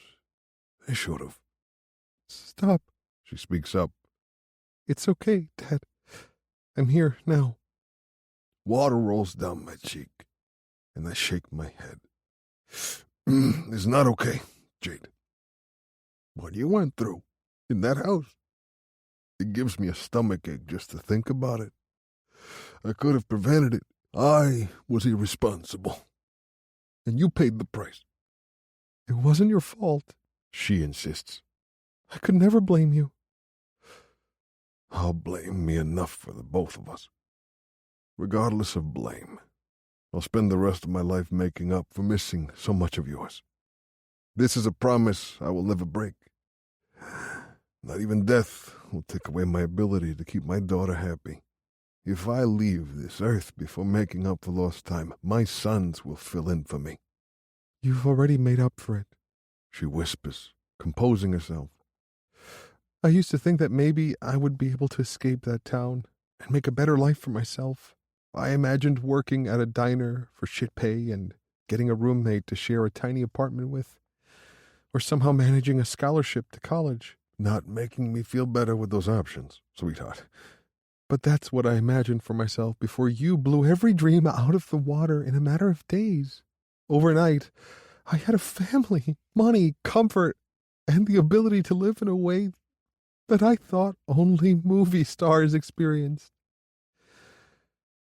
I didn't have the best time growing up, but trust me when I say it's been more than worth it. I would do it all over 100 times just to be right back where I am right now. and it would still be worth it. My kind-hearted daughter offers me a sliver of relief from my constant ache. What should be an impossible task is made to look easy by my youngest child. You're incredible, Jade. I say firmly. And if you ever are scared or embarrassed or worried about telling me something ever again, just remember that you're incredible at 18 and pregnant, and you'll be incredible 10, 20, 30 years from now. Nothing is going to change the love I have for you. Nothing. She nods, throat dipping with a swallow. I'm so happy we had this talk. Me too, sweetheart. I say, opening my arms, come here. Damp cheeks hit my chest as my daughter hugs me, tightly wrapping her arms around my back. Are you going to be nicer to Yvonne now? She asks, the question muffled into my shirt. I'm working on it, I answer, meaning it. Since discovering that he isn't actually attempting to get his hands on my daughter in her time of need, it's been easier to tolerate his face. And you won't tell anyone what you figured out, right? I know you'd never out him on purpose, but literally no one knows. He hasn't told his brother, I ask, genuinely surprised. There aren't many things I keep from my brother, and my sons are all the same way. Granted, some of them have closer relationships than others, but they each have someone to confide in. But he told you. Jade nods. He's worried that Dimitri might share some pretty disgusting views that their great-grandfather had, she tells me quietly. It's hard to tell him there's nothing to worry about when he's so wary. Like, I know Dimitri isn't like that, but it's not my place to insist on it. If Ivan wants to be careful, it's his choice. I grunt in understanding. A lot of older, more conservative ways of thinking aren't uncommon in our world. But Ivan has nothing to fear with the outfit, and Jade is a good judge of character. I hope that she's right, because if her husband says a word against Nico or Armani, I'll destroy him. Clearing my throat, I wipe my clammy palms on my pants. I found something while you were gone, and I didn't know if you wanted to see it or not. I debated for a long time about even bringing it up to her. Jade still hasn't opened up about all of her childhood, and I know Kim was monstrous toward her. The Kim I knew. I can't imagine her having such a dark side. If it weren't for my own daughter telling me otherwise, I don't know that I could believe it. Kim was sweet. She was gorgeous and funny, a light in the shadows of a very rough time for me. I'd never cheated on Alina, but after Mateo was born, we were essentially divorced. She didn't want any more children, and despite how it may look, children were all she wanted me for. Alina didn't have an ounce of love for me, and it never hurt like it did the night she told me to find someone else to entertain myself with. I met Kimberly Donovan that night, working at a 24-hour diner, and our affair lasted 3 months. She wasn't a one-night stand, but she also didn't want to be with me forever. I couldn't divorce Alina, and she wouldn't be the other woman. I couldn't even blame her. What is it? Jade wonders. You don't have to see it, I preface carefully. But I found an old picture of Kim and me. If my math is correct, she may be pregnant with you in it. I want to see it. She cuts in immediately. She was horrible to you, I vocalize, letting her know that I haven't forgotten as I hold back my anger. I don't want you to think I'm showing you this so you'll see her in a new way. I just want to give you a look into the past, if you want it. I want it, she repeats firmly. Please, Dad. Okay, I agree, pulling a worn envelope from the inside of my sports coat pocket. Breathing out, I open it with steady hands. pulling out a nearly 20-year-old photo. Jade scooches closer, leaning over to get a closer look. The photo isn't too blurry for being as old as it is.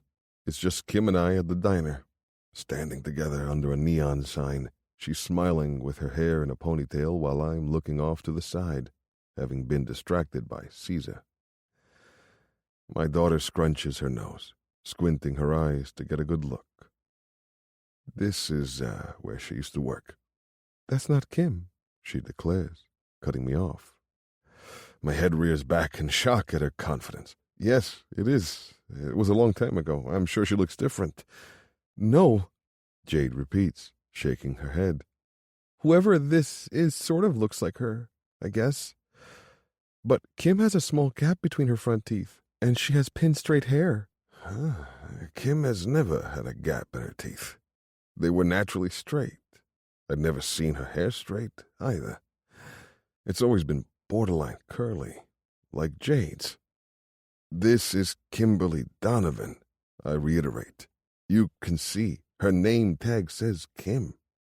Dad? She says more forcefully. I'm telling you, I've never seen this woman before. A sick feeling of unease creeps into my gut. What did you say she looks like? Brown hair, gap between her two front teeth, straight shoulder-length hair, fake tanner. She has a little scar on her lip where it used to be pierced. No fucking way. My face must shift with the realization, because Jade starts to look scared. What is it? What are you thinking about? Kim didn't raise you. I let the words leave me, unable to lie. Karina did. Who? Kimberly's sister, I grit out. I don't know how or why, but Karina is exactly who you're describing. Jade blinks, digesting the information. Kim and Karina hadn't spoken in 5 years when I met her. They were best friends as children, but Karina has always been insatiably jealous of Kimberly. I don't know how, since they're twins. There's so many fucking twins in my life. How does that even happen? Do you think Kim gave me to her? I really fucking doubt it. You don't? She mutters, expression falling. Do you think Karina hurt her and took me? She took Kim's name and just took me? That seems like the most likely scenario. Yes. My control is hanging on by a thread, but I refuse to let Jade think she's the one upsetting me. She's done nothing wrong. She's just been lied to her entire life. So, my real mom could still be out there, right? She asks, tucking her lip between her teeth. Maybe? I don't want to get your hopes up, I warn. But I can tell you this much. I'm going to find out everything for you, Jade. I'm not going to stop until she pays for what she's done. I'm going to have Karina wishing she was never born. Chapter 42. Dimitri. If you told me, even a year ago, that 2 Moretti sons would be accompanying me to hunt down my mother, I'd have laughed in your face. The Morozovs and the Morettis tolerate each other at best. We aren't allies, but we know the idea of a war between us would be detrimental to both of our organizations. Being sort of friends with Nico is as far as I thought our connection would grow. Now, we're family. After getting Jade to safety, I had to spend a week on campus, using every resource available to track Nina down and end this for good. I know she's responsible for sending those pictures to the Lord. And, she's going to regret giving me even a hint to work off of. I had to resort to hiring Tiago's family for a hefty fucking price. But at this point, I'm willing to do anything, including trusting 2 men who really don't fucking like me right now. I still have a bruise on my jaw from when Armani slammed his fist into it, demanding to know where his sister was. If he would have waited for 3 seconds, I would have told him. Nico pulled him away from me before his brother could do more than punch, but demanded that I talk. I understood it. I'm not stubborn enough to pretend that I didn't. They went away for one day into the mountains, and they came back to their little sister being gone. Mateo was guilt-ridden as hell, having known about her friendship with Ivan, and he felt responsible until I started explaining. Their sister was pregnant. She was mine, and she went home. I thought Armani's head was going to explode when I said that Apollo married us.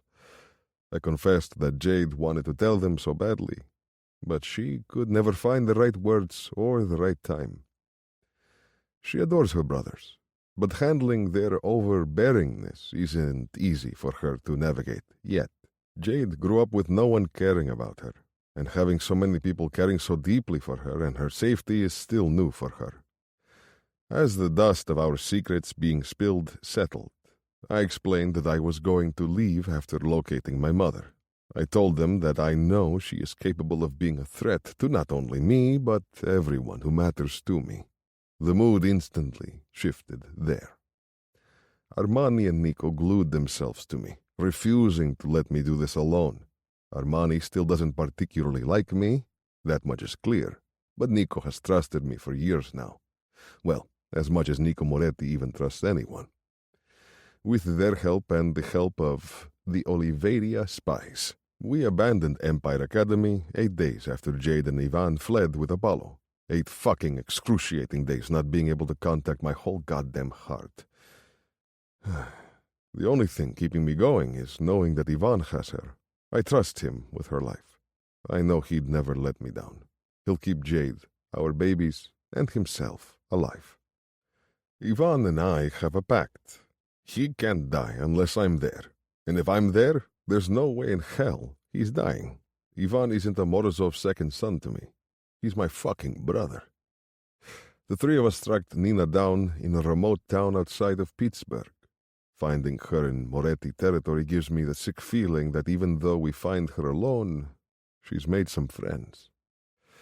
There are no physical signs of having associates, but if Bruce or Kim have something to do with her being all the way on the East Coast, a few hours from where Jade grew up, fuck, I can't even think about it. Our game plan is going swimmingly thus far, with Armani stationed on the roof of the abandoned warehouse we picked. He's able to keep an eye out for any incoming trouble. Nico and I, well, we're inside with Nina, surrounding her while she's gagged and bound to a metal chair in the middle of the room. Kidnapping her was almost too easy, but I'm not going to complain.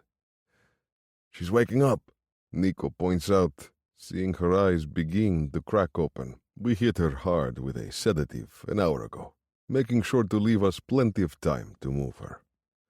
My mother's eyes go from groggy and confused to wide and worried in a matter of seconds.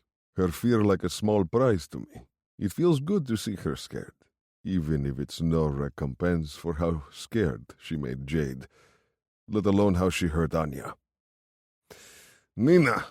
I spit her name out like the poison that it is. You've been bad. She sputters against the duct tape over her mouth, trying to speak. I don't want to hear her wretched voice, but it might be necessary. Pulling it off with a quick snap, I relish her outcry at the sting.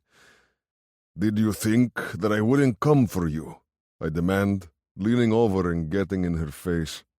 I'm not dead. I don't have that same soft spot you've been benefiting from. I didn't do anything. You're a terrible liar, I snap, interrupting her. I already know it was you. She shakes her head rapidly from side to side. It was them. They told me. This time she cuts herself off, but my suspicion is confirmed. I don't need her to blabber her own accord. The torture will get me everything I need to know. I wasn't trying to hurt her. She tries to appeal, knowing I'm pissed about her getting anywhere near Jade. I just wanted to mess with you. I have to laugh at her audacity. Don't act stupid. You know this is about far more than your current transgression. You forfeited your life when you hurt Anya. She did so much worse than hurt her. But I won't give her the satisfaction or upset my fucking stomach by saying it. The shit she arranged to have done to my little sister. And the fact that she not only watched but recorded her screams to send to my father. It makes my fucking arm hair stand straight up. I'm looking into the eyes of pure evil, and I'm not going to let her try to convince me otherwise. There's no hiding the callousness that makes her who she is. I heard her crying out to you in that recording you sent. I inform her, using every goddamn bit of strength in me not to start physically shaking. While the men you hired were destroying her sanity from the inside out, she begged you. She pleaded for her mom to save her, and eventually she begged for her mom to kill her. She was 15 years old, your baby, and you laughed while she cried for a mercy killing. Mom, please, it hurts. Please kill me. Please. Dmitri, Nina blubbers. I'm sorry. I love Anya. I never meant. Is she serious? Does she really think she can manipulate me now? After everything she's shown me that she's done. The dead look in my sister's eyes will probably never go away. And she doesn't give a fuck. She just doesn't want to die. But now she doesn't have an option. Her life is in my hands, and I have no reason not to crush it. Did you think I would beg like Anya did? I growl, teeth snapping in front of her face. Did you think I wouldn't be the one making you beg? I raised you. You tried to ruin me, I counter. Mothers don't use their children for revenge. I seal the duct tape back over her mouth so she has to shut the fuck up and turn to Nico behind me. Bring her within an inch of death. But remember, she's my kill. Playing with a tiny knife, the man nods, the slightest smile tugging at the side of his mouth. The rumors about your sister, they're true, then. They aren't even close to how bad it was. I tell him, grinding out the words, Nico has always known something bad happened to her, but we haven't discussed it. I haven't discussed it with anyone, not even Ivan, and he knows just as much as I do. A lethal glint shines in his eyes. Well then, we're going to need a few days, if you want her to suffer the way she should. Do whatever it takes. I want to get home to my wife more than anything, but if Nico can give Nina even a sliver of the pain she caused my little sister, a few more days away will be worth it. Chapter 43. Dmitri. As I walk into the East Coast mansion, Jade is the first thing that I see. She's with my brother on a large couch, and she looks as radiant as ever. Ivan is peppering kisses all over her face, making her giggle and squirm around. The sound breathes new life into me. When they don't notice me, I continue to watch. I wish you had stubble like Dmitri, Jade sighs, still smiling softly as she thinks of me. Happy to see I'm still firmly on her mind, I smile too.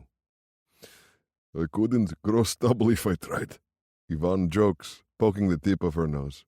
I know, she teases. Don't worry, I like your silky soft face just the way it is.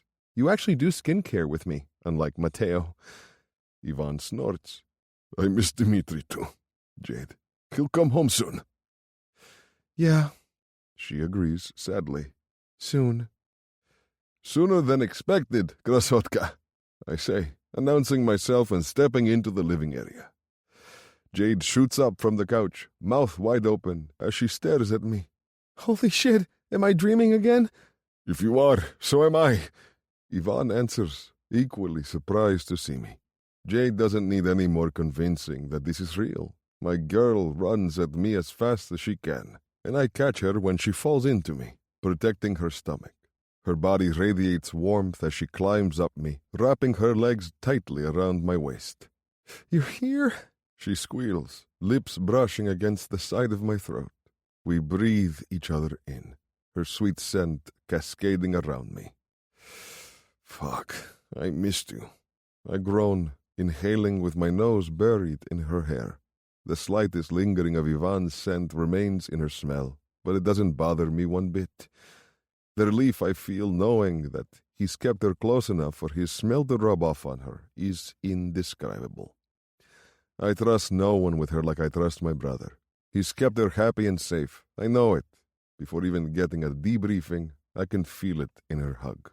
My hands splay over her stomach as if being drawn there by magnets. The babies? Happy and healthy, she reports, smiling at my touch. They're sleeping now, I think, but they'll make me hungry in about an hour. Snack time is routine at this point with them. The laugh following her words is stunning. Good, I murmur, caressing her stomach over her t-shirt. Are you sleeping? She snorts. Mostly during the day lately. We've got a pair of night owls on our hands, babe. Just like you. Yeah? I ask, hearing words that are like music to my ears. As soon as I can get a doctor here, I will. I need to see them again. The way my wife's face lights up when she hears their heartbeats. It's everything to me.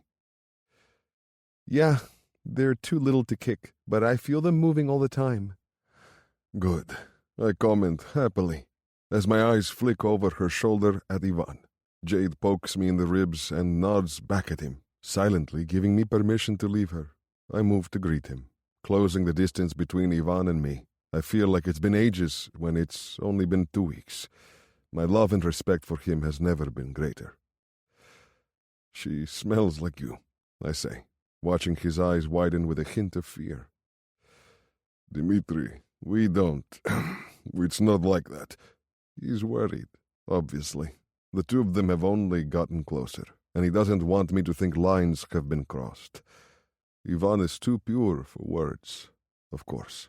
I don't think he's gone too far. I know, brother, I tell him, clapping him on the back of his shoulders. Seriously, he emphasizes. I mean it. I mean it too, I clarify, looking into his eyes. I know, Ivan. I've always known that my little brother doesn't covet the company of women. There have been moments where I've considered that perhaps Jade may be an exception for him, but that idea was built from my adoration of my perfect girl more than anything else. Why Ivan hasn't spoken to me about this before, I'm not sure. I've been giving him time to come to me, but I worry his silence is born out of fear, and I can't allow him to be scared any longer if that's the case. Judging by the bob of his throat and the worry in his eyes, I regret keeping my mouth shut for as long as I have, hugging him so tightly that our bodies clash. I apologize silently. Best brother in the world, I comment quietly, leaving the compliment between the two of us. Thank you for keeping my wife safe. He clears his throat, coughing away the emotion. Thank you for letting me. Anatoly got my message here safely? Yeah, he replies easily.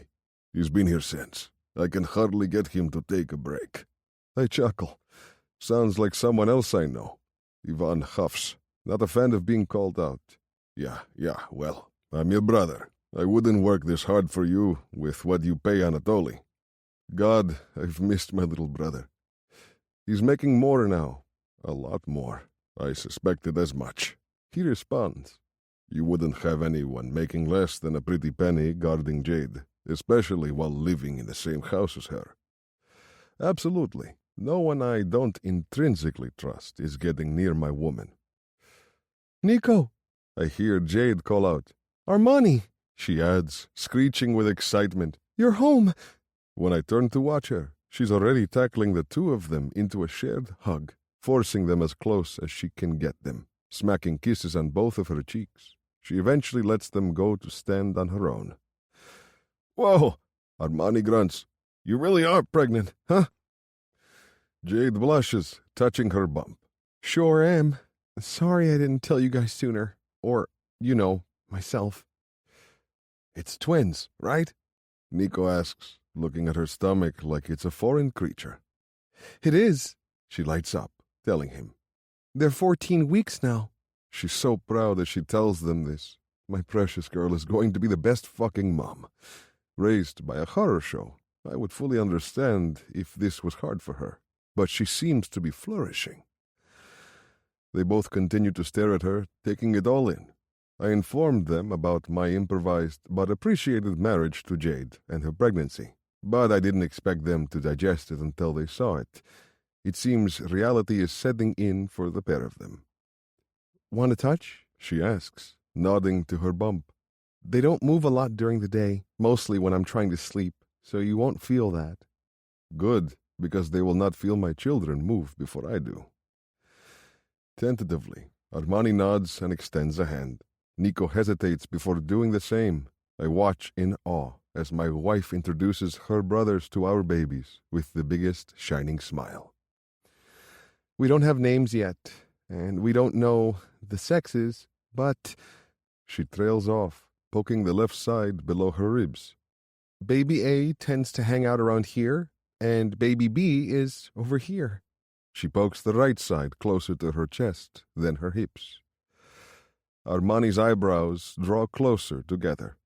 I'm staring right at you and literally touching your stomach, and it's still hard to believe you're pregnant. Jade nods, agreeing.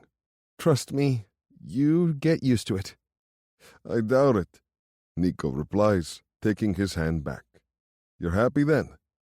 The happiest, she confirms, warming my heart. Then your husband can continue to live, Nico informs her. What a winning endorsement. His life is still up for debate. A deeper voice rumbles, and my father-in-law walks in. Chapter 44. Jade. Dad, no it isn't. I clip right away, nipping his threat in the bud. It's okay, Krasotka. Dmitri reassures me, patting my shoulders reassuringly. No, it isn't, I insist. If anyone tries to hurt Dmitri, I'm going to tell Martha, and if that doesn't scare you enough, I'll leave with him. I don't want to threaten it, but I have to. I could never hurt my family, and leaving would just about break me. And I'd still do it, for my husband and my babies. Jade. Dad questions, devastated. I don't want to, I say firmly. I could live here for my whole life and never want to leave. But I will leave if you force my hand. My chest aches after saying it, but I won't take it back. Whoa, whoa, whoa! A playful voice rings out. What's all this about leaving? I just got here. The mood lifts instantly as Matteo swaggers into the room, Remo following close behind. A splitting smile breaks on my lips and I squeal. You're here! How are you here? My grinning brother meets me in the middle as I rush over to him, scooping me off of my feet and spinning me around in a hug. I missed my favorite sibling, he answers, hardly explaining how he's home before the semester has ended. He sets me down and shoots Apollo a nod. Thanks for the jet, fuckface. Could have used a lift from the airport, too. You knew?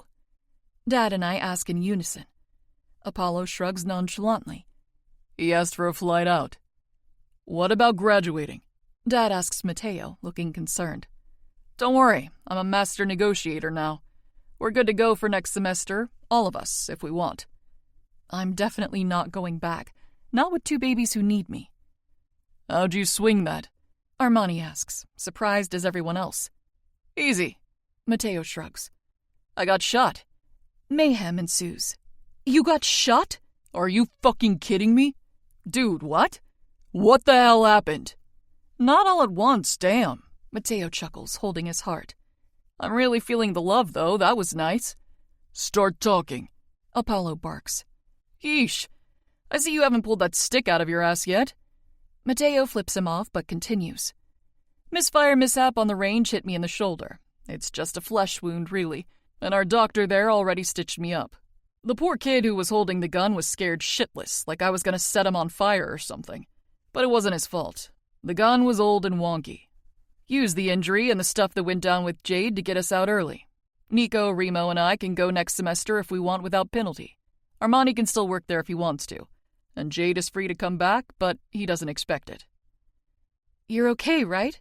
I ask worriedly, eyeing his shirt-covered shoulder. I don't give a fuck about returning to Empire. My brother was shot. Of course, he replies easily. I'm fucking invincible. Doc is still going to take a look at you. Our father commands without leaving room for argument. 'Kay, that's fine. Mateo waves him off. Is Martha cooking? It's dinner time and I'm fucking starving. Looking down at me, he smirks. I bet my little sister is too, since she's got babies baking in that oven. Guiltily, I wince. Sorry I hid it from you. You aren't too mad, are you? At my baby sister? He scoffs. Never. I made her a promise to always have her back even when she pisses me off. We hug again, and somehow Mateo is able to wrangle everyone to the dinner table, Ivan and Anatoly included. Dad is still watching Dmitri with a careful eye, but he doesn't say anything bad to him. Either Mateo somehow coordinated with Martha to have dinner ready for us, or he could smell it from the other room, I'm not sure. There are piles of filet mignon, potatoes, vegetables, and more ready for us to dig into. My new favorite food is filet, I tell Dmitri, giddy about digging into the juicy red meat in front of me. I was more of a pasta girl before, but Martha thinks the babies are stealing all my iron and making me crave steak to replace it. Stealing all your iron? He asks, concerned. Nothing to worry about, I assure him. It's pretty normal, and I don't get lightheaded or anything, so it's balancing out with food. He lightens up at that. Is your nausea still better? Yep, I answer. Thank God, no more morning sickness for me. You had morning sickness? Dad asks. Now he's the concerned one. In the beginning. Dmitri answers for me. Shortly after the first 6 weeks, she was throwing up almost every morning. It was so annoying, I groan. More of a nuisance than an actual pain, at least. Dmitri had Dr. Petrov on standby, though. I felt like Armani was in my ear every day, making me rehydrate. Dad doesn't look like he's digesting the fact he wasn't there for my sickness well. He doesn't look like he's handling any of this well. She could have been hurt, he sees, hand tightening around his steak knife. At what point would you have contacted her family to get her help, huh? Dad, I admonish, frowning at him. Please, can we just enjoy dinner? Dmitri did everything for me and more, and I won't stand by for him being insulted. Fine, I can be hospitable. My father relents, swinging his gaze back to my husband. How did you and my daughter meet? Oh, what a terrible way to get to know Dmitri. The fairy tale factor isn't exactly substantial when it comes to our story. The food challenge, right? Mateo guesses, stealing a bite of my cheesy potatoes. No, Dmitri answers, shaking his head. We met on the boat. Apparently we're going with the truth. Great. My brother gasps, pausing midway into stealing another bite from my plate. You sneaky little thing, he accuses. That's where you went while you were lost? Okay, I was lost, I defend, sheepishly smiling. I just wasn't trying very hard to become unlost after running into Dmitri. So that's why you picked him for the food challenge. You already had an idea that he might like you. Mateo boops my nose. Smart thinking, little sister. Because of the party, Dmitri points out, answering my brother's question. I hide my face in my hands. I was half hoping he wouldn't mention the party. Looks like that cat is out of its bag. Party? Armani asks, jaw ticking. Oops, I cringe, looking around nervously. They don't know? My husband asks, amused. Look at you, still keeping secrets, Kratsulka. There was a party? Dad questions, already on edge again. First night, Dmitri answers, nodding. Did you sneak out to the first night party to flirt with this guy? Mateo gapes like he can't believe it. Your good girl reputation is taking a hit tonight, sis. I didn't exactly track him down to flirt with him. We ran into each other. And she asked me to take my shirt off so she could write on me with her lipstick. What? The outburst comes from Mateo, of course. Claimed me in big bold red letters. Mine, right across my chest. My husband says proudly. Only party at Empire that has ever been worth attending. I would like some context to be provided before your father bursts a blood vessel and I have to clean it up, Uncle Caesar announces. It was just a game, I defend. Dmitri was and has been a gentleman the whole time I've been with him. Gentlemen don't get unmarried women pregnant. My father disagrees.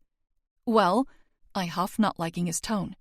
If you must know, he tried to wait many times. I'm the one who initiated. Oh, ugh! Matteo interrupts, covering his ears. I did not sign up to hear about my sister being horny. There's a collective sound of protest at his word choice.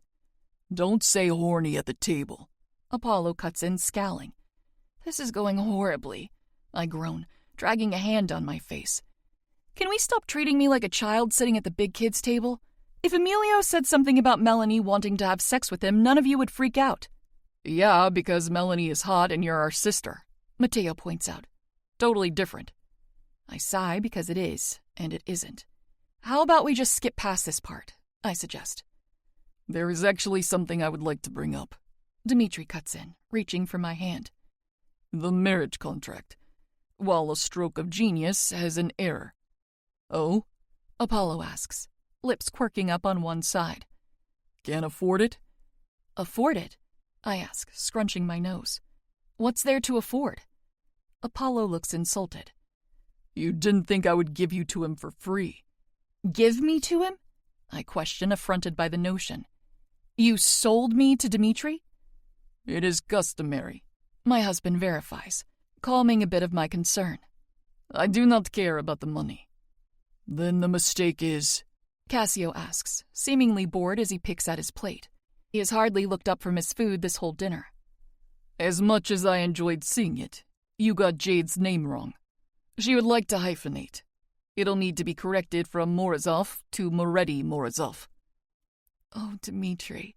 My heart soars, and I clutch it with my free hand, holding it in place so it doesn't explode from my chest. Most of the table is trading shocked expressions. And then there's my Matteo. Wow. He punctuates his exclamation with a whistle. And you're cool with that? Yes, Dimitri answers, not hesitating for even a moment. Jade has lived nearly her whole life with the wrong name, and I won't take the right one from her just as she's found it. Big of you, Cassio states, tone still guarded.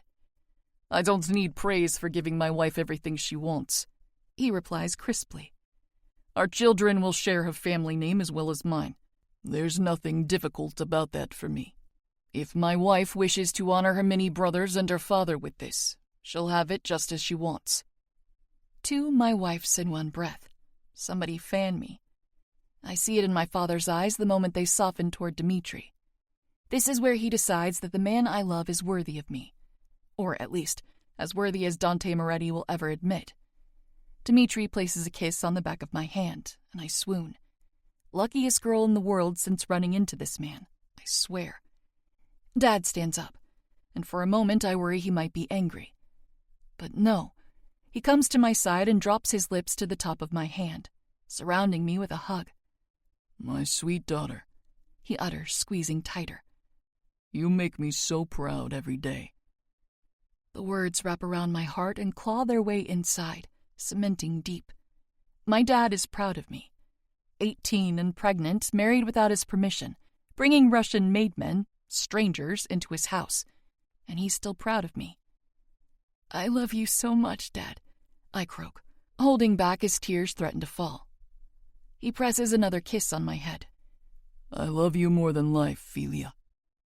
It takes a minute for Dad and I to part, but when he sits back down, a thought pops into my head. Circling back for a minute, I begin, clearing my throat and looking at my oldest brother. How much money are you extorting my husband for exactly? Apollo waves a flippant hand. Nothing to concern yourself with, sister. The money is being put to good use. How am I supposed to know that? I question, pursing my lips. What are you going to do with it? Well, half of it has already been put into 2 trusts for your firstborns, he answers. The other half is kept separate. Oh, brother. To be used for what? Meeting Dimitri's eyes instead of mine, he says, That's the money I'll use to kill your husband if he ever hurts you. Apollo, I admonish.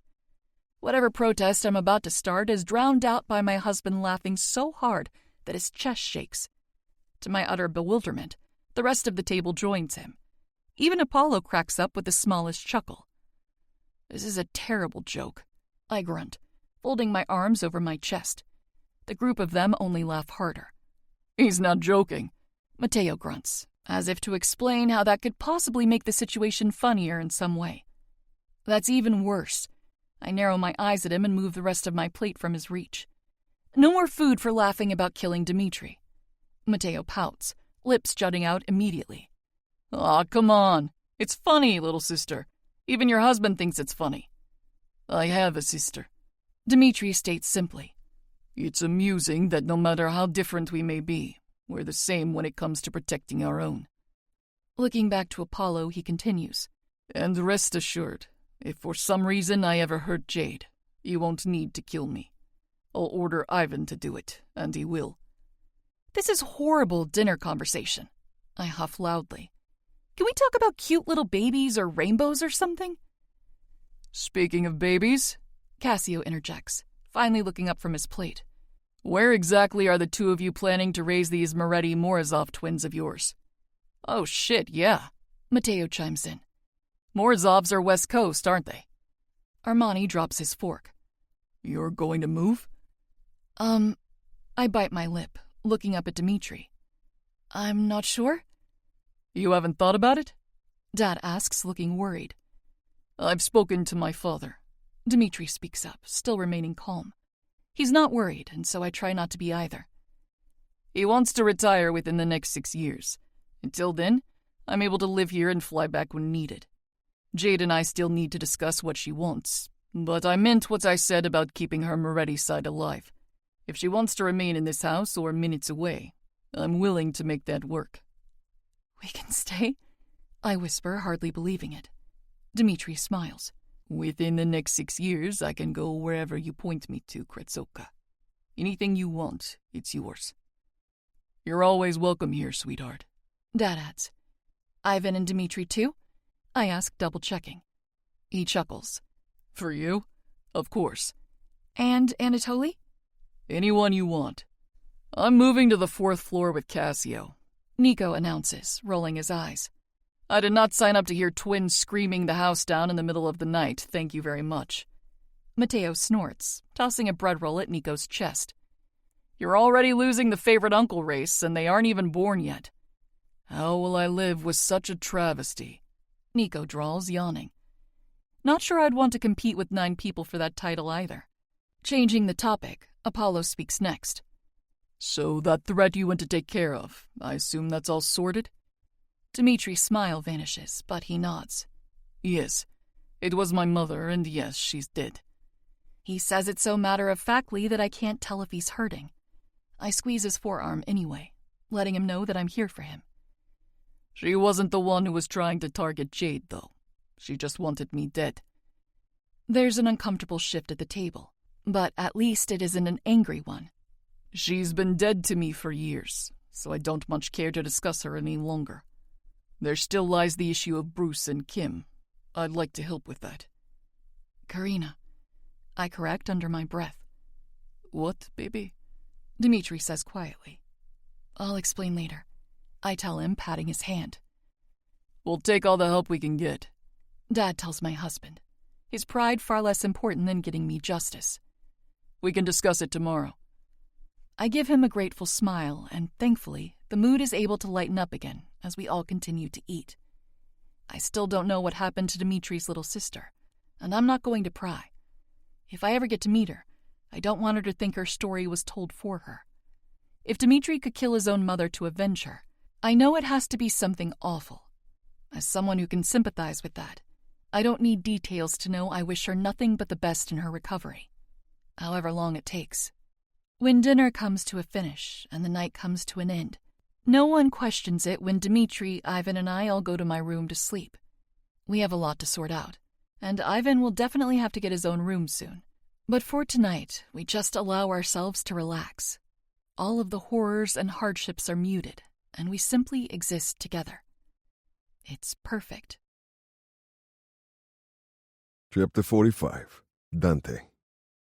That night, Dmitri Morozov left my daughter in bed with his brother to come and speak with me, man to man. There was the immediate itch to hit him, but for Jade's sake, I kept my hands to myself.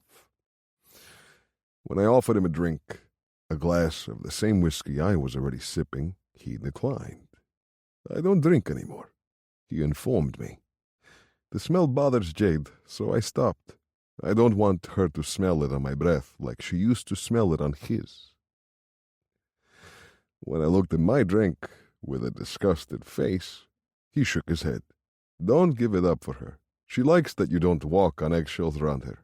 I barely liked drinking to begin with, taking shots for pain more than anything. But if you enjoy it, don't stop. Jade feels strong when you treat her like she is. Like she doesn't need to be cuddled. Unfortunately for my desire to hate him, Dimitri made it impossible. This peaceful moment is yours. Rest in it, breathe in it, and let it soothe you before the story resumes.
He loves my daughter the way she deserves, even if she's too perfect for anyone to deserve her.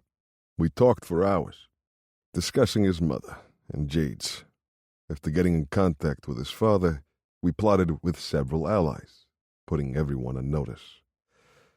I knew it would take a while, but having the extra hands did feel nice. When it comes to keeping a kid safe, you do everything it takes.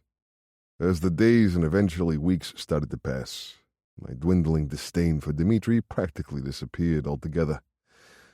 The way he makes my daughter laugh and smile, the way he cherishes her, it's just beautiful. 2 weeks ago, he was the one to invite me to their ultrasound appointment, earning a huge grateful smile from my daughter and even more of my respect. Looking for Karina and Bruce has been like trying to find a needle in a pile of needles. But after nearly a month of waiting, we may have a lead. I'm looking for Dmitri to tell him as much when I hear voices in the kitchen. Quiet voices. Shh. The feminine voice hushes. It's okay. We can be quiet. Jade. My chest tightens at the sound of my daughter's name from his mouth. A feminine noise of complaint leaves Jade. Dmitri, please. You're killing me. In the hallway, I silently take a few steps closer, their bodies coming into view. Jade is in front of Dmitri while he leans back against the kitchen counter, looking down at her. I have told you, Krasotka, soon. He reassures her soothingly. Not here.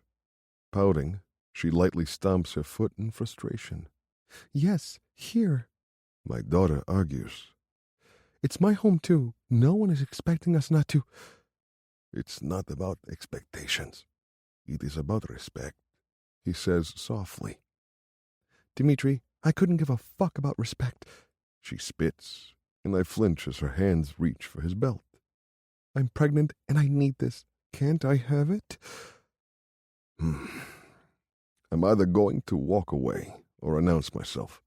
I just don't know which is worse. This is disturbing to see, to say the least. But I'm caught up on the word respect. Is he seriously keeping his hands off of Jade because he's under my roof? It seems like every day Dmitri is giving me another reason to like him, and I don't know how to stop it. Dmitri takes her hands, softly tugging them off of his belt and up to his mouth. He kisses her palms and then holds them. Do you want to go somewhere, Krasotka?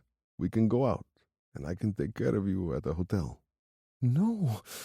She hisses. I don't want to have sex in a hotel. I want you to fuck me right here. Nope. No way. I can't hear another word of this. Texting fast to fuck. I shoot her a message. Me. About to be heading out with your brothers for a few hours. You're okay with Dmitri and Ivan here? Do I want to give my daughter the house alone to have sex with this guy? Fuck, no. I don't. But apparently, the options are I give them some alone time, or my daughter bites his head off for not giving her what she wants. I'm a man who's made 10 kids.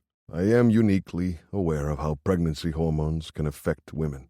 I can understand it and still never want to see it again. I hear her phone chime and her huff as she reaches for it. Oh, thank fucking God. She groans, reading the message. She types out a quick response before flashing the screen at him. Can we go to my bedroom now? His lips twitch as he reads the message, and I'm already walking out before he can kiss her. Her message appears silently on my screen seconds later. Jade. Okay, have fun, or be tough and scary, whichever is applicable. Sighing, I collect all my sons and force them out of the house with me. Chapter 46. Dmitri. My wife runs up the stairs, pulling me behind her like she isn't almost in her second trimester of pregnancy. Her giddiness gives me a bit of guilt, but withholding sex in this house has been extremely necessary. While her father and brothers may have shifted to liking me in the passing weeks since I arrived, I could ruin all of that by subjecting them to the sound of my wife in the throes of pleasure. I haven't been able to keep my hands off her entirely, of course. That'd be nearly impossible. She's been asking me for sex since the minute I arrived, silently pleading with her eyes, actually pleading with her lips. It's been a true test of strength, resisting her and giving her something to palate her hormones so that she can calm down. I've fingered her daily, keeping her quiet in the shower or muffling her whimpers by covering her mouth with my hand. I haven't been able to give her my mouth or my cock, no matter how badly she's been begging for them. There's no way to keep her quiet with either of those, and it hasn't just been difficult for her. I've wanted to feast on her since the second I arrived. She's absolutely stunning, just as she always has been, but even more so now. She's growing my children, and her body is changing in the most beautiful ways. Her face is glowing, her breasts are swollen, her cheeks always have a pink tint, and her hips are more prominent in a way that I can't get enough of. We touch each other constantly, caressing and squeezing. Her with my arms, chest, and shoulders. Me with her arms, face, hips, and ass. We've been playing a teasing game that's clearly come to a head. Jade was seconds away from pulling my cock out in her family's kitchen, and there was no way I could allow us to be caught there. I was about to pull her out to the pool house and finally give in there. At least the landscapers mowing the lawns would provide some kind of buffer for our sounds. But it wouldn't be what my wife deserves. A hotel would give us the bed and privacy, but I can understand why she'd prefer it here. This is her home, and if she wants me to take care of her needy little pussy in her own bed while her family is away, I can give her that. I'm not so quick to believe that all of her brothers, her father, and her uncle have just decided to leave for a few hours. Still, I won't question it, not when she's been waiting so well for me, and she's finally gotten an opening to get exactly what she wants. My wife wants to get fucked, and I'm more than willing to provide. Slow down, Krasotka. I encourage as we get to the top of the stairs. We have time.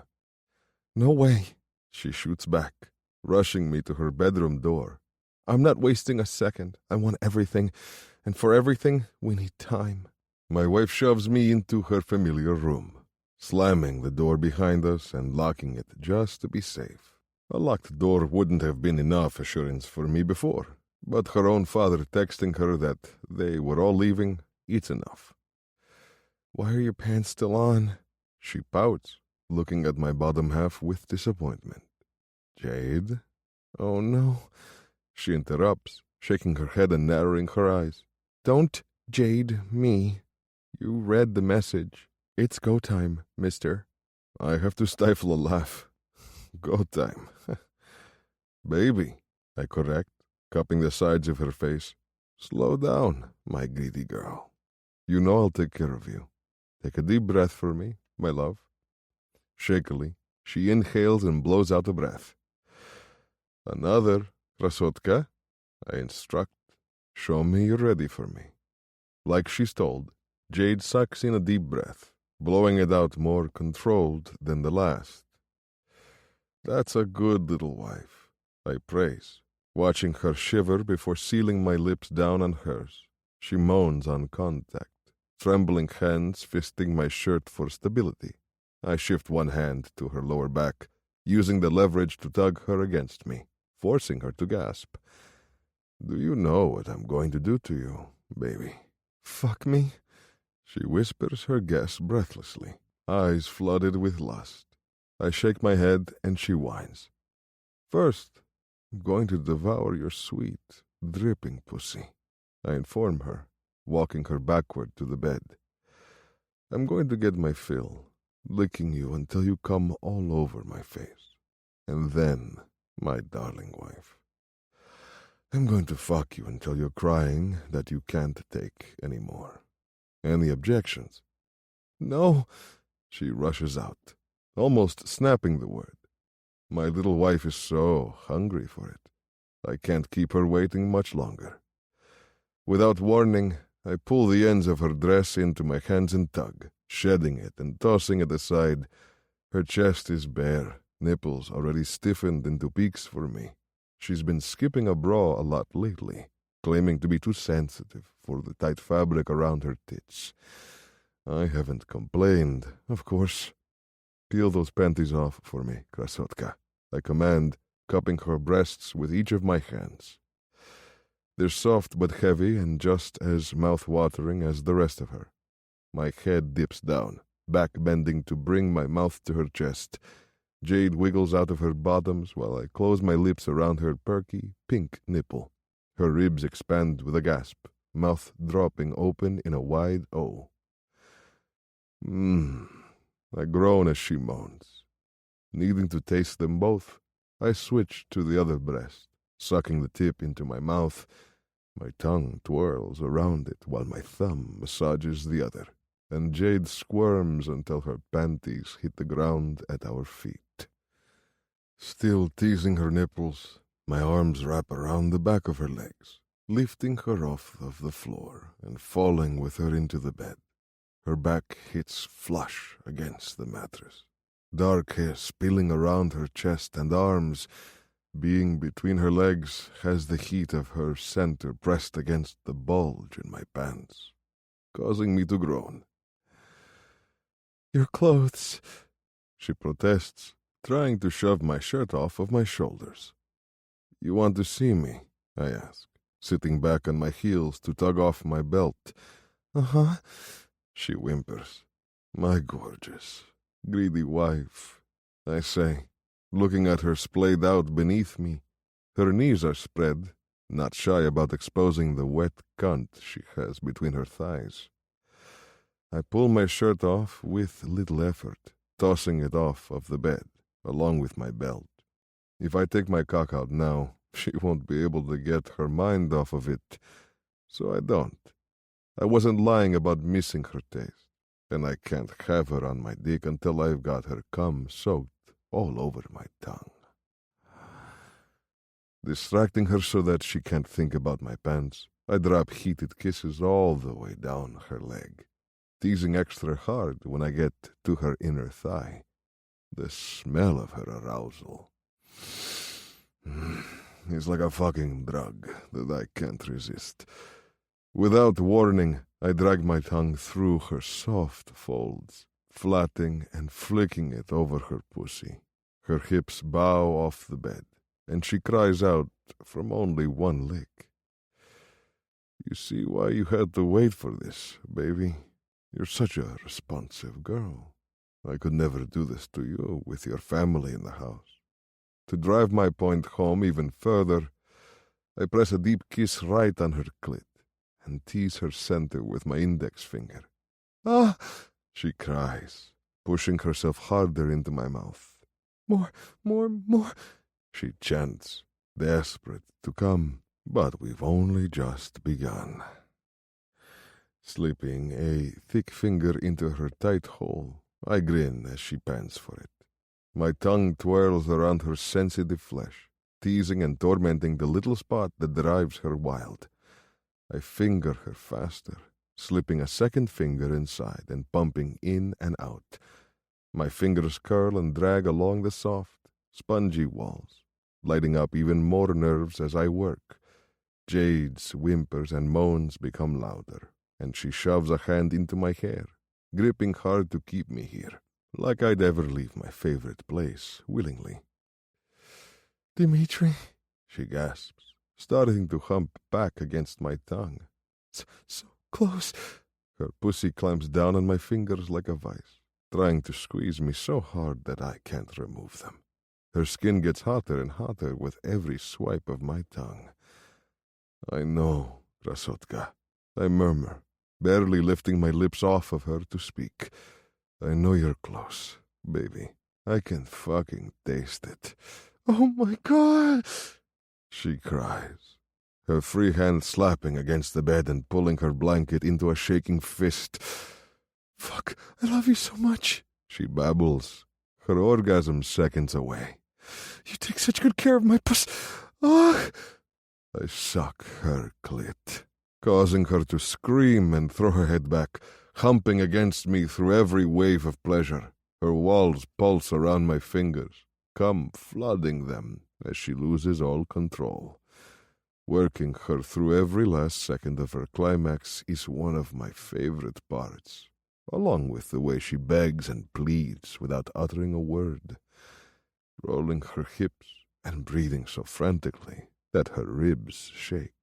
When her panting becomes softer and her squirming ends, I slowly pull back, unwilling to waste a drop of her honey. I suck my fingers between my lips, drinking her taste down with a satisfied grin. The lust lingers in her eyes as she watches me, but the urgency is gone. I love you too, baby, I tell her, not forgetting the way she screamed that particular declaration. You were so good for me. I try, she pants, attempting to joke. I know she already feels better and could probably remain content for a few more days from that orgasm alone, but it isn't truly enough. My wife needs dick, You feel better, love? I ask, reaching for my pants button. Or do you need more? More. She replies immediately, her eyes zeroing in on the bulge in my pants. Yeah, I tease, pulling down my zipper. Leaning down, my lips hover about her pubic mound. Do you need my mouth again, baby? Her clit is still so sensitive that when I blow on it, chills rush up her arms, little pebbles decorating her pale skin. Your cock, She corrects, shaking her head. please, Dmitri? My polite little wife, using her manners so well. I compliment, standing up to chuck off my remaining clothes. I can only tease her for so long before I'm teasing myself. All interest outside of my dick fades once it's out, and her eyes drink me in. I give my length 2 slow strokes, circling the tip at the end of each one. Jade's eyes darken at the movement, and she licks her lips. That's mine, she says firmly, jealous of the hand wrapped around me. It is, I agree, getting back onto the bed and kneeling between her legs. All of me is yours, Jade, every single bit of me. When I lean down to kiss her, she kisses me back in earnest, not caring about her taste that still lingers in my mouth. Jade dances her fingers down my chest, reaching down until she has them closed around my cock. I want to help put it in. She breathes, pupils blown wide. My hard length twitches in her hold, and I groan. Yeah? I ask, beginning to kiss her jaw. I love holding it, She answers. it's so warm and heavy, soft but so hard. Fuck, you're precious, I murmur, kissing her once again. Guided in, krasotka. Jade kisses me back, moving my cock where she needs it most. She drags the head of my cock through her pussy lips, drawing a circle around her clit with my tip. Good girl, I encourage, leaving her lips to tease her throat with kisses. She doesn't tease for long, moving me lower until I'm notched at her entrance. My wife unravels her fingers from my length, wrapping them around my bicep instead. Please, Dmitri, She begs sweetly. I need you inside. There's no need for pleading at this point, though it sends a shock of pleasure straight to my balls just to hear the word please on her lips. We've already waited long enough. There's nothing that could stop me now. One thrust, and I'm buried halfway into the sweetest heat. 2 thrusts, and I'm all the way in, vowing to never go this long without her again. Chapter 47. Jade. Sweet, sweet relief. Feeling my husband fill me up is exactly what I've been needing.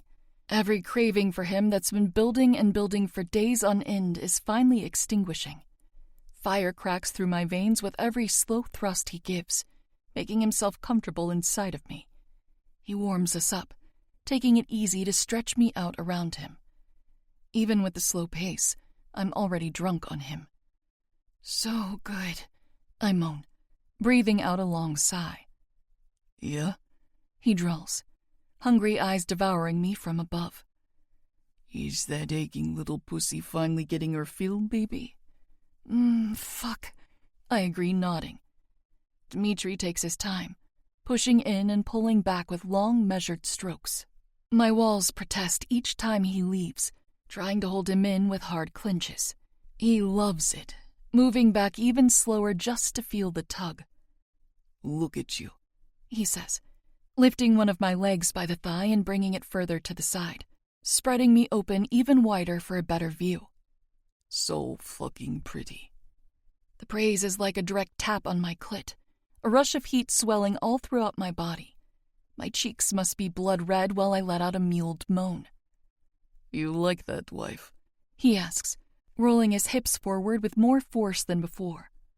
You like when I tell you how pretty you look on your back, legs spread nice and wide, while you let me stuff this hot little pussy full of cock. I nod eagerly, gasping as he picks up the pace. You know I do. That's right. He agrees. I know exactly what you need, love. Borderline blinding pleasure zips up my spine as he leans forward more, putting his pelvis directly against my clit with each new thrust. Dimitri gives it to me harder and faster, driving me wild. He's done withdrawing out every moment and has moved on to the seriously intense stuff. It's impossible to hide sounds or muffle my moans. He gets raw and unfiltered reactions with every move. My hands reach up and hold onto his chest, needing the stability of my hold on him. Fuck. Dimitri curses, hands tightening on my sides. You feel so fucking good, Kretsulka. Dimitri, I whimper, squeezing his chest tighter, nails digging softly into his skin. Don't stop. Please don't stop. Shh, he coos, continuing to rock his hips. I'm not stopping, baby. We go for so long that time seems to bleed around us, like a made-up concept with absolutely no purpose or impact on our lives. It's just me and him, Dimitri and I, two bodies and two souls wrapped around each other, worshipping one another. When we finish, my limbs feel like gummy worms that are falling off at the root. Everything is so deliciously sore, and my husband doesn't hesitate to take care of me. Dimitri carries me to the shower bridal style, stepping under the warm spray while I'm still in his arms. Cum spills down my thighs, slowly trickling out of me as he stands me up, keeping me supported with his strong arms. Lean against me if you need to, Kretsulka. He instructs softly. I've got you, Jade. I take the invitation gratefully, resting my head against his chest while the soothing rainfall trickles on and around us. How are you not exhausted? I ask, mouth pulling open into a yawn. You did most of the work, and I feel like I just ran 7 miles. Only 7? He teases, kissing my neck sweetly. I shudder but shake my head. I couldn't even handle a 1/4 mile more, so don't get any ideas. I warn him, kissing his chest in return. He chuckles and reaches for a bottle while keeping me safely tucked against him. Dimitri starts to lather some body wash between his fingers, filling the shower with warm vanilla citrus-scented air. As soon as his hands start to massage my arms with it, I slump even more against him. It feels so damn good, so impossibly relaxing. I could fall asleep to this. Keep those whimpers to yourself, baby. He rumbles, continuing to wash me, his hand shifting lower to work on my stomach next. Unless you'd like another round after all? My stomach flutters, and I groan pathetically. Don't tempt me, husband. I can hardly keep my eyes open, let alone my legs. His cock hardens and twitches against my side. Call me husband again, and I'll hold your legs open for you. He speaks, voice dripping with new lust. I have no issue with fucking you in my arms right here, wife. Oh, God. My thighs quiver, and suddenly I don't feel so tired, nor so sore. Dimitri? I ask, voice coming out with a small shake. Yes, Kretsulka. My fingers play with his chest hair, twirling around it before walking down his stomach. I need my husband, I whisper, wrapping my fingers around the thick shaft of his hard cock to punctuate my claim. In one swift movement, he lifts me by hooking his arms around the back of my thighs, pulling me up to eye level, and crushing my lips into a fevered kiss. His cock lays flat against my pussy, teasing my clit with friction while we attack each other's mouths. Our tongues have a messy finesse, boldly stroking in and out of greedy lips while Dimitri pins me to the tiled wall. Continuing to hold me up with little effort, he uses the wall as an anchor so he can access one of his hands. He taps the head of his cock against my clit, watching it just like I do. Such a good girl for your husband, he purrs, teasing me with another tap. You want another fuck, baby? A nice hard one. Something about his display of strength has me dripping with more than just his remaining cum. Every touch he provides feels like electricity coursing through my veins. I've always loved Dimitri's size, and the way it makes me feel to just be next to him. But the way he's lifting me up and controlling every ounce of my weight Makes me want to get on my knees and show him just how much I owe him. I can suck his cock anytime, though. It's a much more silent affair on my part, and Dmitri can control his responses so much better than I can. So as much as I'd love to offer him my mouth to fuck, we need to utilize this time wisely. Yeah, I want another. Just hearing myself say it has me clenching around nothing, so empty and ready for him. You feel so good in my pussy, Dmitri, I tell him, licking his bottom lip just to taste him again. I miss it already. His deep eyes bore into mine with a heat that burns me up. Fucking perfect, he rumbles, lowering his fat cock to meet my entrance. You, my pretty little wife, were fucking made for me. Not holding back a second more, he bottoms out, shoving every last inch of his length into my waiting cunt. The angle is so precise that water rolls off of him and dances down my clit, teasing the sensitive swollen bud. The combination is enough to make me scream. Voice cracking with the sound, I lean forward, sinking my teeth into the dense muscle of his shoulder. There's no slow beginning like before, only hard and deep strokes that have muffled moans vibrating against my lips and his skin. I don't know how long he goes for. Long enough for me to come screaming at least twice. When he comes in me again, I know I can't go for another round. I'll practically be in a pleasure coma if we do. So Dmitri washes me up, spoiling me by taking care of my hair, too. He lathers and conditions it, making sure to be careful with any knots he finds. When we get out, he towels me off, too, planting kisses sporadically over my body while he goes. Being naked with him is such a temptation, but for once, I'm able to resist. As he's drying my hair, a soft knock rattles against the bathroom door. If you guys aren't done yet, it's time to finish up. Cars are starting to pull back into the driveway. It's Ivan. Oh my God, I forgot about Ivan. My face flames in the bathroom mirror reflection, and Dmitri smirks. It appears one of us remembered that his brother lives here too. Lust really can melt your brain. Damn. How much did you hear? I croak, nervous even though he's overheard us in the past. This is not something we should make a habit of. Jade, I don't think there's anything I didn't hear, he returns, sounding amused. Don't worry about it. Just get dressed and try to stop blushing so hard. Mind reader, I think to myself, rubbing my cheeks to try to remove the flush there. We'll be right out, Dmitri tells him. We have to get him headphones or something, I pout. Poor guy. My husband chuckles, kissing my shoulder lightly. Ivan doesn't care about hearing us, and he doesn't wear headphones for a reason. He's your guard, Jade, he says, reminding me gently. It's okay that you don't see him that way, but at no point in time when you're near is he not thinking about keeping you safe. It's as important to him as it is to me. I guess so. I reluctantly agree. I can live with Ivan being my guard as long as he stays my best friend, too. I care way more about him than I do about having his protection. Protection can be hired and replaced. Friends like Ivan can't be. Dmitri hugs me from behind, pressing a kiss to the side of my face. Come, Krasoka. Let's get you into a new dress. You're going to need some food to make up for everything I just put you through.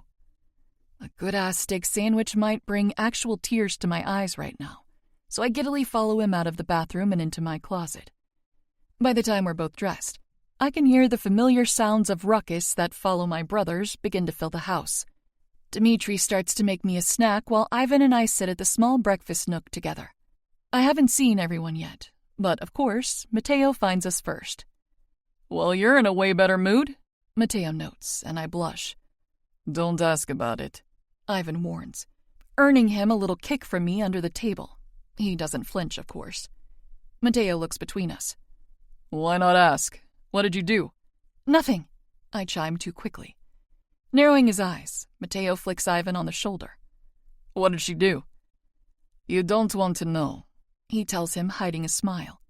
Yes, I do, Matteo refutes, almost insulted. Okay, Ivan replies, shrugging. Jade's happy because my brother finally fucked her while you were gone, and she's been waiting for it since he got here.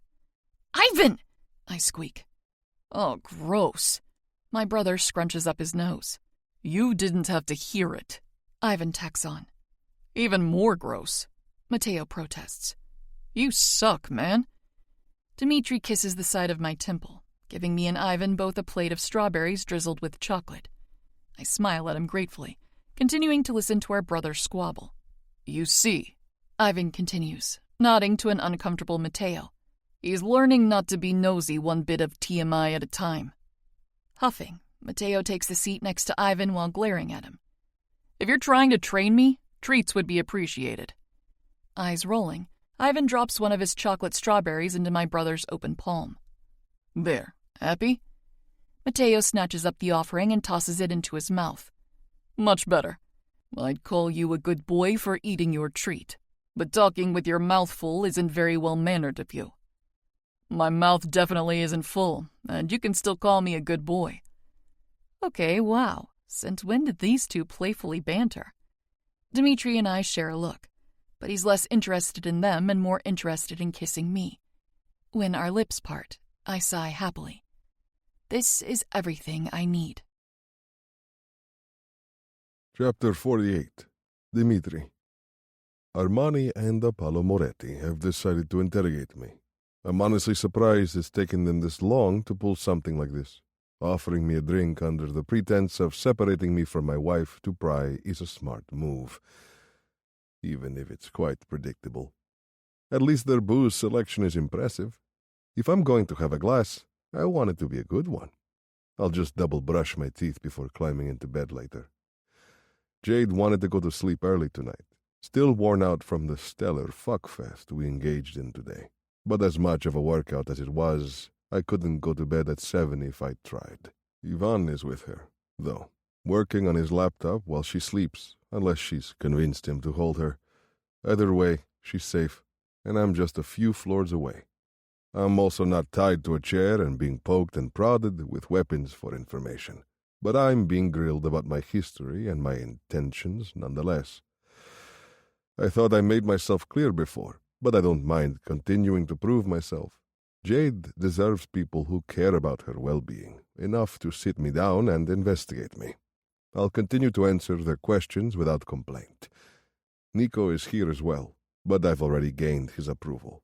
Honestly, I think he might just be here for the drinks, though he refuses to get drunk until we have the Karina situation handled for good, with him casually sitting nearby and Anatoly standing in the corner, on guard even though I haven't asked him to be. Apollo and Armani attempt to invade my mind with their words rather than their fists. How many women were you with before Jade? Armani demands. He's mostly stuck to questions with a similar context. Who I was before Jade. Apollo, on the other hand, he's more interested in who I plan to be now that I have Jade. Swirling the gin in my glass, I level Armani with a look. I didn't count. The tattooed man scowls in response. Isn't that just fucking lovely? Nico snorts, showing interest in our conversation for the first time tonight. Armani, I'm not sure you should be the one judging body counts. I hold back a laugh. The rumors about Armani being a bit of a slut are true then. It makes sense. I've watched men and women looking at him before, and they seem to like what they see. We're not talking about me. He shoots back, huffing at his brother. You'd think after a few hours they would run out of steam, but it hasn't happened yet. Who gives a fuck about sex? Apollo drawls, shaking his head. You've never loved a woman before her, correct? My response is immediate. Hell no. I'd say except for my sister, but we both know that's not the kind of love he's referring to. There's no one who's ever come close to Jade, not in the way she makes me feel, not in how her beauty captivates me, not in the way she drives me to be a better man. Nothing. No one can touch the way Jade has engraved herself in my heart. And what about Ivan? Armani asks, curving up an eyebrow. Has he been in love, perhaps recently, and with my little sis? Ivan is off limits, I warn, cutting in. Your conspiracies about him and my wife hold very little interest to me. There's a slight smirk that draws up his lips like he's proud of getting even a small rise out of me.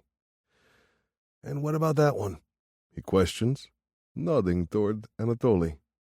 Do you trust him as much as you trust your brother? He spends a lot of time with Jade, too, doesn't he? Armani doesn't think Jade has a romantic interest in her guard. He just wants to know if I think Anatoly wants her. The Morettis are fiercely protective of their own, and it's the only reason I'm tolerating this line of questioning. If anyone else were speaking to me this way, I'd have their head for implying my wife to be anything but undyingly loyal. That isn't what he's trying to get at, though, so I'm able to remain calm. Anatoly, I call out casually, getting his attention. How do you feel about my wife? Without flinching, he replies, protective. And when you look at her, what do you see? My Koroleva. And the mother of the future Pakan. Turning back to Armani, I lift a brow, satisfied. Depends on what Koroleva means, he grumbles. Queen. Apollo translates for him, a rare smile painting his face. Armani relents, sighing before taking a deep swig of his drink. So you're all here to stay, then? For a bit, I say cautiously. We'll stay as close as we can for as long as we can, but chances are we'll move into a separate house in the near future. Instantly Armani is guarded again. Why would you move out? I'm sure you can guess. Apollo drawls. Scrunching up his nose, Armani's lips twist in disgust. Seriously? How do you think she got pregnant exactly? Nico questions boredly. Unwilling to make his anger build, I shift the conversation only slightly, still on topic, but away from mine and Jade's sex life. She'd blush so hard if she were here, mortified by the idea of her brothers hearing anything about us in that regard. Privacy is a bit of a concern for us. I inform them carefully. We'll be new parents, and Jade is nervous to do anything wrong when it comes to the twins. So we'll stay here for quite some time, I imagine. She'll be happy to have your father's help, but eventually space will be necessary. Dante suggested building a place on this property, and I'm amenable to that. But it will ultimately be up to Jade. And if she never wants to leave, Apollo asks. I don't think Jade will ever want to leave your family, I answer honestly. But she does eventually want to be in the West with me. She has family to meet there as well. She'll be free to visit whenever she likes, and we'll schedule more than enough time with all of you. My territory is already a Moretti safe zone. Our marriage cemented that. So when Matteo wants to move out there with you, you'll allow it? It seems Nico has the same inkling that I do. Matteo may just pick leaving with Jade and me over staying with his family. It'll be a touchy situation to handle when the time comes. But of course, I wouldn't tell him no. I doubt Matteo will ever be someone I'm close with, not in the way that I can see a future friendship between Apollo and me, or even in the same way my strange relationship with Nico developed. But Matteo is Jade's first best friend, brother or not. If he wants to come with us, it'll be for her, and I can never deny my wife anything. I won't turn him away. I reply diplomatically. Before the questioning can continue, a red light flashes from Apollo's watch, and a quiet alarm begins to beep from it. Silence blankets the room, and I automatically understand that something is wrong. We have visitors, Apollo announces coldly, jumping up from his seat and tossing his glass aside. He doesn't flinch as it falls from the table and shatters onto the ground. Pulling his tailored suit jacket away from his hips, he pulls out his pistol at the same time that I stand up. Anatoly, go check on Jade and Ivan, I command, but he's already heading to the door to do just that. Don't let her get out of your sight until I come get you. Hurt, he growls, not at me, but at the situation. Armani, go get everyone else. Make sure they're awake and on guard. Apollo instructs. Nico and Dmitri, you're with me. We don't hesitate to follow him, knowing the property guards have sent him a location. Apollo doesn't wait for his father, jumping into action with Nico and I as his only real backup. I wouldn't be waiting around for instruction, either. Heirs have to step up when things like this happen, and we've been waiting for this long enough. Not too far from the front gate, we find a swarm of guards, all surrounding a small figure poorly disguised in black, guns drawn. Her frame is small, meek almost, but her face can't hide the venom that's coursing through her. From the picture Dante showed me, I know exactly who this is. She's exactly who we've all been waiting to take out. Karina. My blood starts to fucking boil as we approach, a sick disgust swelling in my gut. The temptation to execute her right now, without permission, is so strong. The fact that Bruce isn't by her side is the only thing keeping my finger off of the trigger. We might need to use her to find him. Fuck, he might even be here. Finally decided to show yourself, Apollo asks, voice hard and cold. Karina smiles at him, and I know she can't be here alone. No one has that much confidence while being surrounded by wolves if they don't have an escape plan. Instead of addressing him, she brings her eyes to me, attempting to appear alluring. Dmitri Morozov, she purrs. How's Mom? I know what she's doing. She's confirming she had contact with Nina, that she helped her mess with me while on the island. That's fine. I was already suspecting the two of them crossed paths. I'm not sure why Karina would think this could rattle me in some way. Why don't you ask her yourself? I ask in return, my gun leveled for a perfect shot between her eyes, and my hands are lethally steady. You'll be going to the same place, after all. Karina tries to remain unaffected, but she can't hide that small flicker of fear in her eyes. Where's your coward boyfriend? I demand, sneering down at her while she tries not to tremble on her knees. Did he send you here to die for him? Her fearless mask fully slips, but she tugs it back into place. He's going to kill all of you, and then I'm going to burn this place to the ground, with that slut Jade still inside of it. She deserves to be fucking incinerated. Try as I might. I don't understand Karina's delusion that Jade is some kind of scheming harlot. Insistence from Bruce, perhaps. Maybe he sold her on the idea of torturing Jade because of the way she looks at him, or something even more ridiculous. Get her inside, Nico barks, angry with the insult to his sister. Fury is radiating through all three of us, but we can't pull the trigger. It's not our call to make. It's Dante's. Jade may be my wife, but she's his daughter, and she was stolen from him. He missed out on damn near 18 years of her life, and he should be the one to kill who's responsible for it. Bruce, though, whoever gets their hands on him first is going to eat him alive. The guards manhandle Karina, dragging her off of the ground and hauling her up to carry her inside. Typically, business would be handled anywhere else. A warehouse, a barn, the middle of the woods. But we don't exactly have the ability to move right now. I want half of you combing the property. Apollo instructs with a harsh demand to the guards. She's not alone. I'm getting Jade to the safe room. I tell him once Karina is struggling too hard to hear. I'll send Ivan and Anatoly down. She won't go. He deadpans. She won't hide from this. Curling my hands into fists, I ignore his words, even though he's probably right. I'll be back. This ends tonight. All of it. Chapter 49. Jade. It's true what they say about a calm coming before storms. Pressure surrounds my arms, a slight but easily noticed sensation despite my drowsy state.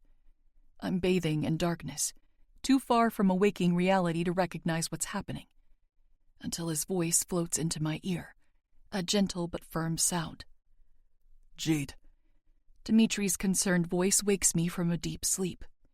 No, I groan, pouting. As my body starts to rouse, I realize it's its hands that are on my arms, slightly shaking me to wake me up. Trying to pull me out of bed before my eyes are open is a Mateo thing, so I'm slightly alarmed that Dimitri is trying to do it. Large hands cup the sides of my face, and Dimitri's tone deepens. You'll need to get up. I'm putting you in the safe room. Any grogginess from being woken up so suddenly vanishes, and I let my husband pull me out of bed. What's happening? I ask, automatically moving to cradle my stomach as a rush of anxiety spills over me. Karina is here. He growls quietly, helping me put on my sneakers. It feels so strange without socks, but I don't think there's time to grab any. She is? Terror crawls up my back, icy and unwelcome. I shouldn't be scared of her. I should know Dimitri and my family will keep me safe. But the kind of fear that Karina and Bruce instilled in me doesn't just disappear. It lingers and festers, only growing stronger the longer you're away from it. I might never feel entirely safe, not while they're still alive. Dimitri's reply is swift. Yes, she was found on the outskirts of the property. We have her bound downstairs, but we don't know if this is a trap. Wait, I rush out before he can take me into Apollo's room and toss me into safety. I have to see her. No, he responds immediately. That's exactly what she wants, Jade. I have to, I croak, voice breaking. My mom... Jade, you're going to be a mom, he states firmly, eyes blazing at my hands covering my bump. She's dangerous, and I don't want her anywhere near you. I don't want her anywhere near me either. But will I ever get the answers I need if I run away and hide? Will I ever truly know what happened to my real mom? You won't let her touch me, I insist, trying to steady my breathing. If my husband thinks I'm panicking too much, he won't listen to me at all. For my own good and for his sanity. I'll have you and Ivan, and if things go south, you can put me in the safe room. I won't fight it, I swear. It's a genuine promise. I may have learned to lie, but I won't use any of my deception skills on the man I love more than life itself. Dimitri hesitates, and I get it. I really do. There's a huge part of me that wants to run and hide, making sure that nothing can get to me or our babies. The broken girl inside of me deserves closure, and if I can't even give her a chance at it, I'm betraying a piece of myself. At the first sign of trouble, I'm picking you up and running you to safety, he warns, voice hard with caution. The first sign. Of course, I agree, squeezing his hand in mine. Thank you. You don't know how much it means to me that you take what I want into consideration. Never. You never need to thank me, he finishes. You're my wife, Jade. My person. Despite the urge to rush down to where the conflict is, I hug him, crushing my body against his to show him how much he means to me. His embrace fuels me, giving me a boost of confidence that I couldn't possess without him. It's fast, but it makes all of the difference. Straightening my spine, we pull apart and meet each other's eyes. Without another word needed, we're off, hurrying down the stairs. The first thing I see is bodies. All of my brothers, save for Leon and Emilio, who are with their families far away, are surrounding a tied-up Karina, watching her like hawks. She looks just like I remembered, but skinnier. Her cheeks are hollowed in, and her eyes look red-rimmed, maybe even bloodshot. Life on the run hasn't been kind to Karina Donovan. Good. Apollo notices us first, striding over to our side with large steps while shaking his head. I told you she'd want to be here, he tells Dimitri, sounding angry about it. My eldest brother knows me too well. I had to try, my husband shoots back, equally as angry. Faster than I can process, Ivan is gluing himself to my side. You listen to every word I say, do you hear me? He asks, his words practically snapping from between his teeth. Every fucking word, Jade. Best friend mode is officially off. I think I'm getting my first look at Ivan as a true guard. Every word. I got it, I reply, keeping my voice steady so he knows I'm listening. Ivan's eyes hold mine, and a deep understanding passes between us. I know he doesn't want me here, and he knows I have to be. He'll do whatever it takes to keep me safe and happy, no matter what, and I love him for it. I need you with me, Apollo tells my husband, causing my head to spin back to the two of them. The thought of Dimitri leaving my side makes my stomach churn, but if Apollo needs him, he has to go. Ivan's got my back. Explaining himself, Apollo continues. I don't trust that this cunt is alone, and this property is too vast to cover every inch. Dimitri looks like he'd rather cut his own stomach open and eat his organs than leave my side, but Cassio comes over, stepping in to take his place. We've got her. Your skills are needed elsewhere. Cassio is a strong man, but his skill set lies outside of brute force. He's a fixer and a strategist. Dmitri, he's an annihilator. Fuck. He grits out. Fine, let's go. Kissing me hard on the top of the head, he nods at Ivan. You know what to do. Of course he does. He was born for it. Apollo forces Armani and Remo with him, leaving Ilio, Matteo, and Nico with us, guarding the exits with trained eyes and extreme caution. They're all armed and on edge. From across the room, I can practically feel Matteo's desire to be at my side too. Since he's likely been instructed to, he stays in his zone, but continues to flick his eyes to me every few seconds. Cassio and Ivan flank my sides as Dmitri and Apollo disappear, making sure that I'm surrounded before bringing me closer to where all of the commotion is going on.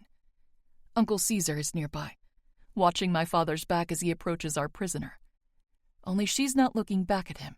She's watching me over his shoulder, having just noticed my presence. Merely looking at her makes the hair on the back of my neck stand up. Karina cackles, tossing her head back for full effect. Oh, goody! Look what we have here! Her eyes feel like hot coals on my skin. Karina looks at me like I'm dirt, and she practically always has.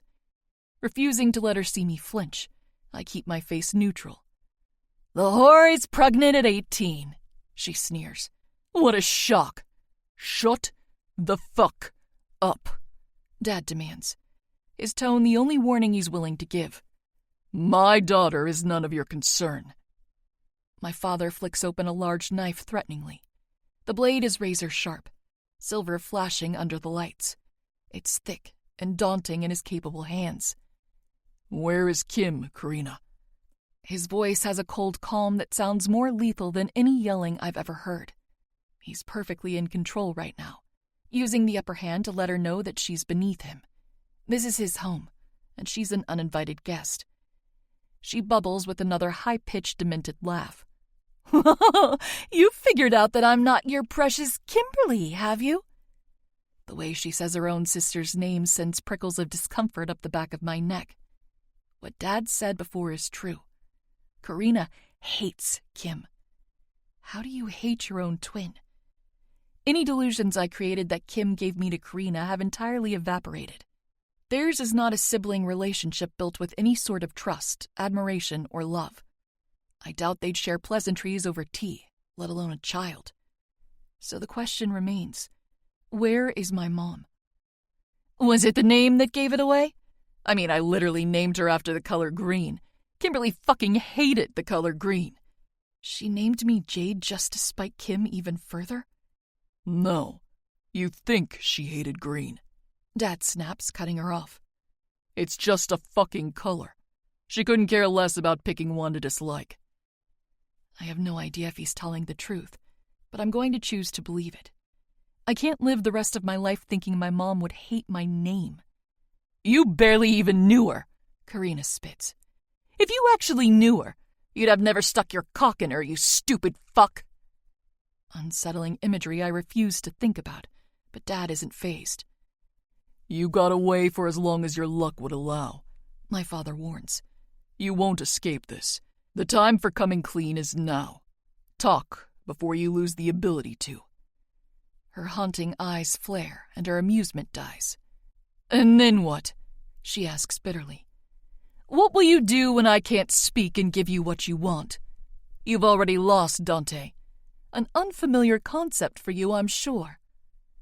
Dad's grip on the knife tightens, and he brings it to her neck, twirling it to poke the tip just hard enough under her chin to nick her. She hisses as a small trail of crimson red rolls down her throat, the blood oozing and oxidizing instantly. I can feel Ivan and Cassio on guard, scanning our surroundings, but I can't look away from this horror show. Karina's disdain for me is to the bone. How can someone hate me so much? What did I ever do? That's where you're wrong, Karina, Dad replies, voice dripping with malice. I already have everything I need and everyone I love. I'd like to give my daughter closure for her mother, but at the end of the day, I'll survive without her. I'll sleep soundly at night with only the memory of your death keeping me warm. I don't need you, and so you see, I can never lose. I don't know if he means it, but his tone is more than believable. I can see the moment his declaration sinks in for her, and the immediate realization when she's been convinced. Dante can see it too. Moving in closer, he lowers his voice into a menacing threat. Did you think secrets would keep you safe? I didn't love the mother of 9 of my children. And you think I hold a candle for Kim? I don't think that's true. I know that he loved Alina, even if they weren't in love. My dad isn't the kind of man who could feel anything other than love for someone who gave him the children he absolutely cherishes. But his lie, oh, it gets under Karina's skin. I fucking know you do, she seethes, holding on to hope and hatred. The woman is stunning, he allows, pulling the knife from her chin to wave it flippantly in her face as a casual taunt as he continues to speak. Funny, kind, and generally better than you in every imaginable way. I enjoyed my time with her, but I didn't love her. I certainly don't put her above my desire to kill you where you stand. Let that sink in, inferior twin. Understand that when I steal the last breath from your lungs, you'll be leaving this earth as pathetically as you existed in it. You don't win. A new sort of evil flashes behind her eyes, and before my father can shift his knife, she hits us all without lifting a finger. Inferior twin? She drawls, tasting the insult on her tongue. How can I be the inferior one when I took everything from her? Bile burns the back of my throat, but Karina isn't done. I stole her name, her baby girl, and her fucking life. You're lying. I don't mean for the words to come out, but they do. Ivan stiffens, lightly squeezing my arm in a reprimand. He doesn't want me to interact with her at all, but how could I have stopped myself? Did he hear what she just said? Karina is saying that my mother is dead, and she's the person responsible for it. A smirk widens her lips as her eyes laser in on me. You're right, Karina agrees, nodding with a fake sympathy. I did leave her one thing. I'll admit to it being an accident. I never would have given something so important to her intentionally. A cold sweep of dread blankets me, and I watch as Caesar moves in, approaching my father's side. He feels it too, the awful sense that something bad is going to happen. Twins really are so much trouble, aren't they? She lets out a long sigh, shaking her head while only looking at me. Your brother was too close to the outside of Kim's stomach. Slit his throat right as I was cutting her open to get the 2 of you out. Such a shame. He would have been worth 10 of you to me. Do you know how much one of Dante's enemies would pay for a Moretti son? God, I would be fucking swimming in gold. I'm going to throw up. There's no. She's making all of this up to hurt me. She can't be so callous that she would gut her own sister, could she?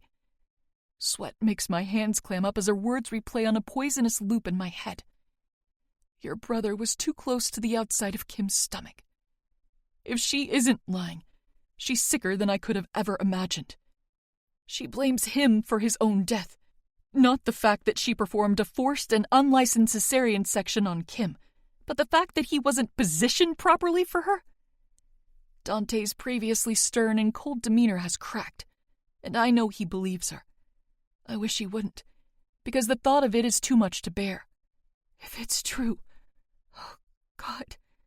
Aww, she coos patronizingly at him. Do I win now, Dante? Don't worry, I'm not entirely heartless. I buried them together.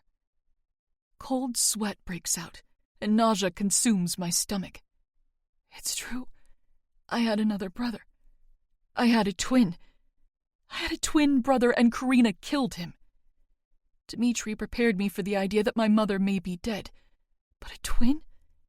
I could never have prepared for the possibility of that being stolen from me. I look at the demented woman in front of me, and I can't understand how we share the same DNA. In hindsight, it's a good thing the little thing died, she muses, suddenly even more satisfied at our speechlessness. Taking a woman from Dante Moretti is nothing compared to taking a son from him. I can live with the fact that you love Jade, I hadn't expected it, that's true. But you're not just living every day without her mother. You're going to have to live every day without her other half. No, no, no, no. Stop talking! Dad barks, the order slipping through his collected facade. Karina doesn't listen, relishing every reaction she can pull out of him. You've got 2 sets of twins, don't you? How's it feel knowing you made 3 but only will ever know 5 of the 6? Dmitri! A voice calls out from deeper within the house. It's like a call for help or a worried yell. I can't decide which, but it causes my ears to whoosh with blood. Fear licks up my spine, and I grab Ivan's arm. You have to go check. No fucking way, he replies, voice shaking. I've got her, Cassio tells him quickly. When Ivan doesn't budge, he adds, You'll lay down your life for her, but so will I. Go check on him. He looks like he's going to refuse, but I cup his face, kissing the corners of his mouth. Please, I can't live without him, Ivan, please. Take her to the safe room, he demands, kissing my face in return. Go, now, Ivan instructs. Pulling a gun from the back of his belt, he starts to rush off. But just as he flees the room, vanishing from our sight, Cassio can't get me out soon enough. Unpredicted chaos breaks out as gunfire peppers through the air, and a scream crawls up my throat. The shots aren't coming from any of us.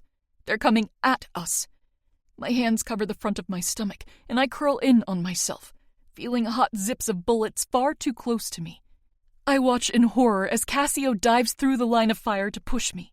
Before I can blink, he's tackling me to the floor, using his body to shield mine. But he's not the only one. Uncle Caesar is on us in a second flat, crowded us with his body. I can't see anything, but I can hear laughing. Horrible, haunting laughter coming from Karina. Worse than that, I feel blood. Not my own, and not Cassio's. When the ringing of bullets ends, my brother pulls our uncle off of us, hands trembling as he puts him on his back to check him over. Jade, tell me you're okay, he demands harshly. I'm not okay. I'm not hit, I rush out. And more importantly, no one landed on my stomach. I scrambled to my knees, stupidly disregarding the room around us to help my brother tend to Uncle Caesar. I think my heart stops beating entirely when I see how bad it is. His previously white shirt is scarlet red, the bulk of the color stemming from his chest. He got hit, multiple times from the look of it, and he's not wearing Kevlar. You stupid fuck, Cassio whispers, clutching him close. Why would you do that? I could have... He chokes on the words, struggling to speak. I could have seen them again. Cassio wasn't just willing to die to save me. He was willing to die to see Isabel and his son. An awful wave of emotion hits my gut, but Uncle Caesar smiles. Blood stains his grin, and he reaches to pat my distraught brother's hand. I'll say hello for you, Nipote. Say hi all on your own, Karina suggests, aiming a gun right at Cassio's heart from above. I don't know how she got out of the chair or where my father is, but I can't think as I start screaming helplessly with fear for Cassio. My horrified shrieking doesn't deter her, only hardens her features as she holds the pistol out straight, hand steady. 2 Moretti sons now, Karina boasts, licking her lips. I'm so glad you're here to see this, Jade. Before her finger can move for the trigger, the weapon is shot out of her hand, a bullet ripping right through her wrist.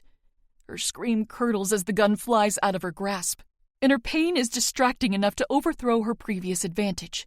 Before I can blink, Karina is taken to the ground by a single punch, a fast strike to the side of her chin that lands with a hefty thud. A hit delivered by Nico that I hadn't seen coming. Still conscious but hurt, she spits out a mouthful of blood and glares up at him. What a surprise! A Moretti man that hits women. You're not a woman, my brother counters. You're vermin. Nico swings his leg back and swiftly thrusts it forward, kicking Karina's face like a soccer ball, hard enough that it snaps back with a sickening crack. She's out like a light, blood splattering the floor around her crumbled face. My hands shake, slick with blood as I try to hold Uncle Caesar's chest together. You're okay, I tell him, but the tears streaming down my cheeks are less than convincing. Doc can fix you. The gunfire has ceased, and Ivan's voice rings out from afar. Bruce is down, but so is Anatoly. Shit, he's alive though. Fuck, get medical in here. Bruce was here. That's why someone yelled for Dimitri. My head shakes and I cry harder. This isn't happening. This is a sick nightmare and I'm going to wake up. And everything will be fine. My uncle's mouth sputters and splashes crimson from his lips. Help your friend, Jade. I'm already gone. I refuse to believe my ears. Dad! I cry, voice cracking. Cassio is staring down blankly at the man who helped raise him from birth, mentally checking out even as his hands continue to put pressure on fatal wounds. Uncle Caesar starts to shut his eyes and I panic. No, stop it! Dad! My father drops to his knees next to me. His head is bleeding on the side and there's a bullet wound in his arm, but he doesn't seem to care. Caesar! He barks, shaking him. Don't you fucking dare! Take care of them. His dying brother whispers in response, his eyes too heavy to keep open. My sobs are blinding, tears filling my eyes faster than they can fall.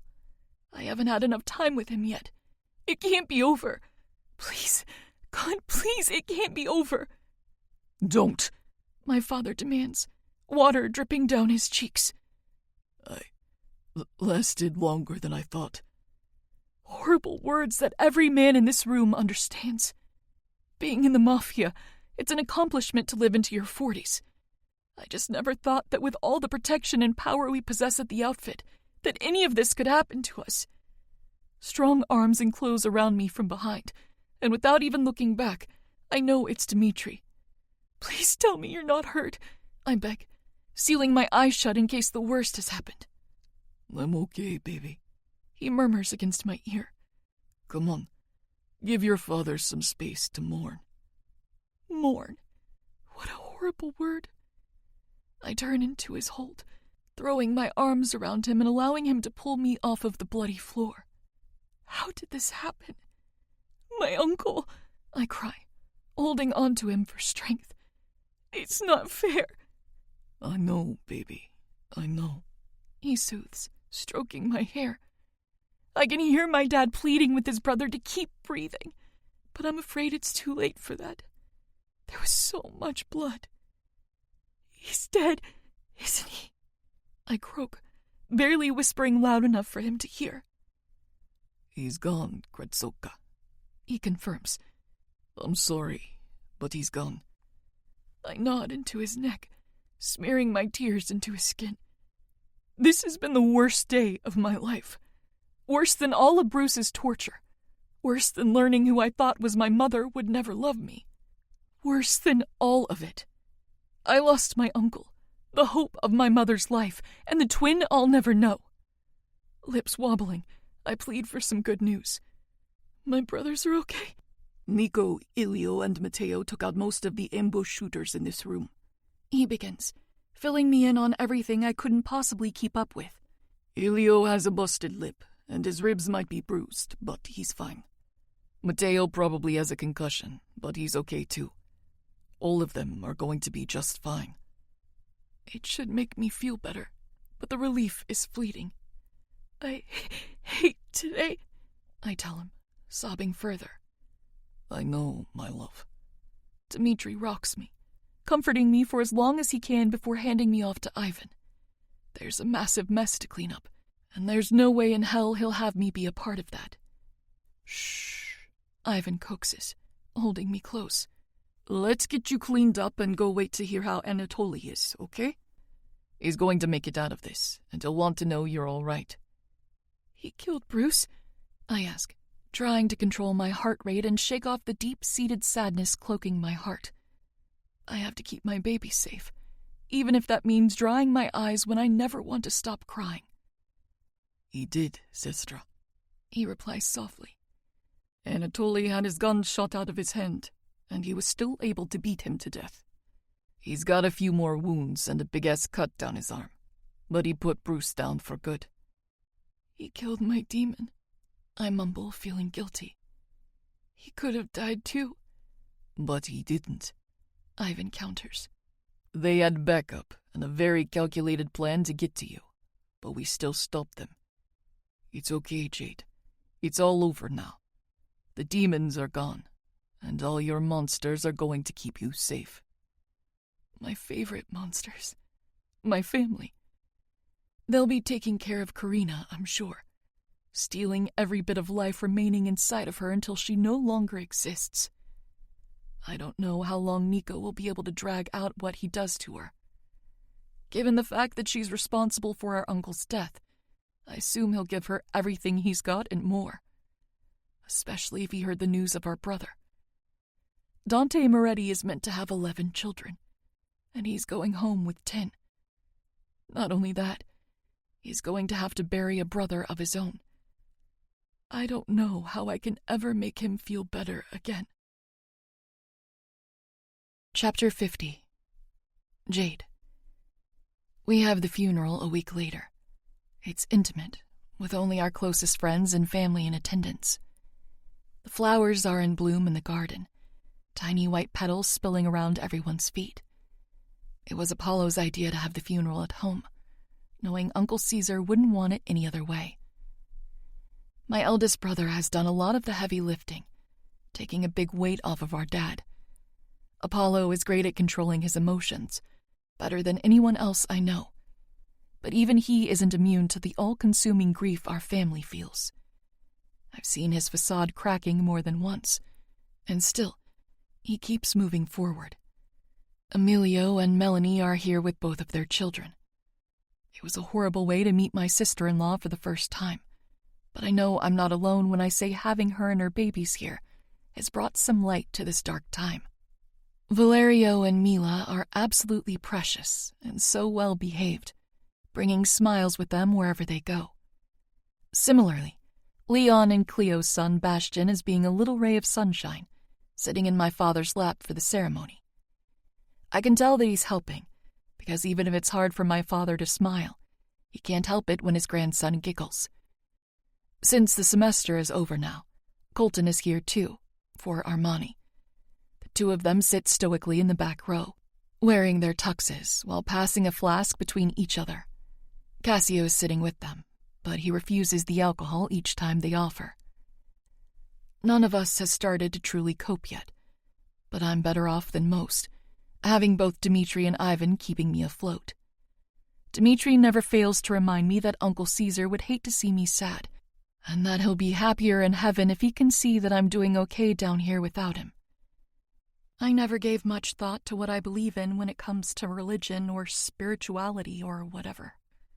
But now, I have to believe. I need to know that Caesar is up there, keeping Isabel and Angel company. He'd want me to think that, so I will. Ilio is sitting with Martha, being the one who was able to coax her out of the house. She's silently devastated like the rest of us. Anatoly is here, still recovering from his injuries with a broken shoulder and a sling over his tuxedo, and a healing black eye bruising his face. He's sitting with his father, Dr. Petrov, who had made the trip to support his son. The two of them seemed to have a quiet relationship. Hell, I didn't even put together that they shared a last name until he showed up with flowers in hand, looking for his son. Dimitri's father made the trip out to be here with us too, as a sign of respect, but he can't stay long. Leaving Anya with only her guards makes him immensely uncomfortable, and we all understand. He does make sure to meet me properly, welcoming me into his family with open arms. He even calls me his nevistika, Russian for daughter-in-law. He leaves with the first wave of guests, leaving mostly family behind as we start the burial service. I cry, of course, but I'm able to keep myself from sobbing uncontrollably as Matteo holds my hand. A few tears leak from his eyes as well, but he doesn't let them stay long, wiping them away with the back of his shirt sleeves. Uncle Caesar has a plot right next to Isabel and Angel's shared grave. I didn't even know it existed on the property, but it does. Their headstones are matching. While Isabel says loving mother and son, Uncle Caesar's reads brother, uncle, friend. After the casket is lowered, flowers are thrown, and the dirt is all settled into place. Dmitri kisses my head, taking me from Matteo. Nico and I have something for you, baby. Can you stay strong for me? Not knowing what he could mean, I agree automatically. Always. Just then, Nico walks toward us. He'd been skipping the funeral to watch from the roof, or at least I thought he had. But he's currently directing a bunch of guards, carrying what looks like another coffin. Relief and tragedy strike me all at once. "You found them, didn't you?" "We did," he confirmed, squeezing my arms. Nico must have tortured the original burial location out of Karina. His abilities have never really scared me, but now I have a reason to be grateful for them. "They're at peace now, Jade. I think we should bury them with the rest of your family, don't you?" My lips wobble, but I nod rapidly. "Yes. Does my dad know?" Dmitri dips his head sadly. "When we dug them up, we couldn't deny him the right to see them. But Jade, trust me when I tell you, don't ask me to look in the casket, okay? They're bones, baby. It's been too many years. You'll never unsee it if you look." "I trust you," I rasp, resting my head on his chest. He lets out a relieved breath and holds me tighter. We watch on as the guards work like machines, taking up space for my mother and my twin. I don't know if someone asks him to help or if he volunteers, but Colton pulls off his hat and jacket, grabbing a shovel to help shape the rectangular plot. Nico comes over, pressing the first kiss he's ever given me to the side of my face. "Do you want to say anything?" "I can't," I admit. "If I say anything, I'll break down." "That's okay," he replies immediately. "Talk to them whenever you're ready. They'll be here. Cassio visits with Isabel and Angel all the time." I nod, sniffing back the emotion clogging my throat. "Thank you." "Don't," he says automatically. "Don't thank me for this." I thank him silently anyway. I'm never not going to be grateful for Nico. "If you ever need," he hesitates, "a twin to talk to, you know you can come to me?" I can't even reply, choosing to squeeze the hell out of him instead. He wraps his arms around me too, not even flinching when Matteo embraces both of us, getting in on the action.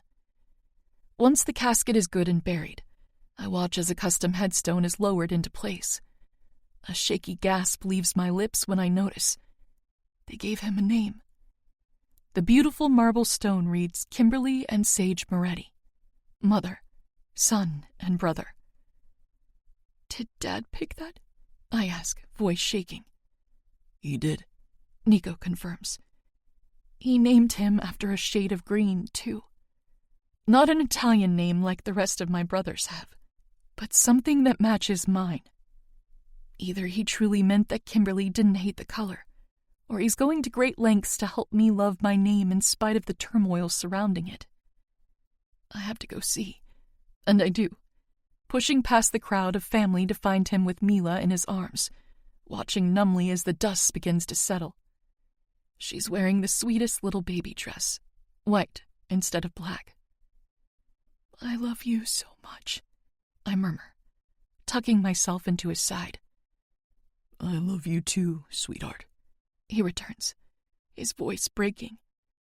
My little niece doesn't pick up on the somber mood, reaching out to grab some of my hair and pulling it to her mouth to chew on. "Ja, ja, ja," she chants, unable to say my name just yet. "Smart girl," I coo, using a finger to tickle her cheek. Despite all of the sadness and the deep bit of longing for our family who has passed, that little girl's responding giggle is enough to make both Dad and me smile. We're going to be okay, and it's going to be the next generation of kids who gets us through this. Even when the present is gloomy and dull, there's the light of the future to look forward to. Soon enough, I'll have my own babies to hold on to make the bad days good, and the best days even better. And everything I have I owe to this family, the Morettis and the Morozovs, the best people in the whole wide world. Chapter 51. Jade. 4 months later. The shattered cries from my birthing room have died down, and my pain has quickly shifted into adrenaline. I chose to have a home birth very carefully, with Doc as my primary help and Dr. Petrov on standby outside, just in case. Doc delivered Nico, Remo, and Matteo years ago, and was honest when Dimitri grilled him about his confidence in delivering our babies. He has unmatched experiences and degrees in the medical field, and since we have all of the equipment and supplies that a hospital has, he agreed that it was safe enough to try at home. I decided to go without an epidural, which unsettled my caring husband. But the idea of a needle in my spine made me more scared than the process of pushing out 2 babies. Thankfully, though, the pain was bearable enough, and neither of the babies were in difficult positions. I was able to push through the worst of the contractions and breathe through all the waves of anxiety. I was sweating uncontrollably, but Dimitri used a cold compress on my forehead while holding my hand and coaching me through it. It was messy and otherwise indescribable, but so fucking worth it.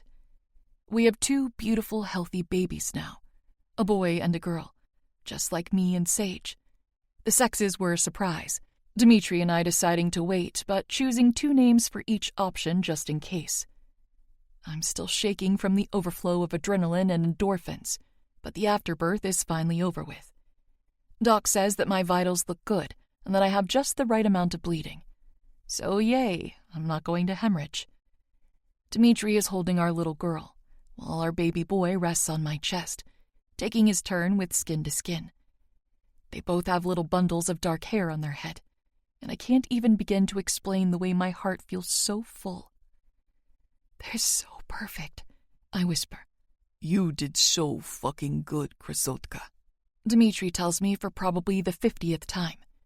We did good, I correct. I wouldn't have them without you. He smiles like he's never been happier. Doc is still in the room, discarding the rest of the no longer sterile towels, gloves, and tools. He's going to stay for the next few days, keeping me monitored while I heal up. I'm so not looking forward to the postpartum pain and discomfort, but it's worth it, knowing I get to have these little babies. Can you let my brothers and Dad in? I asked Doc softly. My throat is still a bit dry, but I can only have ice chips for the first few hours, or I'll throw up, apparently. Dimitri and I switch babies, easily passing them as they sleep. I want my dad to hold my son first, and I know it'll mean a lot to Dimitri to hand him over. I'm just eager to get my baby girl in her grandfather's hands too, but there's a method to our plan. Typically, new moms only allowed a select few people in. It can be very stressful with a newborn in a crowd. He warns kindly. Do most new moms typically have 9 brothers? I tease, giving him a tired laugh. They won't stay long, Dimitri assures him. He'll know when it becomes too much for me and won't hesitate to kick the group out. As long as you're sure, Doc concedes, heading to the locked door to unlatch it and let the group of men waiting in. Apollo and our father are the first to pass through the door, Ivan and Matteo hot on their heels. Part of me wanted Ivan in here for the birth, but we ultimately went with having just Dimitri and myself. I think it was a good decision that brought us even closer together. My husband offers our little boy to Dad first, passing him over as carefully as he can be. Matteo takes a seat right at my side and reaches out to squeeze my hand. Holy shit, you're a mom, he blurts quietly, looking at the little bundle in my arms. Do you want to hold her? I offer, smiling at his overwhelmed face. Oh my God, he breathes. Yes, definitely. He's so gentle in the exchange, moving slowly and cautiously. Once he has her secured, supporting her little head, he sits back down. Matteo stares at her like he can't believe his eyes, and Ivan comes up behind him to do the same thing.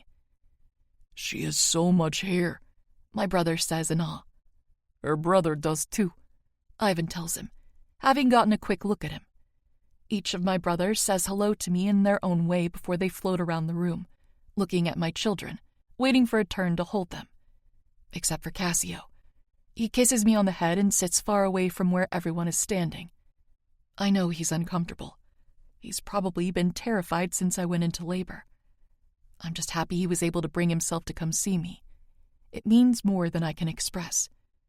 Have you named him? Dad asks, hardly able to pull his eyes off of my son. Either of them. We did, I admit, already feeling emotional. Dimitri kisses the top of my head, and it's like his strength radiates into me. Do you want to know them? Of course. Several people say at once. I chuckle, wiping away a small tear in the corner of my eye. Well, Dad, I address him first since he asked. You're holding Caesar Ivan Moretti Morozov.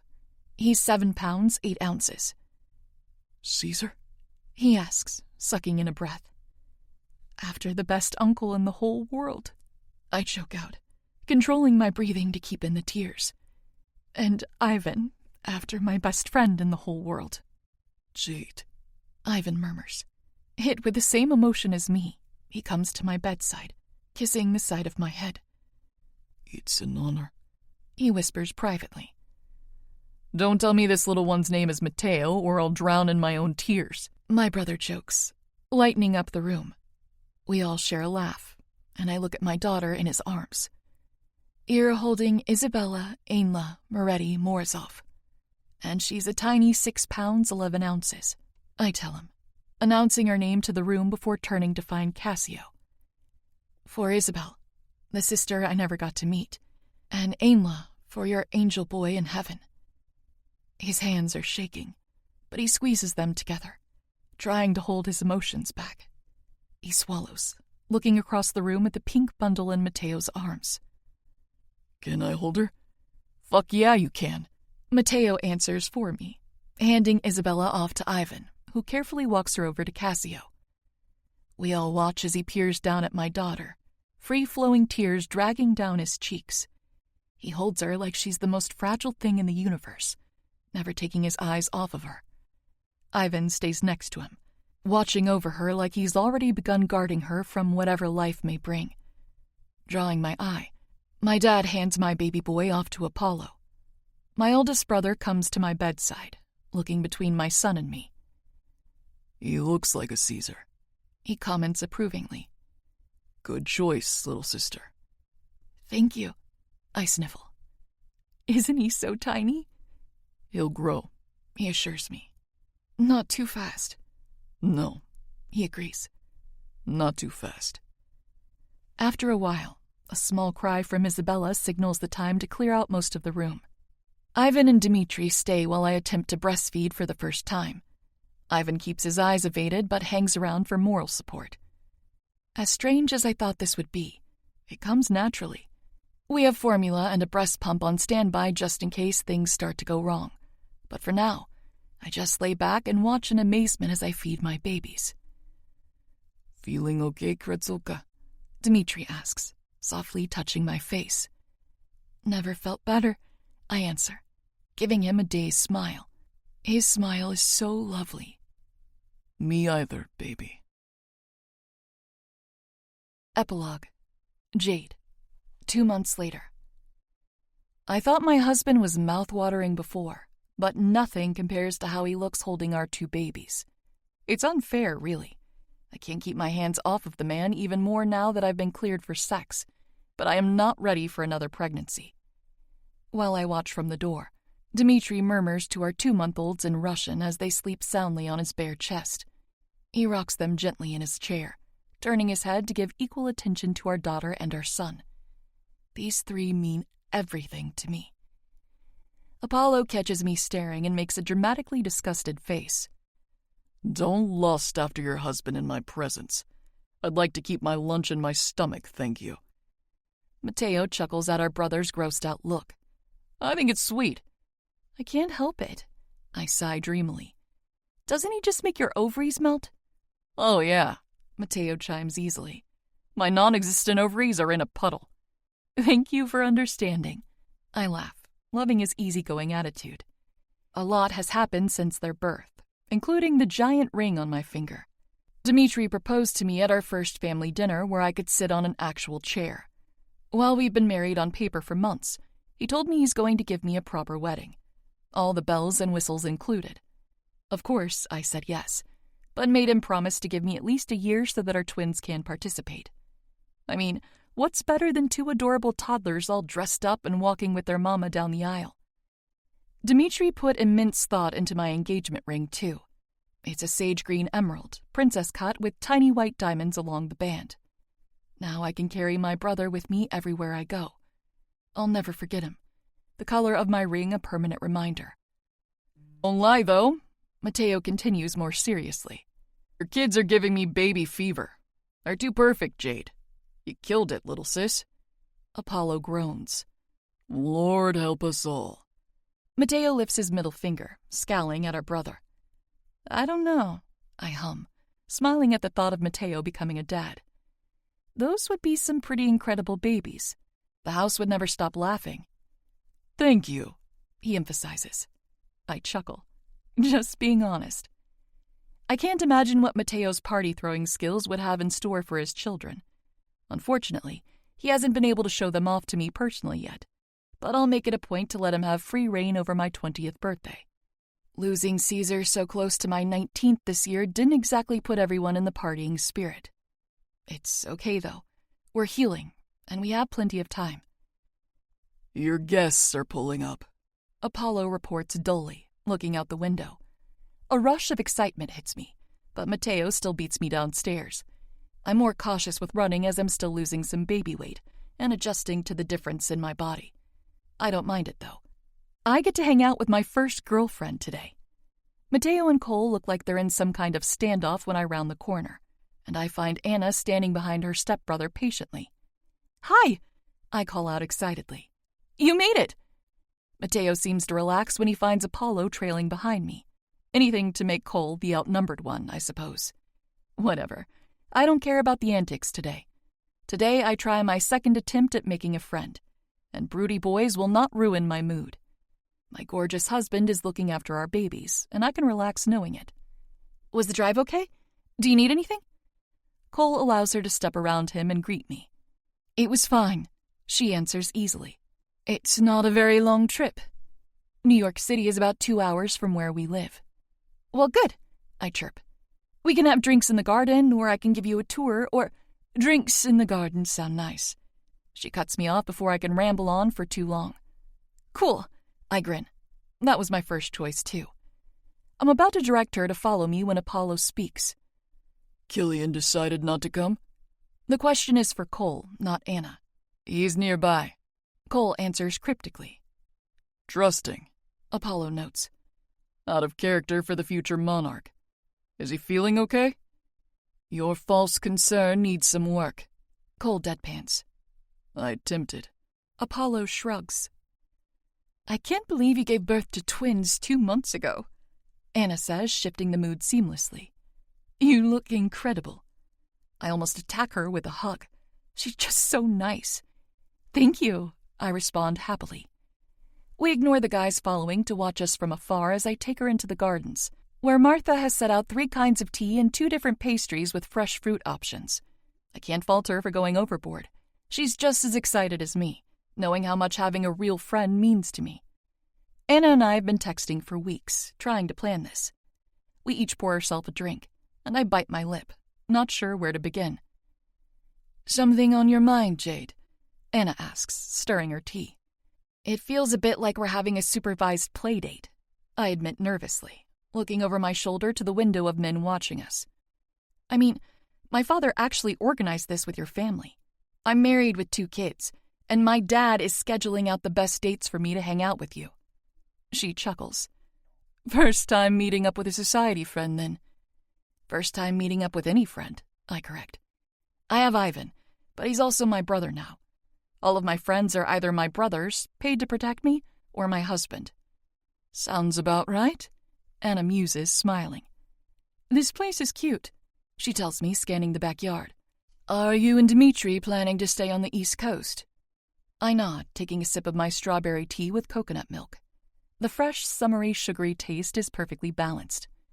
For a while, at least. I like having my dad so close, and it's sort of nice to see my brother slowly accepting Dmitri and Ivan here. Men are like cats, she states.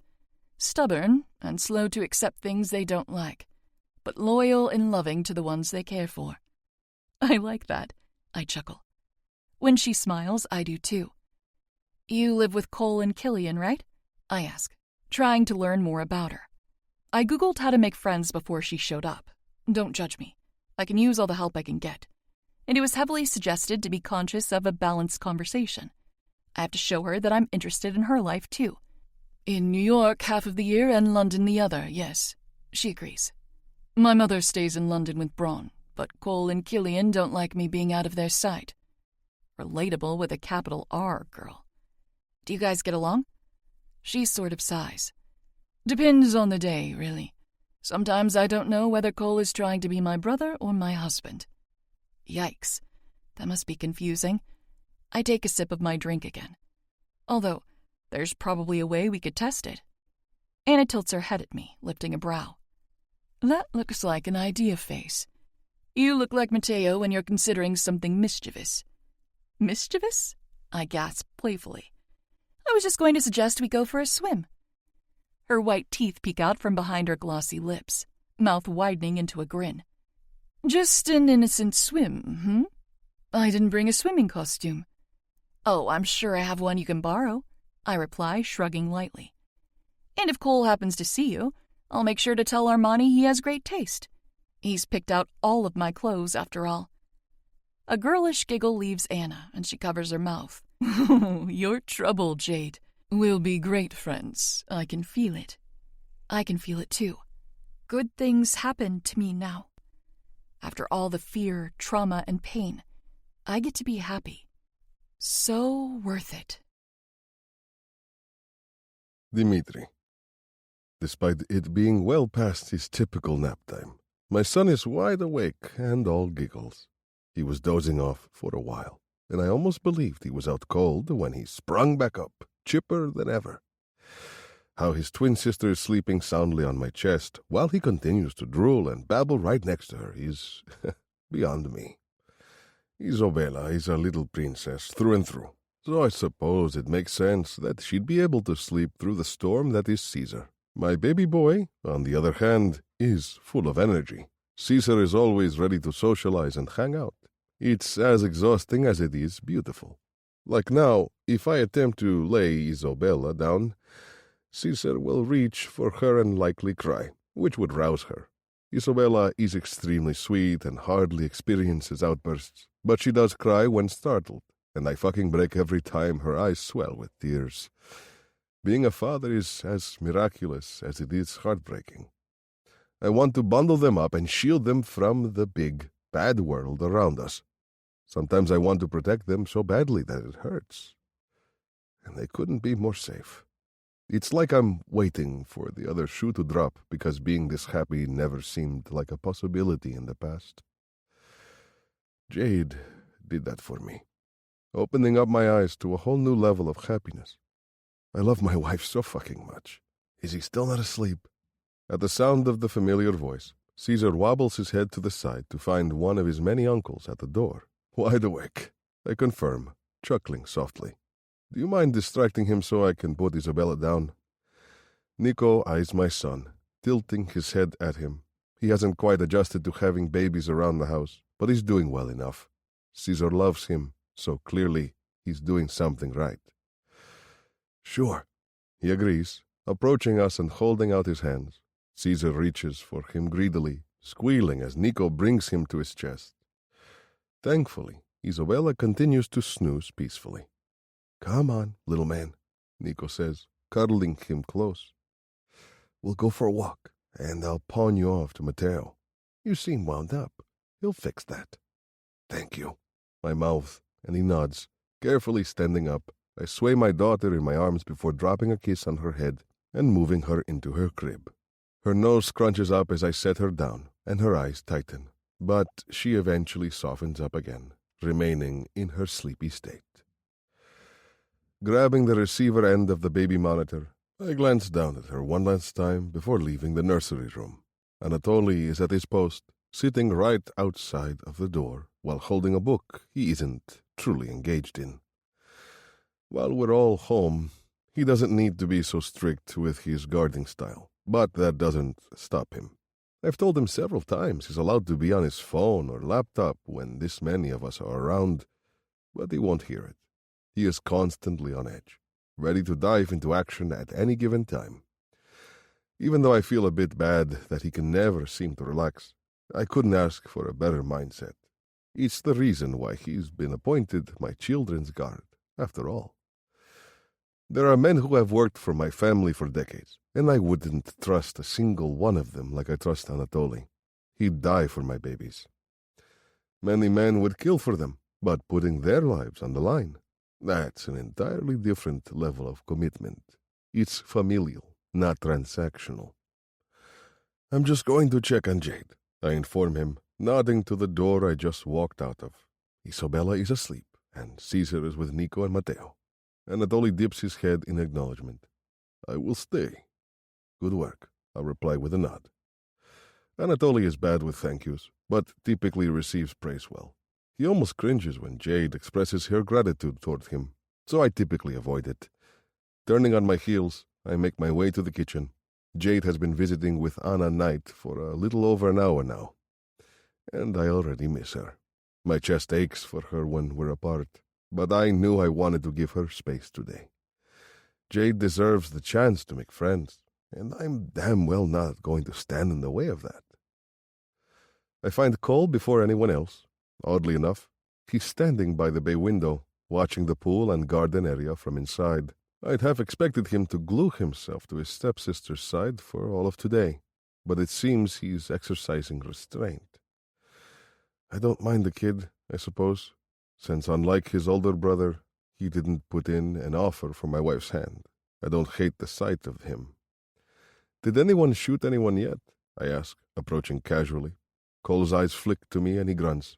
No. Apollo must be taking supervising seriously then. He'll be keeping Matteo in line, I'm sure. Your baby just joined them, he tells me, his tone remaining bored and lifeless. When I peer through the glass, I find Matteo tickling my baby boy's chin, making him positively gleeful. He likes the attention, I reply, smiling fondly. Nearby, the fridge opens, drawing my eye. My lips lift, and my feet start moving immediately. Look at you learning how to tiptoe, I comment, grinning at her blushing face. My wife is wearing a towel like it's a robe. She has it split down the middle, wrapped around her shoulders, and barely covering the most obscenely tight little green bikini. Her hair is damp from the pool, draping messily around her swollen breasts. She's a fucking vision. I have been known to sneak around a bit, she teases in return, biting her lip. Jade uncaps a cold water bottle and sucks back a few big gulps. Swimming makes her thirsty, fast. Are you having a good time, Krasotka? Her smile grows wide. It's been great. Caesar woke up? I snort, reaching for her tips and tugging her against me. The water clinging to her body doesn't bother me one bit. He never truly fell asleep. Isabella is out like a light, though.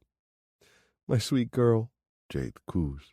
The way her eyes sparkle when we talk about our children never fails to make me weak in the knees.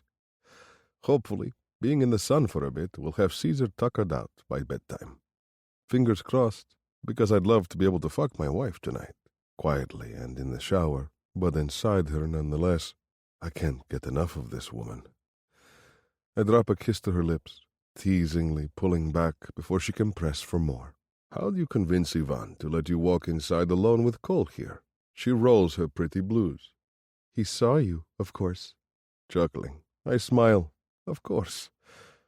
If anyone is more paranoid than me about Jade's safety, it's my little brother. Oh, for fuck's sake. A deep voice groans. Try not to breathe on her so damn much, or she'll end up with triplets this time. Matteo Moretti, everybody. Jade giggles, burying her face into my shirt before addressing him. You'd love it if I had 3 more babies. My wife's youngest brother sniffs. Maybe, but that doesn't mean you should do it now. Wait until these ones can walk at least. Sheesh. Given that Jade and I have been fucking raw since she got approved for sex, I should tell him not to hold his breath.